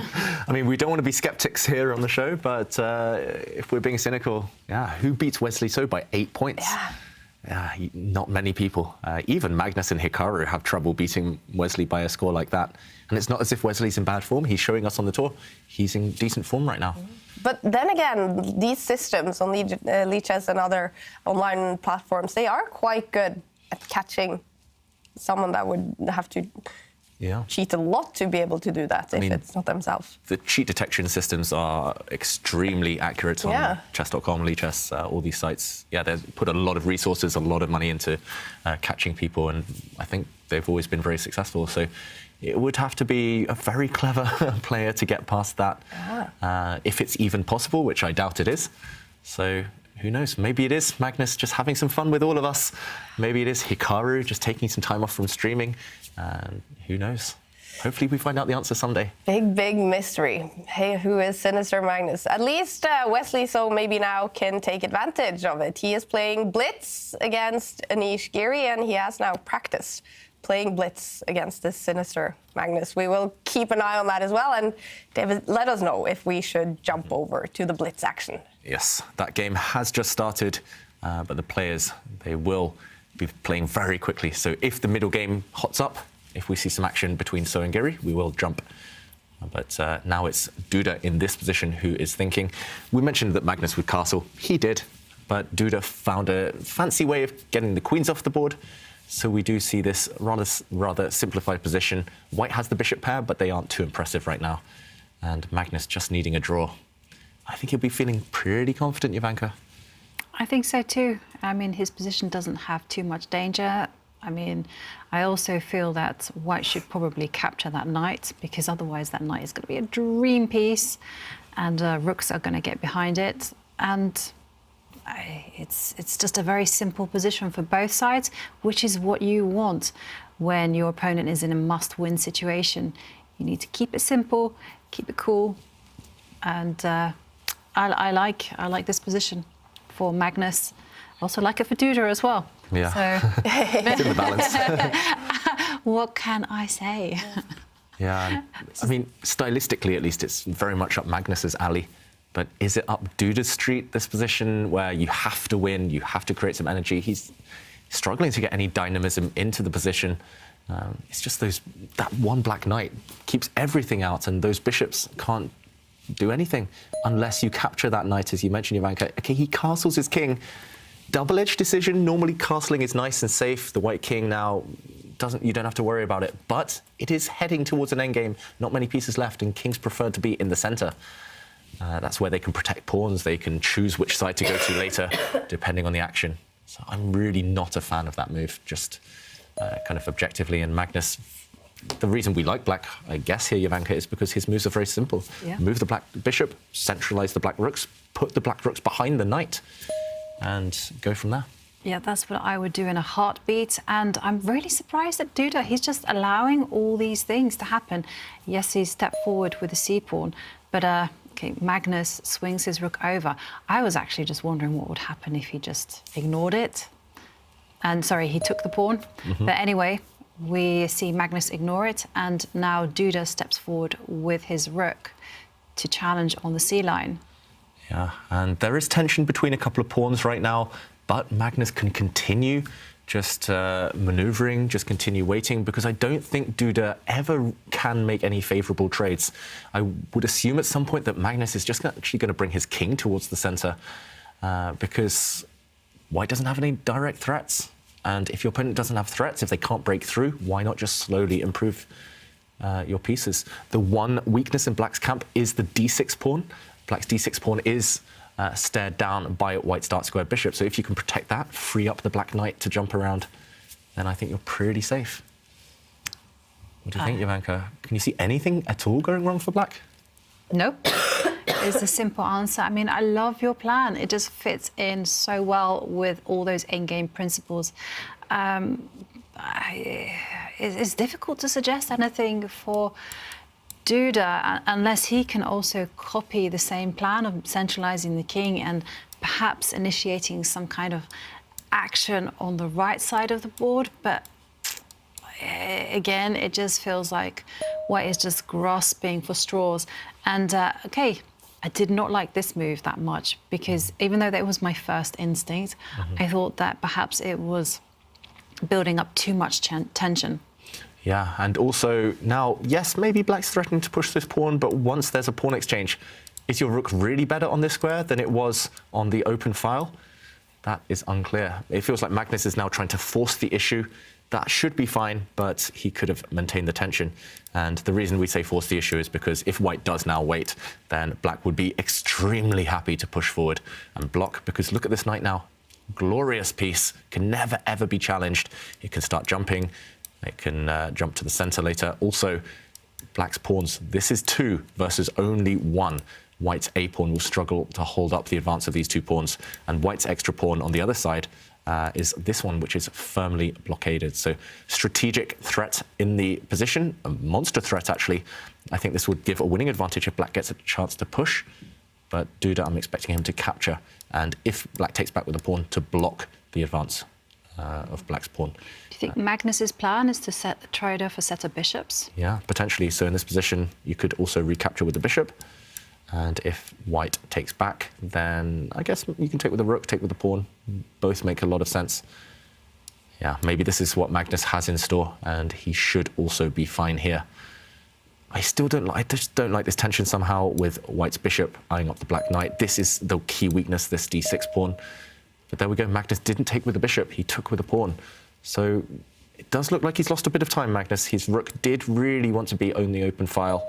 And there we go, we do see Duda very logically block the center. And black's king is coming from some very quick moves suddenly. Black's king has protected the weakness, so black's knight is free to move. This is very instructive. Hold your weaknesses and yeah, free up the rest of your pieces. Still should be level, objectively. But White's bishops, they might start to come to life the more the game drags on. Yep, still very cagey, very tense. Neither side with a clear plan. I mean, for me, it's just all about manoeuvring the pieces, pushing some pawns in a kind of concerted way, and then see what happens. Yeah, that makes a lot of sense. It's also very blocked in the center, so black's knight is just a fantastic piece in such scenarios. Peach, did I say? Peace? I didn't notice. Yeah, and meanwhile, I have been glancing over at that battle between Wesley So and Anish Giri, and surprise, surprise, it looks very level. Really? Lots of pieces coming off the board at an early stage, symmetrical pawn structure. It feels as if they're just these 2 kind of huge forces just cancelling each other out. There will be a blitz game number 2, though, and hopefully we will get into that. And if both of the games are draws, then it will be decided in Armageddon. But between Prague and Erigaisi, they're tied before Game 4. Does it look like Prague will decide the match in Game 4? It does look like a masterclass by Prague so far, and he has an overwhelming advantage. So unless we see a miracle save by Erigaisi, Prague will end this tournament on a high. And there we go, his typical pose, shaking, getting the energy pumping.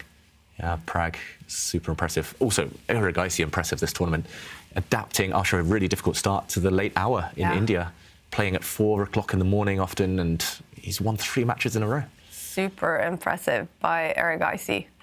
Imagine if he was adapted to the time zone already from the get-go. He could have been fighting for the win in this tournament. Yeah. And it just feels like he kind of played himself into form, because you have to say this is the very first match tournament major that Erigaisi has played. So, you know, once you kind of get accustomed to the nerves, to the whole format, then he could settle and just show us all his talent. Yeah. And there we see you kind of use the word masterclass, and I feel like Magnus is giving us a masterclass in how to hold the position, how to draw in when your opponent is in a must-win situation. I just don't see a single active plan for White. I agree. I don't think there is one. I think the reason we don't see an active plan is because there doesn't exist anything productive for White to do. And if White can't do anything productive with his bishops in this block position, then Black is the one with a free hand to start pushing. And Black's pawns are starting to advance on that king side. I wouldn't be surprised to see all of Magnus's pawns start being thrown forward.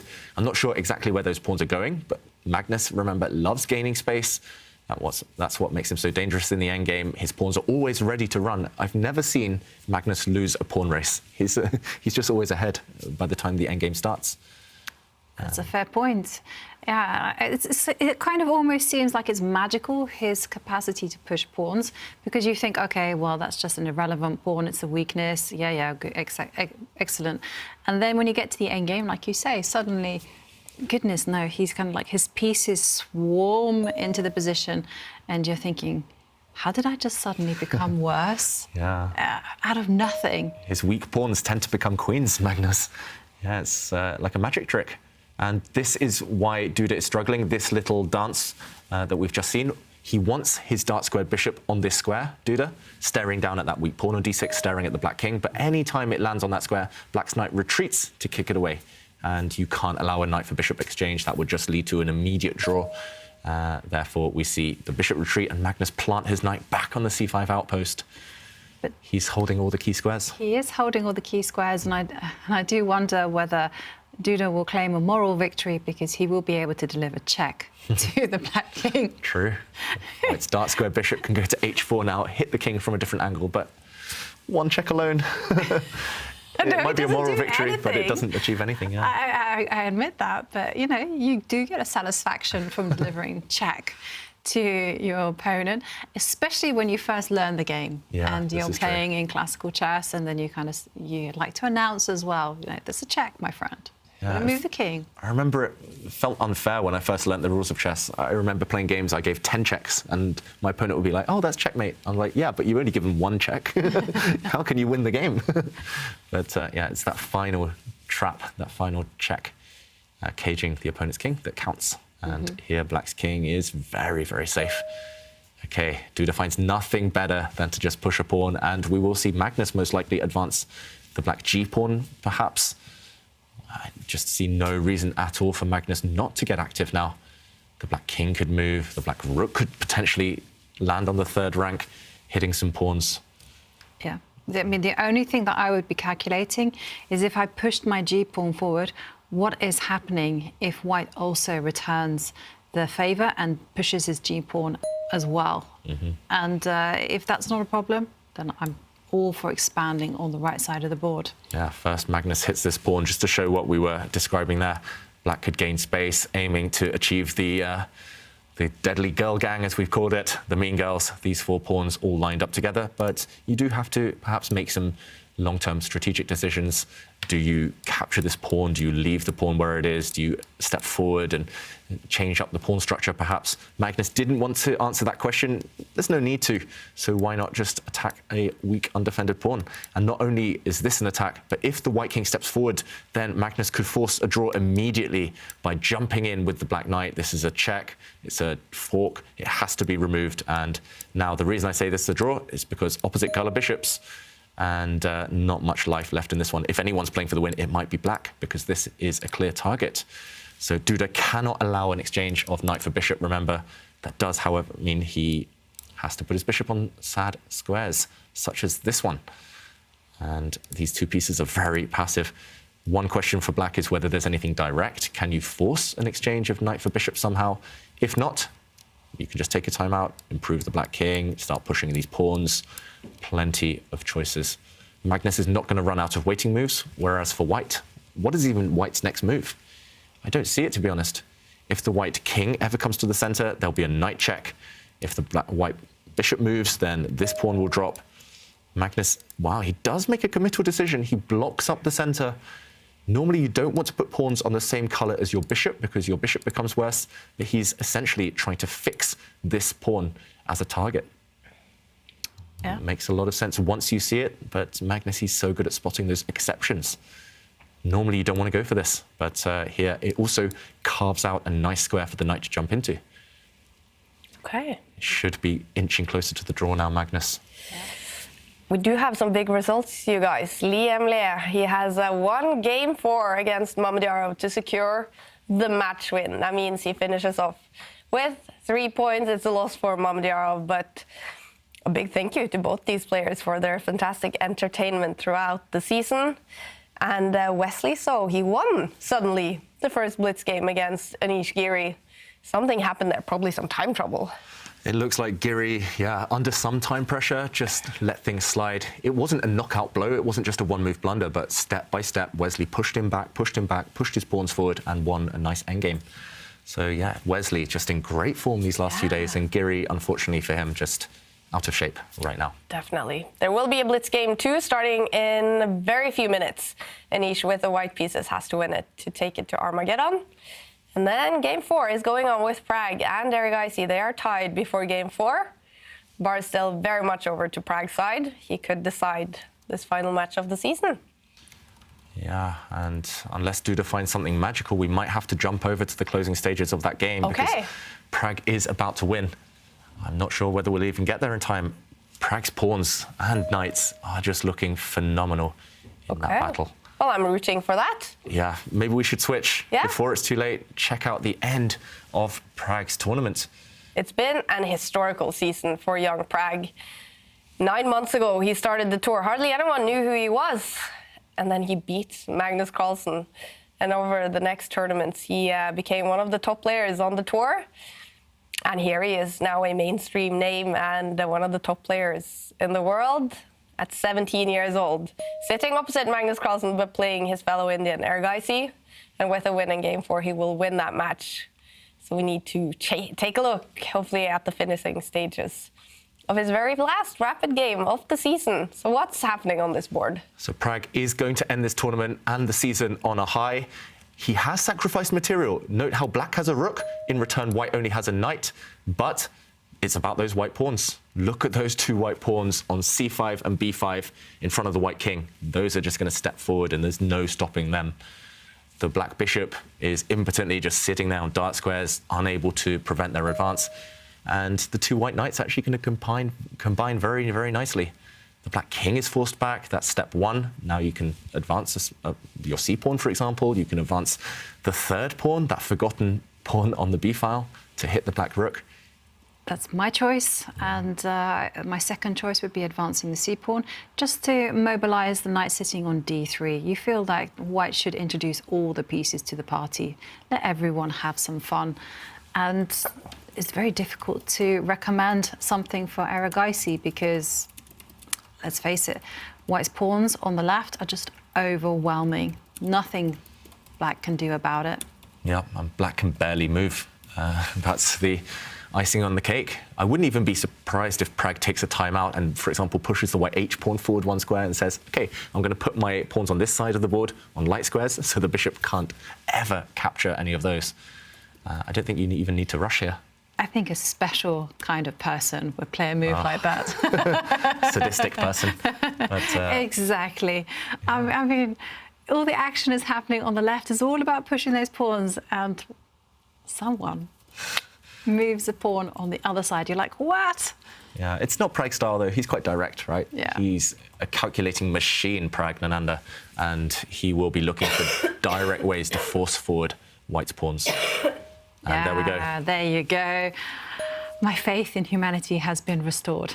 The c-pawn comes forward, and I'm fully expecting the knight to spring forward.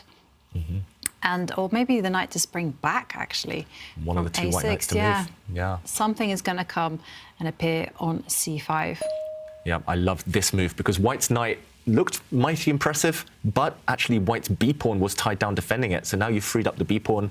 White's knight also was a bit offside on the edge of the board. Why not recentralize it? White's other piece there on d3 is defending, it's controlling everything. So one knight will do the attacking, supporting the pawns. The other knight will just control the rest. And yeah, look at that poor black rook. It just can't get back in the game. Even if it drops down to the first rank, the black rook, it can never slide behind with any checks because white's knight covers those squares. And okay, Arjun desperately trying to at least cause confusion in the brain of Praggnanandhaa by throwing some pawns forward. But I don't think he needs to worry. No need to panic. Those two black pawns can never sneak past white's 3. And why not grab another pawn? He now has 4 extra pawns on the board, Praggnanandhaa. Yes, the black bishop can block, but it's a passive piece. It is a passive piece. Ooh, that was difficult. Tongue twister. Yeah, it was. I'm not going to say that one again. Piece. Yes, and thank you, David. And I'm expecting the knight now to start a new journey to win the pawns on the right side. Yep. Again, putting pawns on light squares, though, makes a lot of sense. Your opponent has a dark square bishop. So taking a timeout with this one, very logical. It wasn't entirely necessary, but at the right moment, you're right, Jovanka, that white knight on e6 can reroute. And if you can imagine, this is one of those types of positions, you can just imagine where you want to put your pieces, and you do have the time to reroute them. Yeah. Especially those two white knights combining together. I just don't see any way that Erigaisi can ever hope to save this game. The only hope is very long term. If black can give up his rook and bishop for all of white's pawns, all 6 of them, then 2 knights on their own cannot deliver checkmate. So that's the paradox of 2 knights. They're so powerful, so beautiful, like they are now, but they need other pieces. Knights alone cannot trap a king. But in the words of Life of Brian, there'd be a miracle. No, you can't do that. And, well, Erigaisi is trying, giving a check to the king, asking a question. What are you going to do? Are you going to block that check? Are you going to step forward with the king? Mm-hmm. I would be in favour of blocking. With the pawn. Check, yeah, with the pawn. And there we go. He plays your move. This also makes a lot of sense. Mm-hmm. And so now Erigaisi is probably going to move his rook to the second row, attack a pawn, because what else are you going to be doing? And it's time just to reroute the knight. Yeah, we might see a trade of pawns first on the h3 square, but when the black rook gets active, at least it can do some harassing, some pinning from behind. Meanwhile, I do see the evaluation bar going up on Magnus's side. Duda has taken some risks to try and win that game, but he's essentially just lost a pawn. I think he's about to lose a second pawn, Duda. We might have to switch back at some point. Oh, heartbreak for the Polish player. But a draw is the same as a loss. He did what he had to do. And Magnus is going to take the win. Yeah, up to you, David. If we should. I know. Suddenly that game is more likely to finish than this one. This one is more dramatic on the board, but the other one, maybe it just makes... It would be logical. It would be fitting to end on a Carlsen game to show his last move of the season. Oh, definitely. Let's do it. Let's go back to Duda Carlsen. It's looking very likely. It's going to be the final game of the season for both of the players. Duda seems so frustrated. But Magnus Carlsen, who's been almost perfect in the tour finals, finishing now probably with another match win and against his biggest rival this season. Prag has been one of them, sitting across from him in San Francisco, but it is Duda who will finish second on the tour standings. And I have to say, Magnus looks very happy. Here we go. Yeah, and Magnus has actually sacrificed some material, so the game will go on for a bit longer. But Duda here is in deep trouble, just like he was in game 2 of their match today. He's got a rook for a minor piece, but black has too many pawns. It's like lightning is striking twice. Black has 3 extra pawns, and after a recapture right now, okay, black even jumping in with his knight, being a bit fancy. Those 3 black pawns are just going to march forward and win the game, most likely. Mm-hmm. And the rook moving up to the 7th row, attacking the bishop, but of course knight captures the pawn with a check. And there we see Magnus's idea. He's just rock solid. I don't even think he's bothering to try to win this one.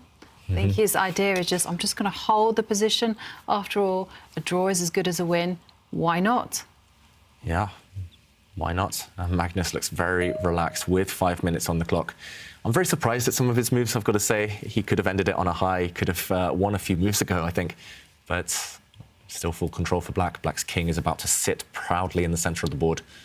White's rook can't join the action. that black knight, the whole game, it's been the most valuable piece, the MVP. It's holding everything together for black. And the B pawn, the F pawn, the G pawn, they can all start rolling. Magnus can start pushing on both sides of the board, and that should spell the end. He moves his rook to the 8th row. I mean, I'm assuming the rook will just come over to the G line and attack some pawns. It does, but it is hopeless because, of course, it can be easily defended. And Magnus has another asset on the board, which is the B pawn. Oh, I don't know what to do, guys. Pragg is about to win his game. Giri against So as well is crazy right now. So much action on every single board. Meanwhile, how much longer will Duda resist? Those pawns are marching. And he is taking under the minute. Yeah, Duda surely can't put up much resistance any longer. Black's king is coming. Okay, he tries at least to hold off the advance of Black's kingside pawns. I think we are about to see Pragg win his game. His pawns were too strong. He's won the black bishop. And he just needs to put the finishing touches. But look how focused Pragg is. Yeah. That is something to learn for everyone at home. Just focus. That is the key to chess. It's all about concentration. That's one thing that I think kind of helped me in my career, that I was always able to block out everything else in life. It's all about those 64 squares for the few minutes that you're sitting at the board every day. Yeah. And yeah, that's going to guide him to a really impressive victory today against his Indian colleague. And let's keep Pragg in the picture, because if he decides it now in the next few seconds, it would be nice to see his reaction. Yes. And he's not the type maybe to stand up and throw his arms in the air to celebrate, but I'm pretty sure we'll see a smile on his face. Yeah. We should, at least. He's played a really nice game there. And meanwhile, Duda holds off the advance of Black's pawns. Oh! Yeah, and this is the type of position as well, Jovanka, right, where the bar might switch over fully in Black's favour. Just one slip in the defence, in the difficult defence for Duda, and it'll be a black pawn running through. It is a very difficult defence. I mean, Magnus, this is the thing, doesn't even need to do anything. He can step back with his light square bishop, one square. He doesn't have to rush with pushing pawns. His position is just overwhelming. I think I would. I don't think I could resist. I think I would just play it safe, especially in light of the whole situation. You know, I would win the match. Nerves start jangling, although it's Magnus. It doesn't happen with him. Meanwhile, we might be treated to even more chess after these rapid games finish, because Giri might be making a comeback against Wesley So. The evaluation bar says Giri is winning. Whoa. And it looks like maybe just a one-move blunder by Wesley So in that one. So an Armageddon game would be a really dramatic way to finish the tour this season. And it's Giri who is above on the tour standings. Of course, that will be able to choose colours. Oof. We'll see a race against the clock to end the day. And meanwhile, Magnus, here does take it slow. He offers an exchange of bishops. Slightly surprising, because White's bishop wasn't too impressive. And White now is able to give some checks to the Black King. White's rook can slide behind. I think you wanted to block those checks, Jovanka, with Black's bishop.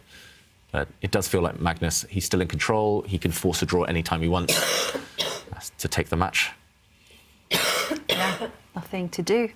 And I think Duda's best chance is actually just to keep checking the Black King. Anything else, you're just losing. But he can't do that, and so he attacks the knight. OK. And the bar drops. Yeah, of course. Yeah, so Black here, what is the win? How does Magnus break through? White set up a really nice defensive formation with his king and rook, stopping the black pawns, but is there a way with brute force to throw pawns forward? Do you have to take a time out, retreat the Black King? That doesn't feel ideal. It's still not clear how Magnus puts the finishing touches on. Yeah, I'm struggling to see a breakthrough. Can you actually give a check with your pawn? Yep, the black D pawn can step forward with a check. White's king will most likely step up one square towards that black knight. And then this is the coup. Then there's some more checks with the bishop. Yeah. Oh, that would be very deadly. So maybe this is the move that would clinch it for Magnus Carlsen right now. It's pushing one of the pawns forward. OK, we do get help from Stockfish, the computer. It wasn't any of the moves that Magnus chose. Actually, the winning move was a really beautiful one, I've got to say, and it wasn't obvious at all. We have to show now Magnus might be held to a draw, but in this position, Black could have won by pushing his pawn forward. And the whole idea is this pawn is about to queen. If you take it with the rook, this is a knight fork. This is hard to see visually, giving up a pawn on an empty square. Also, White's king can capture, but now the Black king can sneak in. Maybe after a trade, Black's king comes in to win the house. The remaining white pawns will drop. So this was very difficult. If we go back to the game, it's similar. But now Black's king isn't able to enter the position because it's blocked off by White's king. Again, what we call the opposition, not necessarily opposite each other, but White's king covers the entry squares. And there we just saw Praggnanandhaa leave the playing venue. That means that he's won his game against Erigaisi. The 2022 season is over for young Pragg. He started out at 16 years old and he's had just a massive season. He finishes off with a match win against Erigaisi, gaining all 3 points. And what a season it's been for the young Indian. Wow. Yeah, he finished off making a new queen. That's how we predicted the game would end. And that whole game, I'm going to go back to study it afterwards because Pragg, masterclass again. Wow. Just whenever he wins, it seems to be in style, Praggnanandhaa. Yeah. And we will definitely see Armageddon to finish off the 2022 season. Geary has made a comeback, winning Blitz game number 2 against Wesley So. In 5 minutes, the Armageddon will start and Geary will choose the colors. Often they choose white where they have to win. Geary, could he choose black? Yeah, I mean, he could choose black, but on the mouse, he isn't the quickest. He isn't as quick as Wesley So, I feel. So White will have 5 minutes in that match. Black will have 4. I think that might be a sizable advantage. He's also just checkmated Wesley So with White in this game. Whoa. So why not back yourself, choose White, take the extra minute, and go for the win? That's what I would do if I were in Anisha's shoes. Meanwhile, this game has slowed down, and I think we will see a draw any moment. White's rook is paralyzed, passive, defending pawns. Black's knight, very, very active. Duda's only try and win this game is to go really passive with his king, but he's That's an attempt to lose. Yeah. Okay, and Magnus's king has now stepped forward. Really, there's nothing that Duda can do. You just have to accept your fate. And he steps back with his rook. King is going to step back. The dance continues. The players are just shuffling the pieces from side to side, backwards and forwards, but nothing much has changed. Oh no, Duda is playing for the loss. Yeah. You cannot put your king so far away from the action. And Magnus doesn't even try to activate his own king. Instead, he just pushes his d-pawn forward, and it's unstoppable, actually. This pawn is rolling, and suddenly you can't even block it with the white rook because there'll be some nasty knight checks, knight forks. White's king, it's like the most indecisive piece I've ever seen. It's going towards its own pawn, then it's running back to the center, going back towards its own pawn, switching sides, and that's given Magnus 2 moves. This black pawn went from being a nobody to being a potential queen. And this is gonna, unfortunately for Duda, end badly. That's ambition for you, David. Yeah. It's good to be a pawn in life. Yeah, don't get too ambitious. You will be punished. Duda now swings his rook across. If Magnus wants to play it super safe, he'll just eliminate White's h-pawn. The black knight can go over and capture. If he wants to play for the win, Magnus, we might see the black king start entering the position. There's no reason to even play it safe here necessarily because black runs no risk at all. Even without black's very strong passed d-pawn, the position is a total draw. So what will the world number 1 do? Will he want to end the season on a win?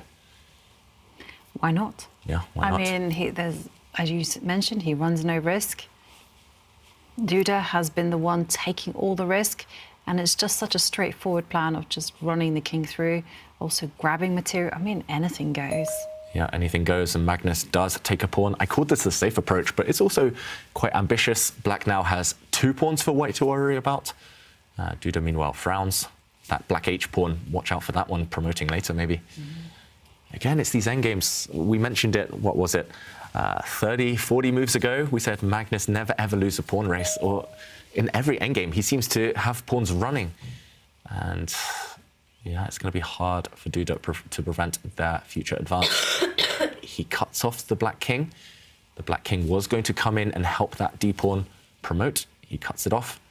But I don't really see this helping. Can Black not push that d-pawn forward, for example? That's a good move. Yeah, I mean, Black's knight can find a way back at some point. Exactly. Black's g-pawn can push. Again, Magnus can just choose whatever he wants to do. I really like your d-pawn move. It's the most direct way forward. It is.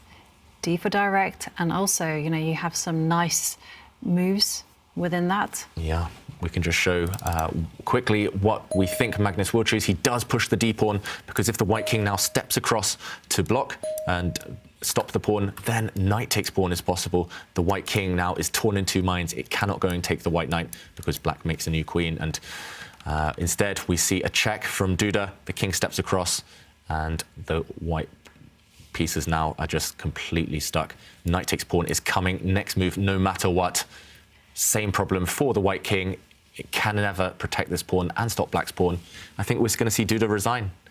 Magnus in full control yet again. Those pawns are overwhelming.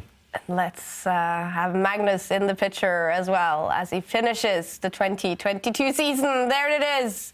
The winner of the match, the winner of the Meltwater Champions Chess Tour 2022, and the winner of the tour finals. Leaving the San Francisco arena with a slight smile on his face. He is a true champion, Magnus Carlsen, and I can't wait to hear from him. Magnus, congratulations. You've wrapped up with, well, a perfect score here. How are you feeling? Almost perfect score. But yeah, I'm feeling good. But not just the winning of the tour, but also just the quality of play. To us, it was just super impressive. Share with us. We know you're really critical about your own play. It's going to be hard to find anything to criticize this time. Yeah, it was mostly pretty good. I mean, today my white games were kind of terrible. So, I mean, it's pretty easy to find things to put your finger on, but obviously this was overall good. There was a moment in the last game here where after he went for bishop b2, I was thinking.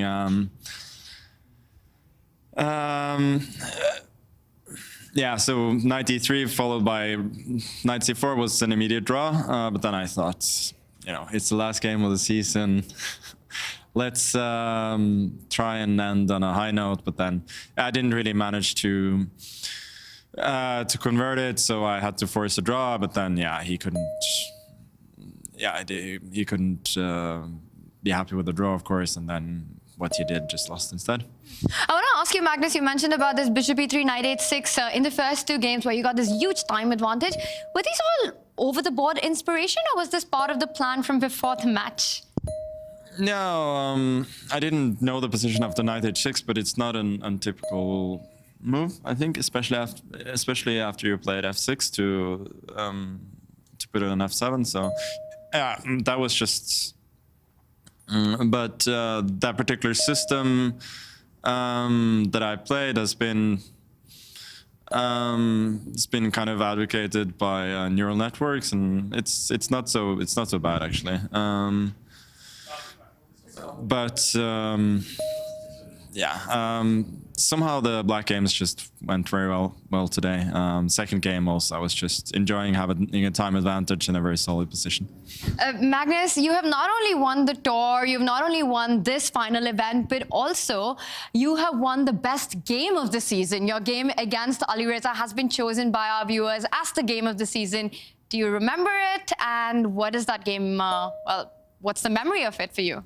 Well, people are suckers for queen sacrifices, yeah.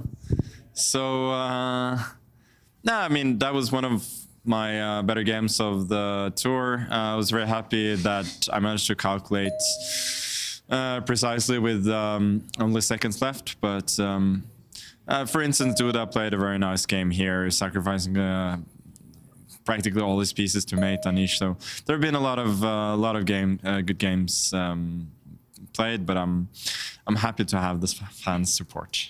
Are you proud of the kind of chess that has emerged in the Champions Chess Tour with this demanding format and the fighting play that we've had this season?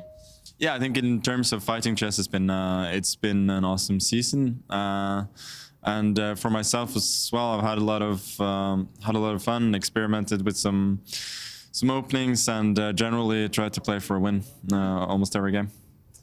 You've done it well, amazingly well. And finally, I have to ask you, because we've got this whole investigation on. We mentioned it to you at the start of it. A certain player who's been beating Wesley every day for the last couple of days over Blitz, and we're trying to find out who it is. The whole world is trying to find out who it is. Goes by the name Sinister Magnus. He's been on for 4 days, up to 3,000 rating. You mentioned it's not you. If you had to take a guess of who it might be, anyone? No, I haven't seen the games, so I cannot. It's hard for me to say, but it's a good name. Few players are able to beat Wesley like that, 5-0 and 7.5, 2.5. So does that give anything away to you? Yeah, it must be a strong player, no? All right, well, enjoy the rest of the day, and we'll see you at the closing ceremony. Congratulations, Magnus. Thank you. Thank you. Season is over for tour winner Magnus Carlsen, but there is one more game to be played, and what a perfect way to end the season with an Armageddon game. It has started. Anish Giri chose to play with the black pieces. That means he has 4 minutes on the clock, but will win the match with a draw. Wesley So. He started with 5 minutes, and he has to win the game with the white pieces. So what's happening here? So Giri might have chosen black, but he's played anything but solid, anything but passive. He's played a Benoni opening, and that does mean action here. Black's pieces look fantastic. Black's knight has jumped in, kicking back the white queen. It's level material, but now Giri has opened up the B file for his rook. Also, look at the clocks. He's leveled up the time. This one, it's going to be fast, it's going to be furious later, but right now, on the board, it looks like Giri's doing very well. Giri's doing fantastically well. I mean, he's got everything he wants to have. He's got active knight. Rook is now coming in. He's got control of all the dark squares. And take a look at White's bishop sitting there on A2. Useless piece. And all Anish has to do is make sure that in the complications, because they are coming after Wesley's last move, that he does not lose his head and keeps his cool. Yeah. Giri will need to keep his cool. He'll also have to keep up the pace, keep the speed. He's slowed down a bit now, thinking for almost 20 seconds, but he can just take this pawn. He had to take this pawn. There was no real alternative. Some captures here. This bishop now, if it's taken by Black's pawn, suddenly the white rook at the bottom of the board will take Black's bishop. So this is not a real sacrifice, but the evaluation bar says it doesn't work. Does Black have a way, maybe on the dark squares, to give up material, to crash through? It looks like there might be a winning move. Giri gives up his rook, a whole rook down, but he's going to jump in with Black's knight now. 2 white pieces under fire. Black's queen has come to life. Black's going to win either White's dark square bishop or White's knight. And it's just going to be a total mess on the board. Yeah, this is like the perfect counter-attacking play from Anish, and there he defends his piece, but okay, his position is in tatters. The knight can spring forward to D3, attack the rook, attack the bishop. Looks very strong. It looks incredibly strong, and Anish plays it. And it's looking like the situation is getting critical for Wesley. And wow. Evaluation bar is actually getting confused, though, with the evaluation. Maybe Anish's idea wasn't as strong as it looks, but it does look fantastic for Black. Black has a bunch of pawns, those A pawns. Black's knights are well placed. Ooh, this might be a clever move by Wesley, taking one of the pawns away. Suddenly, Anish, remember, he did make a sacrifice in that little transition phase, and he is down on material. The clock, though, might be the decisive factor. It looks like Black is still doing OK on the board. But 1 minute for Anish Giri. He's nearly a whole minute down on the clock.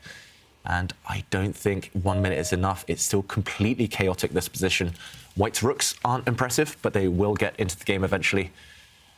Yeah, maybe he just wasn't accurate enough in that calculation phase. I think with 30 seconds more, he would have found a clear win for Black. Now a check, but White's king is super safe. And the queen dives into the position, but it's not enough. And all the while, you see Wesley, he's just playing quickly. He's upping the tempo. He's putting the pressure on Anish. And how many seconds? 50 seconds for Anish. Yeah, the problem is his queen is going to get chased back as well. The white rooks are going to harass that black queen. White's queen can slide across at some point, offer up an exchange. Wesley does need to win, but he can hustle now on the clock, and he can hustle on the board because white is material up. The one thing you need to keep safe is the white king. Okay, he's going on the attack, though. He's going for the black king. We see a bunch of exchanges, but files are opening up. Now white's rook can start giving some checks to black's king. Loose square, though, for the white knight. It looks like Wesley isn't entirely without nerves either. 41 seconds for the Dutchman, and there the queen swings over, gives a check. King quickly hides in the corner. It's crazy here. It's just going to boil down to who is quicker with the mouse, and the queen is going to step up and just cover some of those important squares on the king side. Yeah, the queen needs to run now. Black's queen has to keep her knight safe. She steps back one square, and Wesley, sneaky move there. He leaves the white knight up for capture, but he's trying to get in with the white queen. The white queen wants to come into f5 with check. Black's bishop was loose, so he had to retreat. Anish is curling up into a ball in the corner. He's got to hope that he can force the draw or survive on the clock. It's not going to be easy. This position is far from drawish, and deadly threat from Wesley, so to bring the rook up. Back rank checkmates are coming. Is coming. Okay, the queen grabs the pawn, and Wesley in full control here. I mean, look at white's king in the corner. It's safe as houses. There's no checks whatsoever.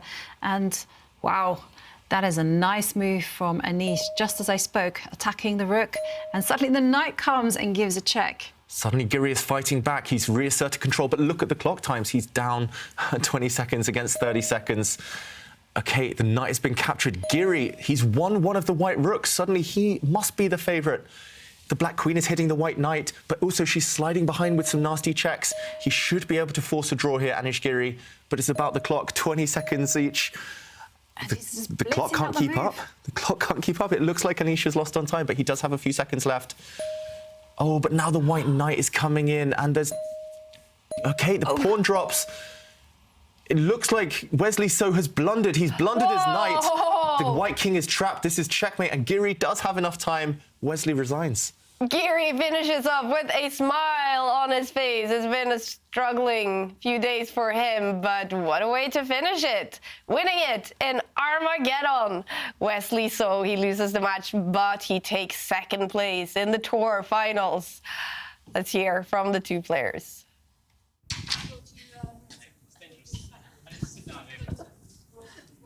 91 was nice. Okay, I heard. Come back, Anish. I heard Anish keep on clicking the mouse, huh? Like click, click, click. What a crazy match, yeah. Yeah, it's nice. I heard click, click, click. Pre-moving. I don't know. You were clicking. You click the mouse. You click the mouse so many times. Huh? Yeah. No, but I mean, I don't know. Like, I have like 4 seconds. It's completely insane. It's made it just.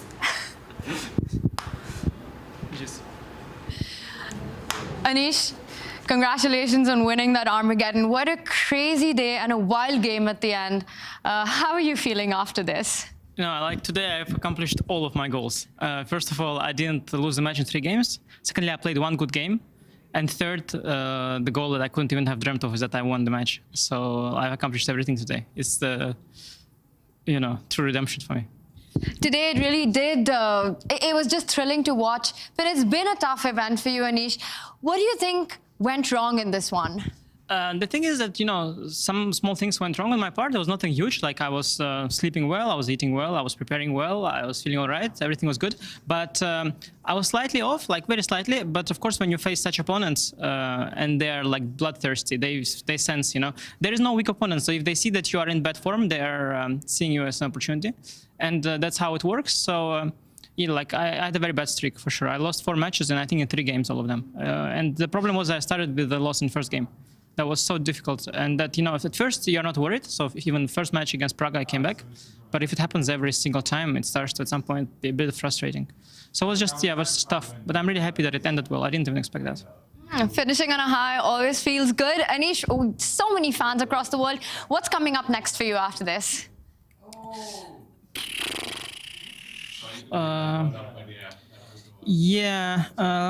You should check my Twitter and Instagram for updates. But basically, I'll probably maybe play the World Rapid and Blitz, although it's quite hard to get to the venue. which is in Kazakhstan. But I think there should be flights available, so I'll try to get there. Before that, I played an online tournament, Chinese tournament. And Speeches Championship is the first thing. Thank you, Tanya, for helping me out, because maybe you tell everyone what are my plans and ambitions and so on, because I'm not able to focus right now. Well, you don't have much time because you start with a big one tomorrow itself. The Speeches Championship does start. Yeah, I mean, but it's not how it works. So the tournament starts, but there's not like everybody starts at the same time. So my match is in a while. So I'll prepare really hard because I'm going to play Houska. And I believe he for sure is in top 5 in the world in Blitz. So it's going to be really, really hard. And I'll have to prepare extremely hard to make it not embarrassing. All right, well, apart from the chess, have you enjoyed playing here in San Francisco? Apart from the chess, have you enjoyed playing here in San Francisco? Okay, because that's a bad question. There's no other games I played. Your time here in San Francisco, how's it been, the experience? Yeah, great. The place is really spectacular, very beautiful views, and some people, they ask me like, this view that they see, is it real? They can't believe it. They think it's some kind of CGI or whatever, but it's really the view, and yeah, beautiful place for sure. And yeah, I'm looking forward to be back here, hopefully again. Definitely a city that loves chess. Yeah, and congratulations on finishing on a high, and we look forward to seeing you back in action, Anish. Thank you. Wesley?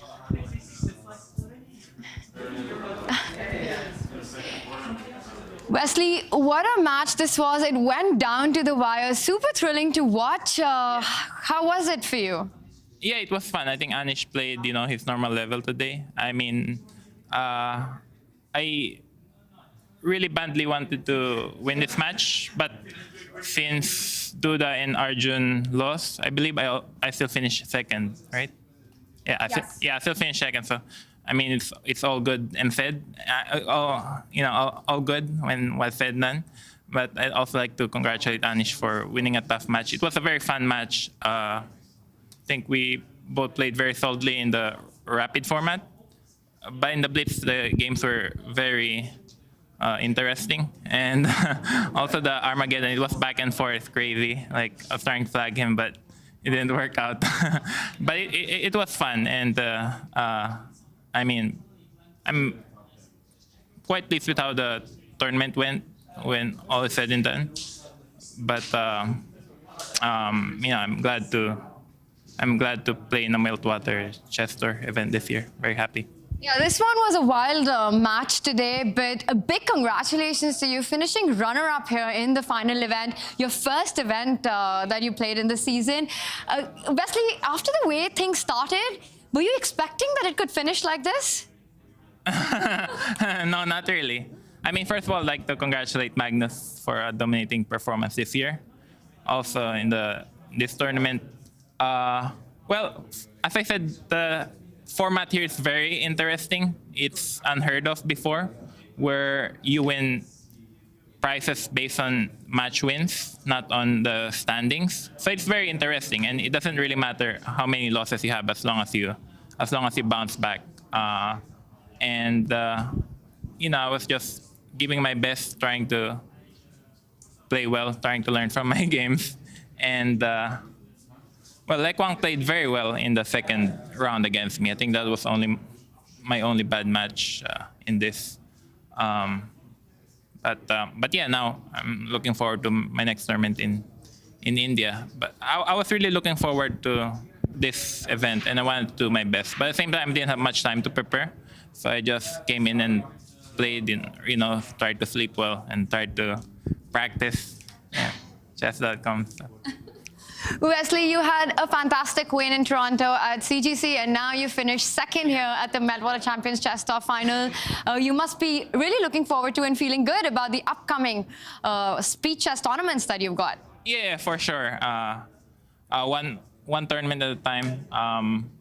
My main focus still is classical. Like, I'm really trying to improve my classical rating. I lost a bunch in the US Championship, and that's the main reason why I'm playing less online events this year. I really want to focus on overboard classical, but it didn't work out this year. But there'll be a next year, and yeah, speed chess going to be interesting. Been practicing a lot. been testing different mice. And my first round opponent is Nodirbek Abdusatorob, who's won the gold medal in the recent Olympiad. And I played him also a couple years ago. Played him in Reykjavik as well. So it's going to be fun. I mean, the SCC speeches is kind of like an annual event. I mean, it's fun if you watch a commentary.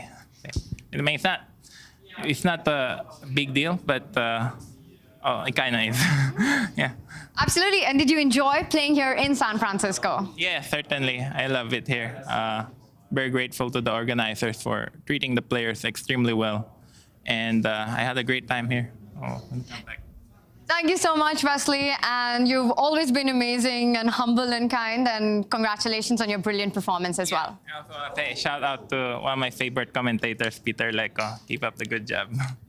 Awesome. Thanks. Thanks, Wesley.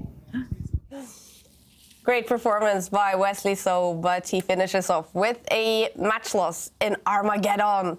Anish Giri managed to clinch the win. It was a dramatic ending to that game. We just have to take a look at how the whole season ended. Yeah, it was a breathless finish. Both players had mere seconds left on the clock and no increment, remember. So it was all about playing fast and playing tricky. And this position, Anish Giri, as black, has put his queen on a very nice square, pinning the white rook, tying down the white king as well. And this is where Wesley did blunder. He had a few seconds more than Giri. So if he had survived, for example, by playing a tricky move, such as knight to f8, then he might have won the game.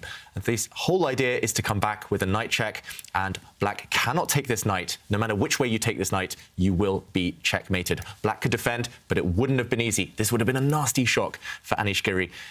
Instead, Wesley put his knight on the wrong square. Same idea, this time threatening the black rook, but now the connection has been cut between the white queen and the f4 pawn, allowing Anish to simply capture a nasty check. And as we saw, the king moved forward, another check, and Anish Giri finished off the 2022 season with a checkmating attack. He captured this knight, the king is trapped. All white can do is postpone the inevitable by giving up a queen, and therefore Wesley resigned.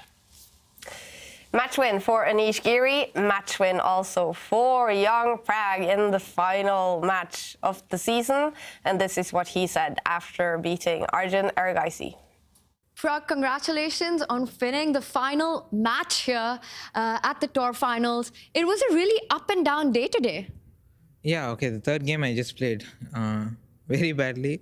And yeah, but this game, okay, he fell for this trap with c5 rook a6, which is supposed to be very bad for black. Like this extend check is, but it's very good compensation, and it's almost close to winning for white.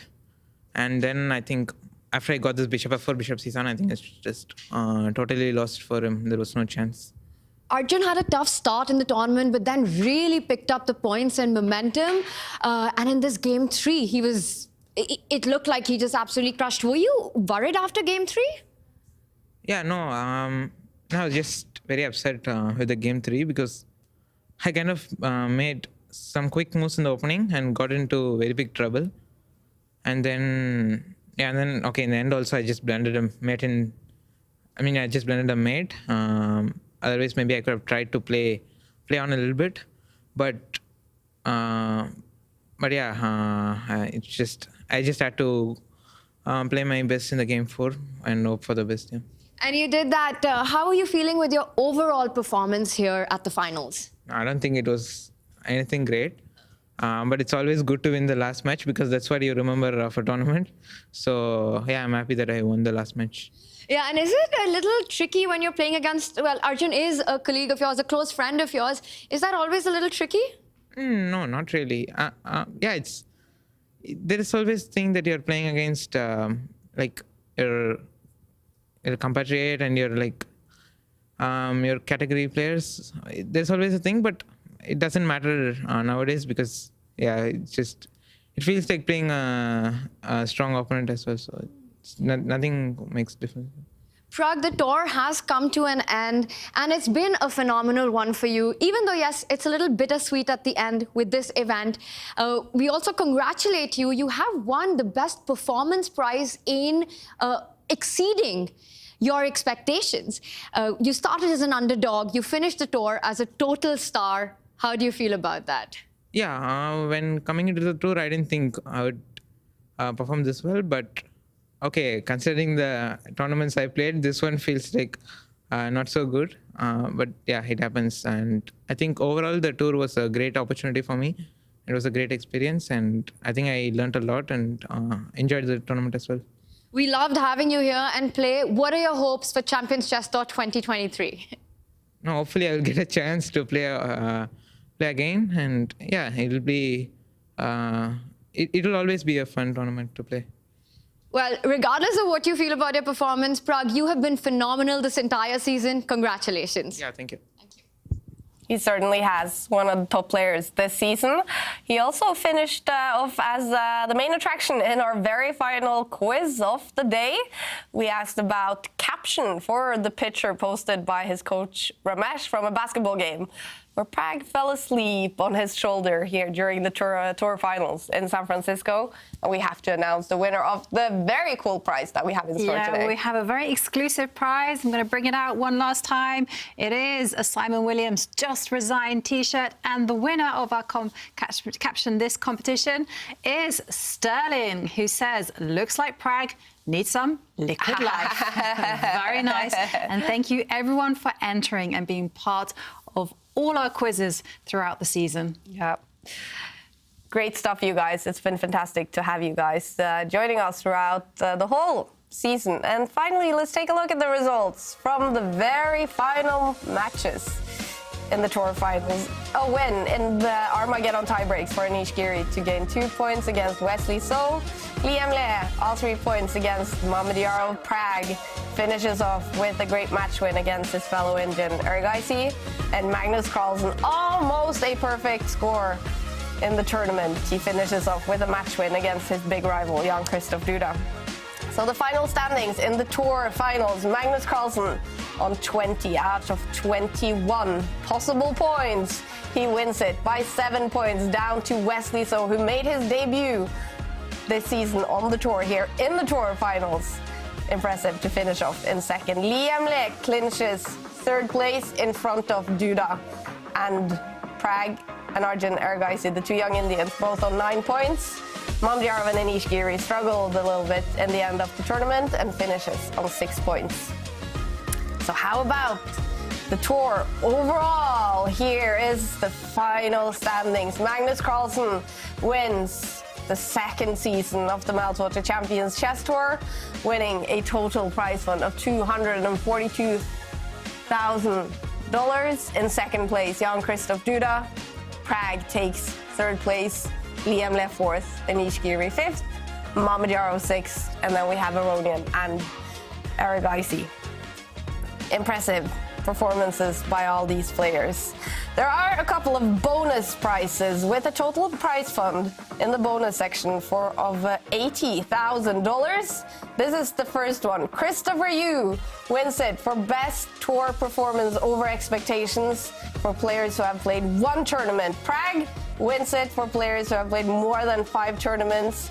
And eventually Vincent Keimer takes it for players with at least 3 tournaments.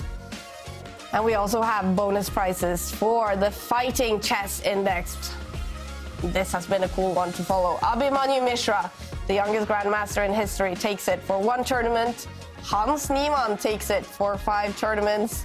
And eventually Levon Aronian for players who have played at least 3 tournaments.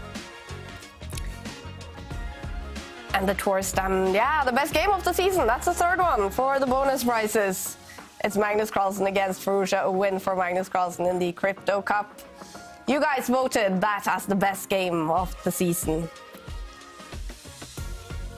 And now, Magnus Carlsen, he's won a bunch of prizes, most importantly for winning the tour finals and for winning the Meltwater Champions Chess Tour 2022, and he will now receive his trophy.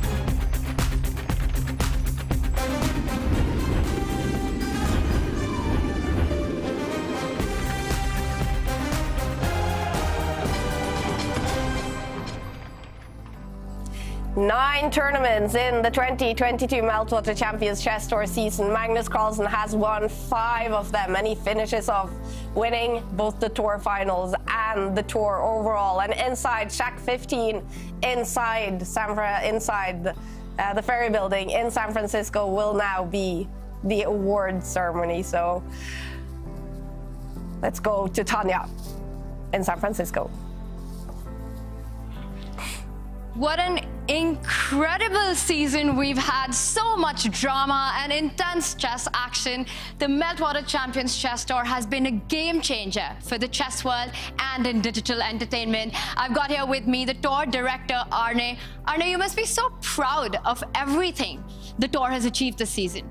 Indeed, it's been an amazing journey this season. All the joy we had, all the fun we had over the board, all the fun we had besides all the content we had created. We had over more than 50 players participating in a season, over 9 tournaments. We've had some of the most covered chess moments in history happening in our tour, and it's been an amazing journey. And it's important that we thank the players, that we thank the viewers, we thank everybody who's been part of doing this, and of course our amazing partners, to thank them as well. It has been an amazing season, and the tour continues to innovate in the chess world. It is the moment we've all been waiting for. It is time to award our winner, and I'm going to call upon Magnus Carlsen, the world champion who has won the Meltwater Champions Chess Tour 2022. Magnus, congratulations. Thank you. Magnus, share with us not only the joy of winning the tour, winning the final event, but also this incredible form that you've been in, just impressive play throughout.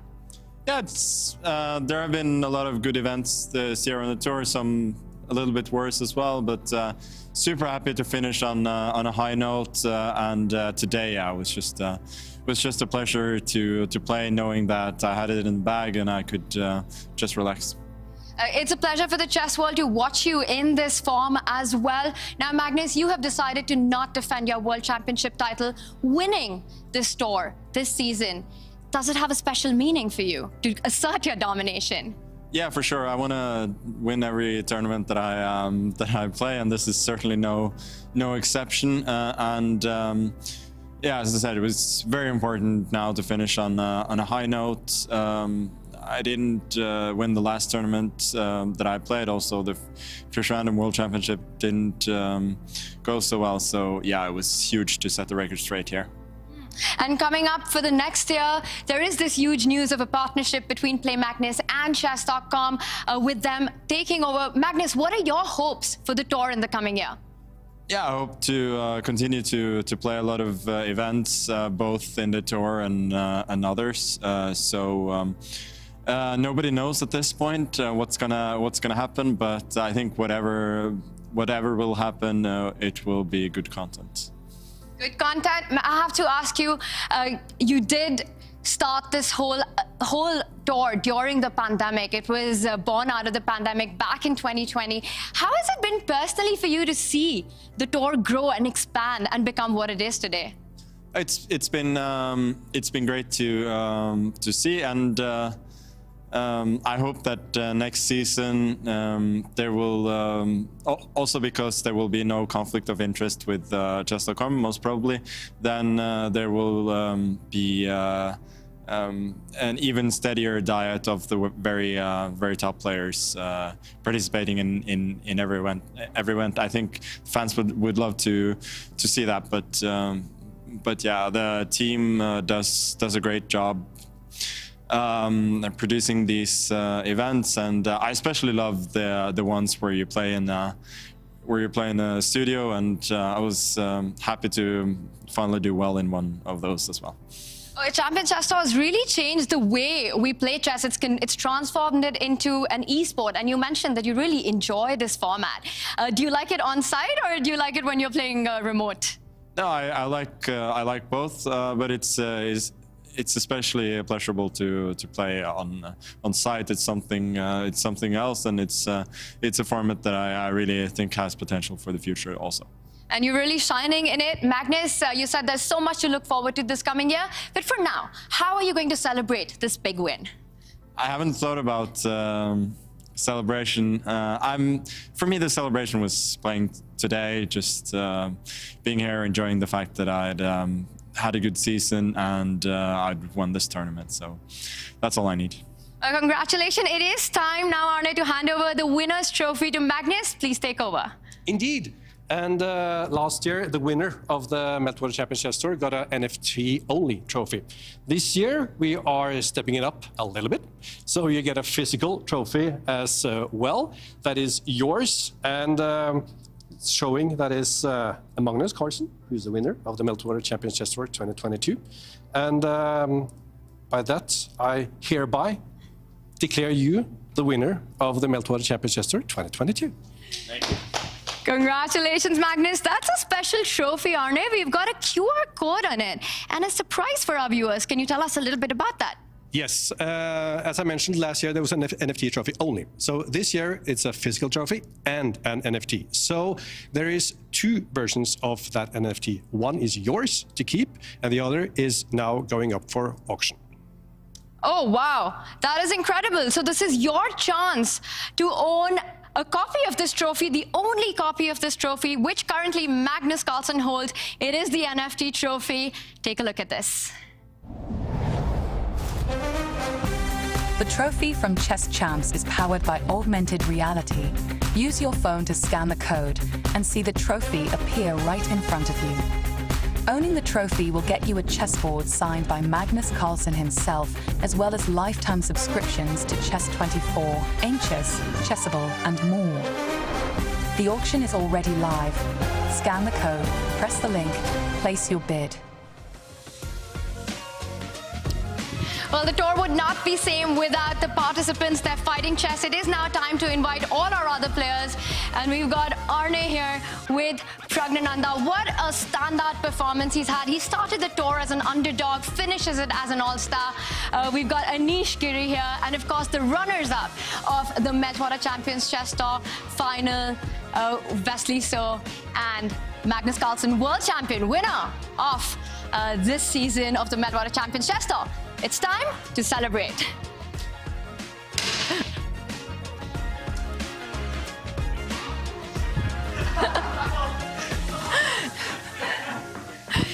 Kaja, the party is just getting started here in San Francisco. But before we go, we've got a surprise for everyone back in the studio in Oslo. This one's for you, Kaja, Jovanka, and David.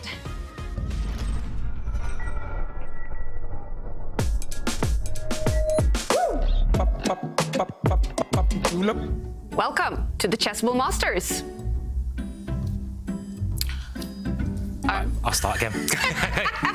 Respectful of Jan's great ability and yeah. Og det betyr det at, sorry about that, that means that Giri... Status is after preliminaries. I'm sorry. What's happening? I don't know, my phone just went crazy. There's a hair from my chest. That what? Sticking out. 2 days of final. And så ska jag... Fy fan. Nej. That was me when I came home from the bachelor party. Yeah. He feels that this is confidence building. This is something that he takes with him.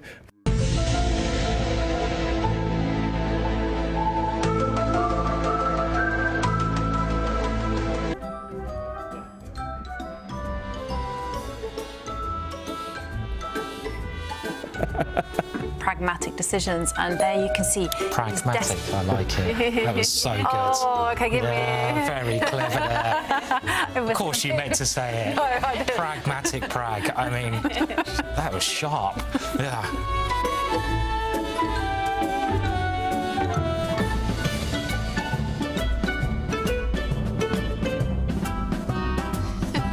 Can we hear it in the voice? No. Yeah, come on.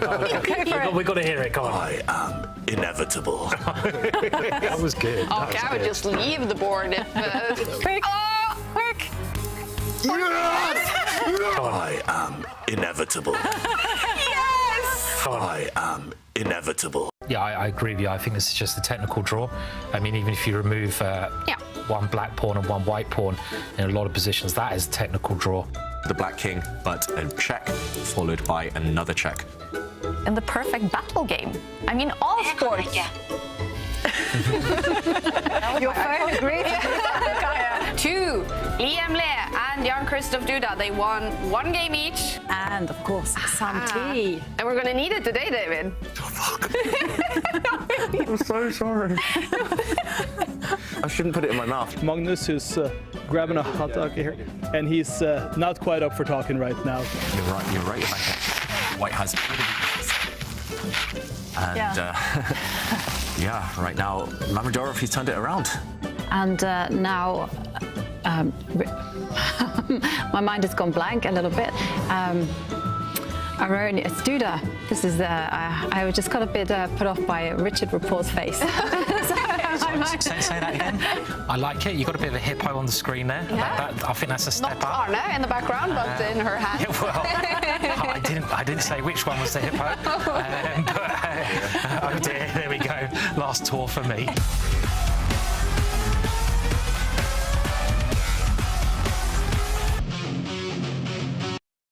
This chair definitely has seen some success.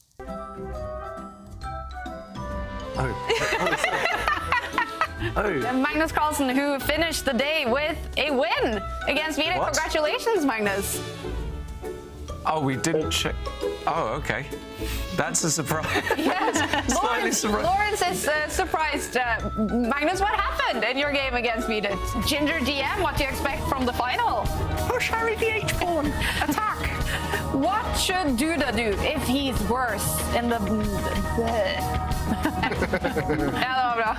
The person that wins this auction, what will they get? They'll get one night with me. Flipsy. La la. Po.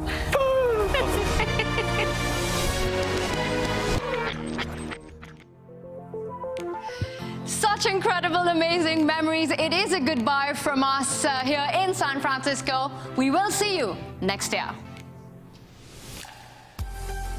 Thank you to everyone in San Francisco and for that surprise. We laughed a lot now. It's been a good season. Yeah, I brought back lots of memories. Yeah. Oh, it was a bit emotional. I know.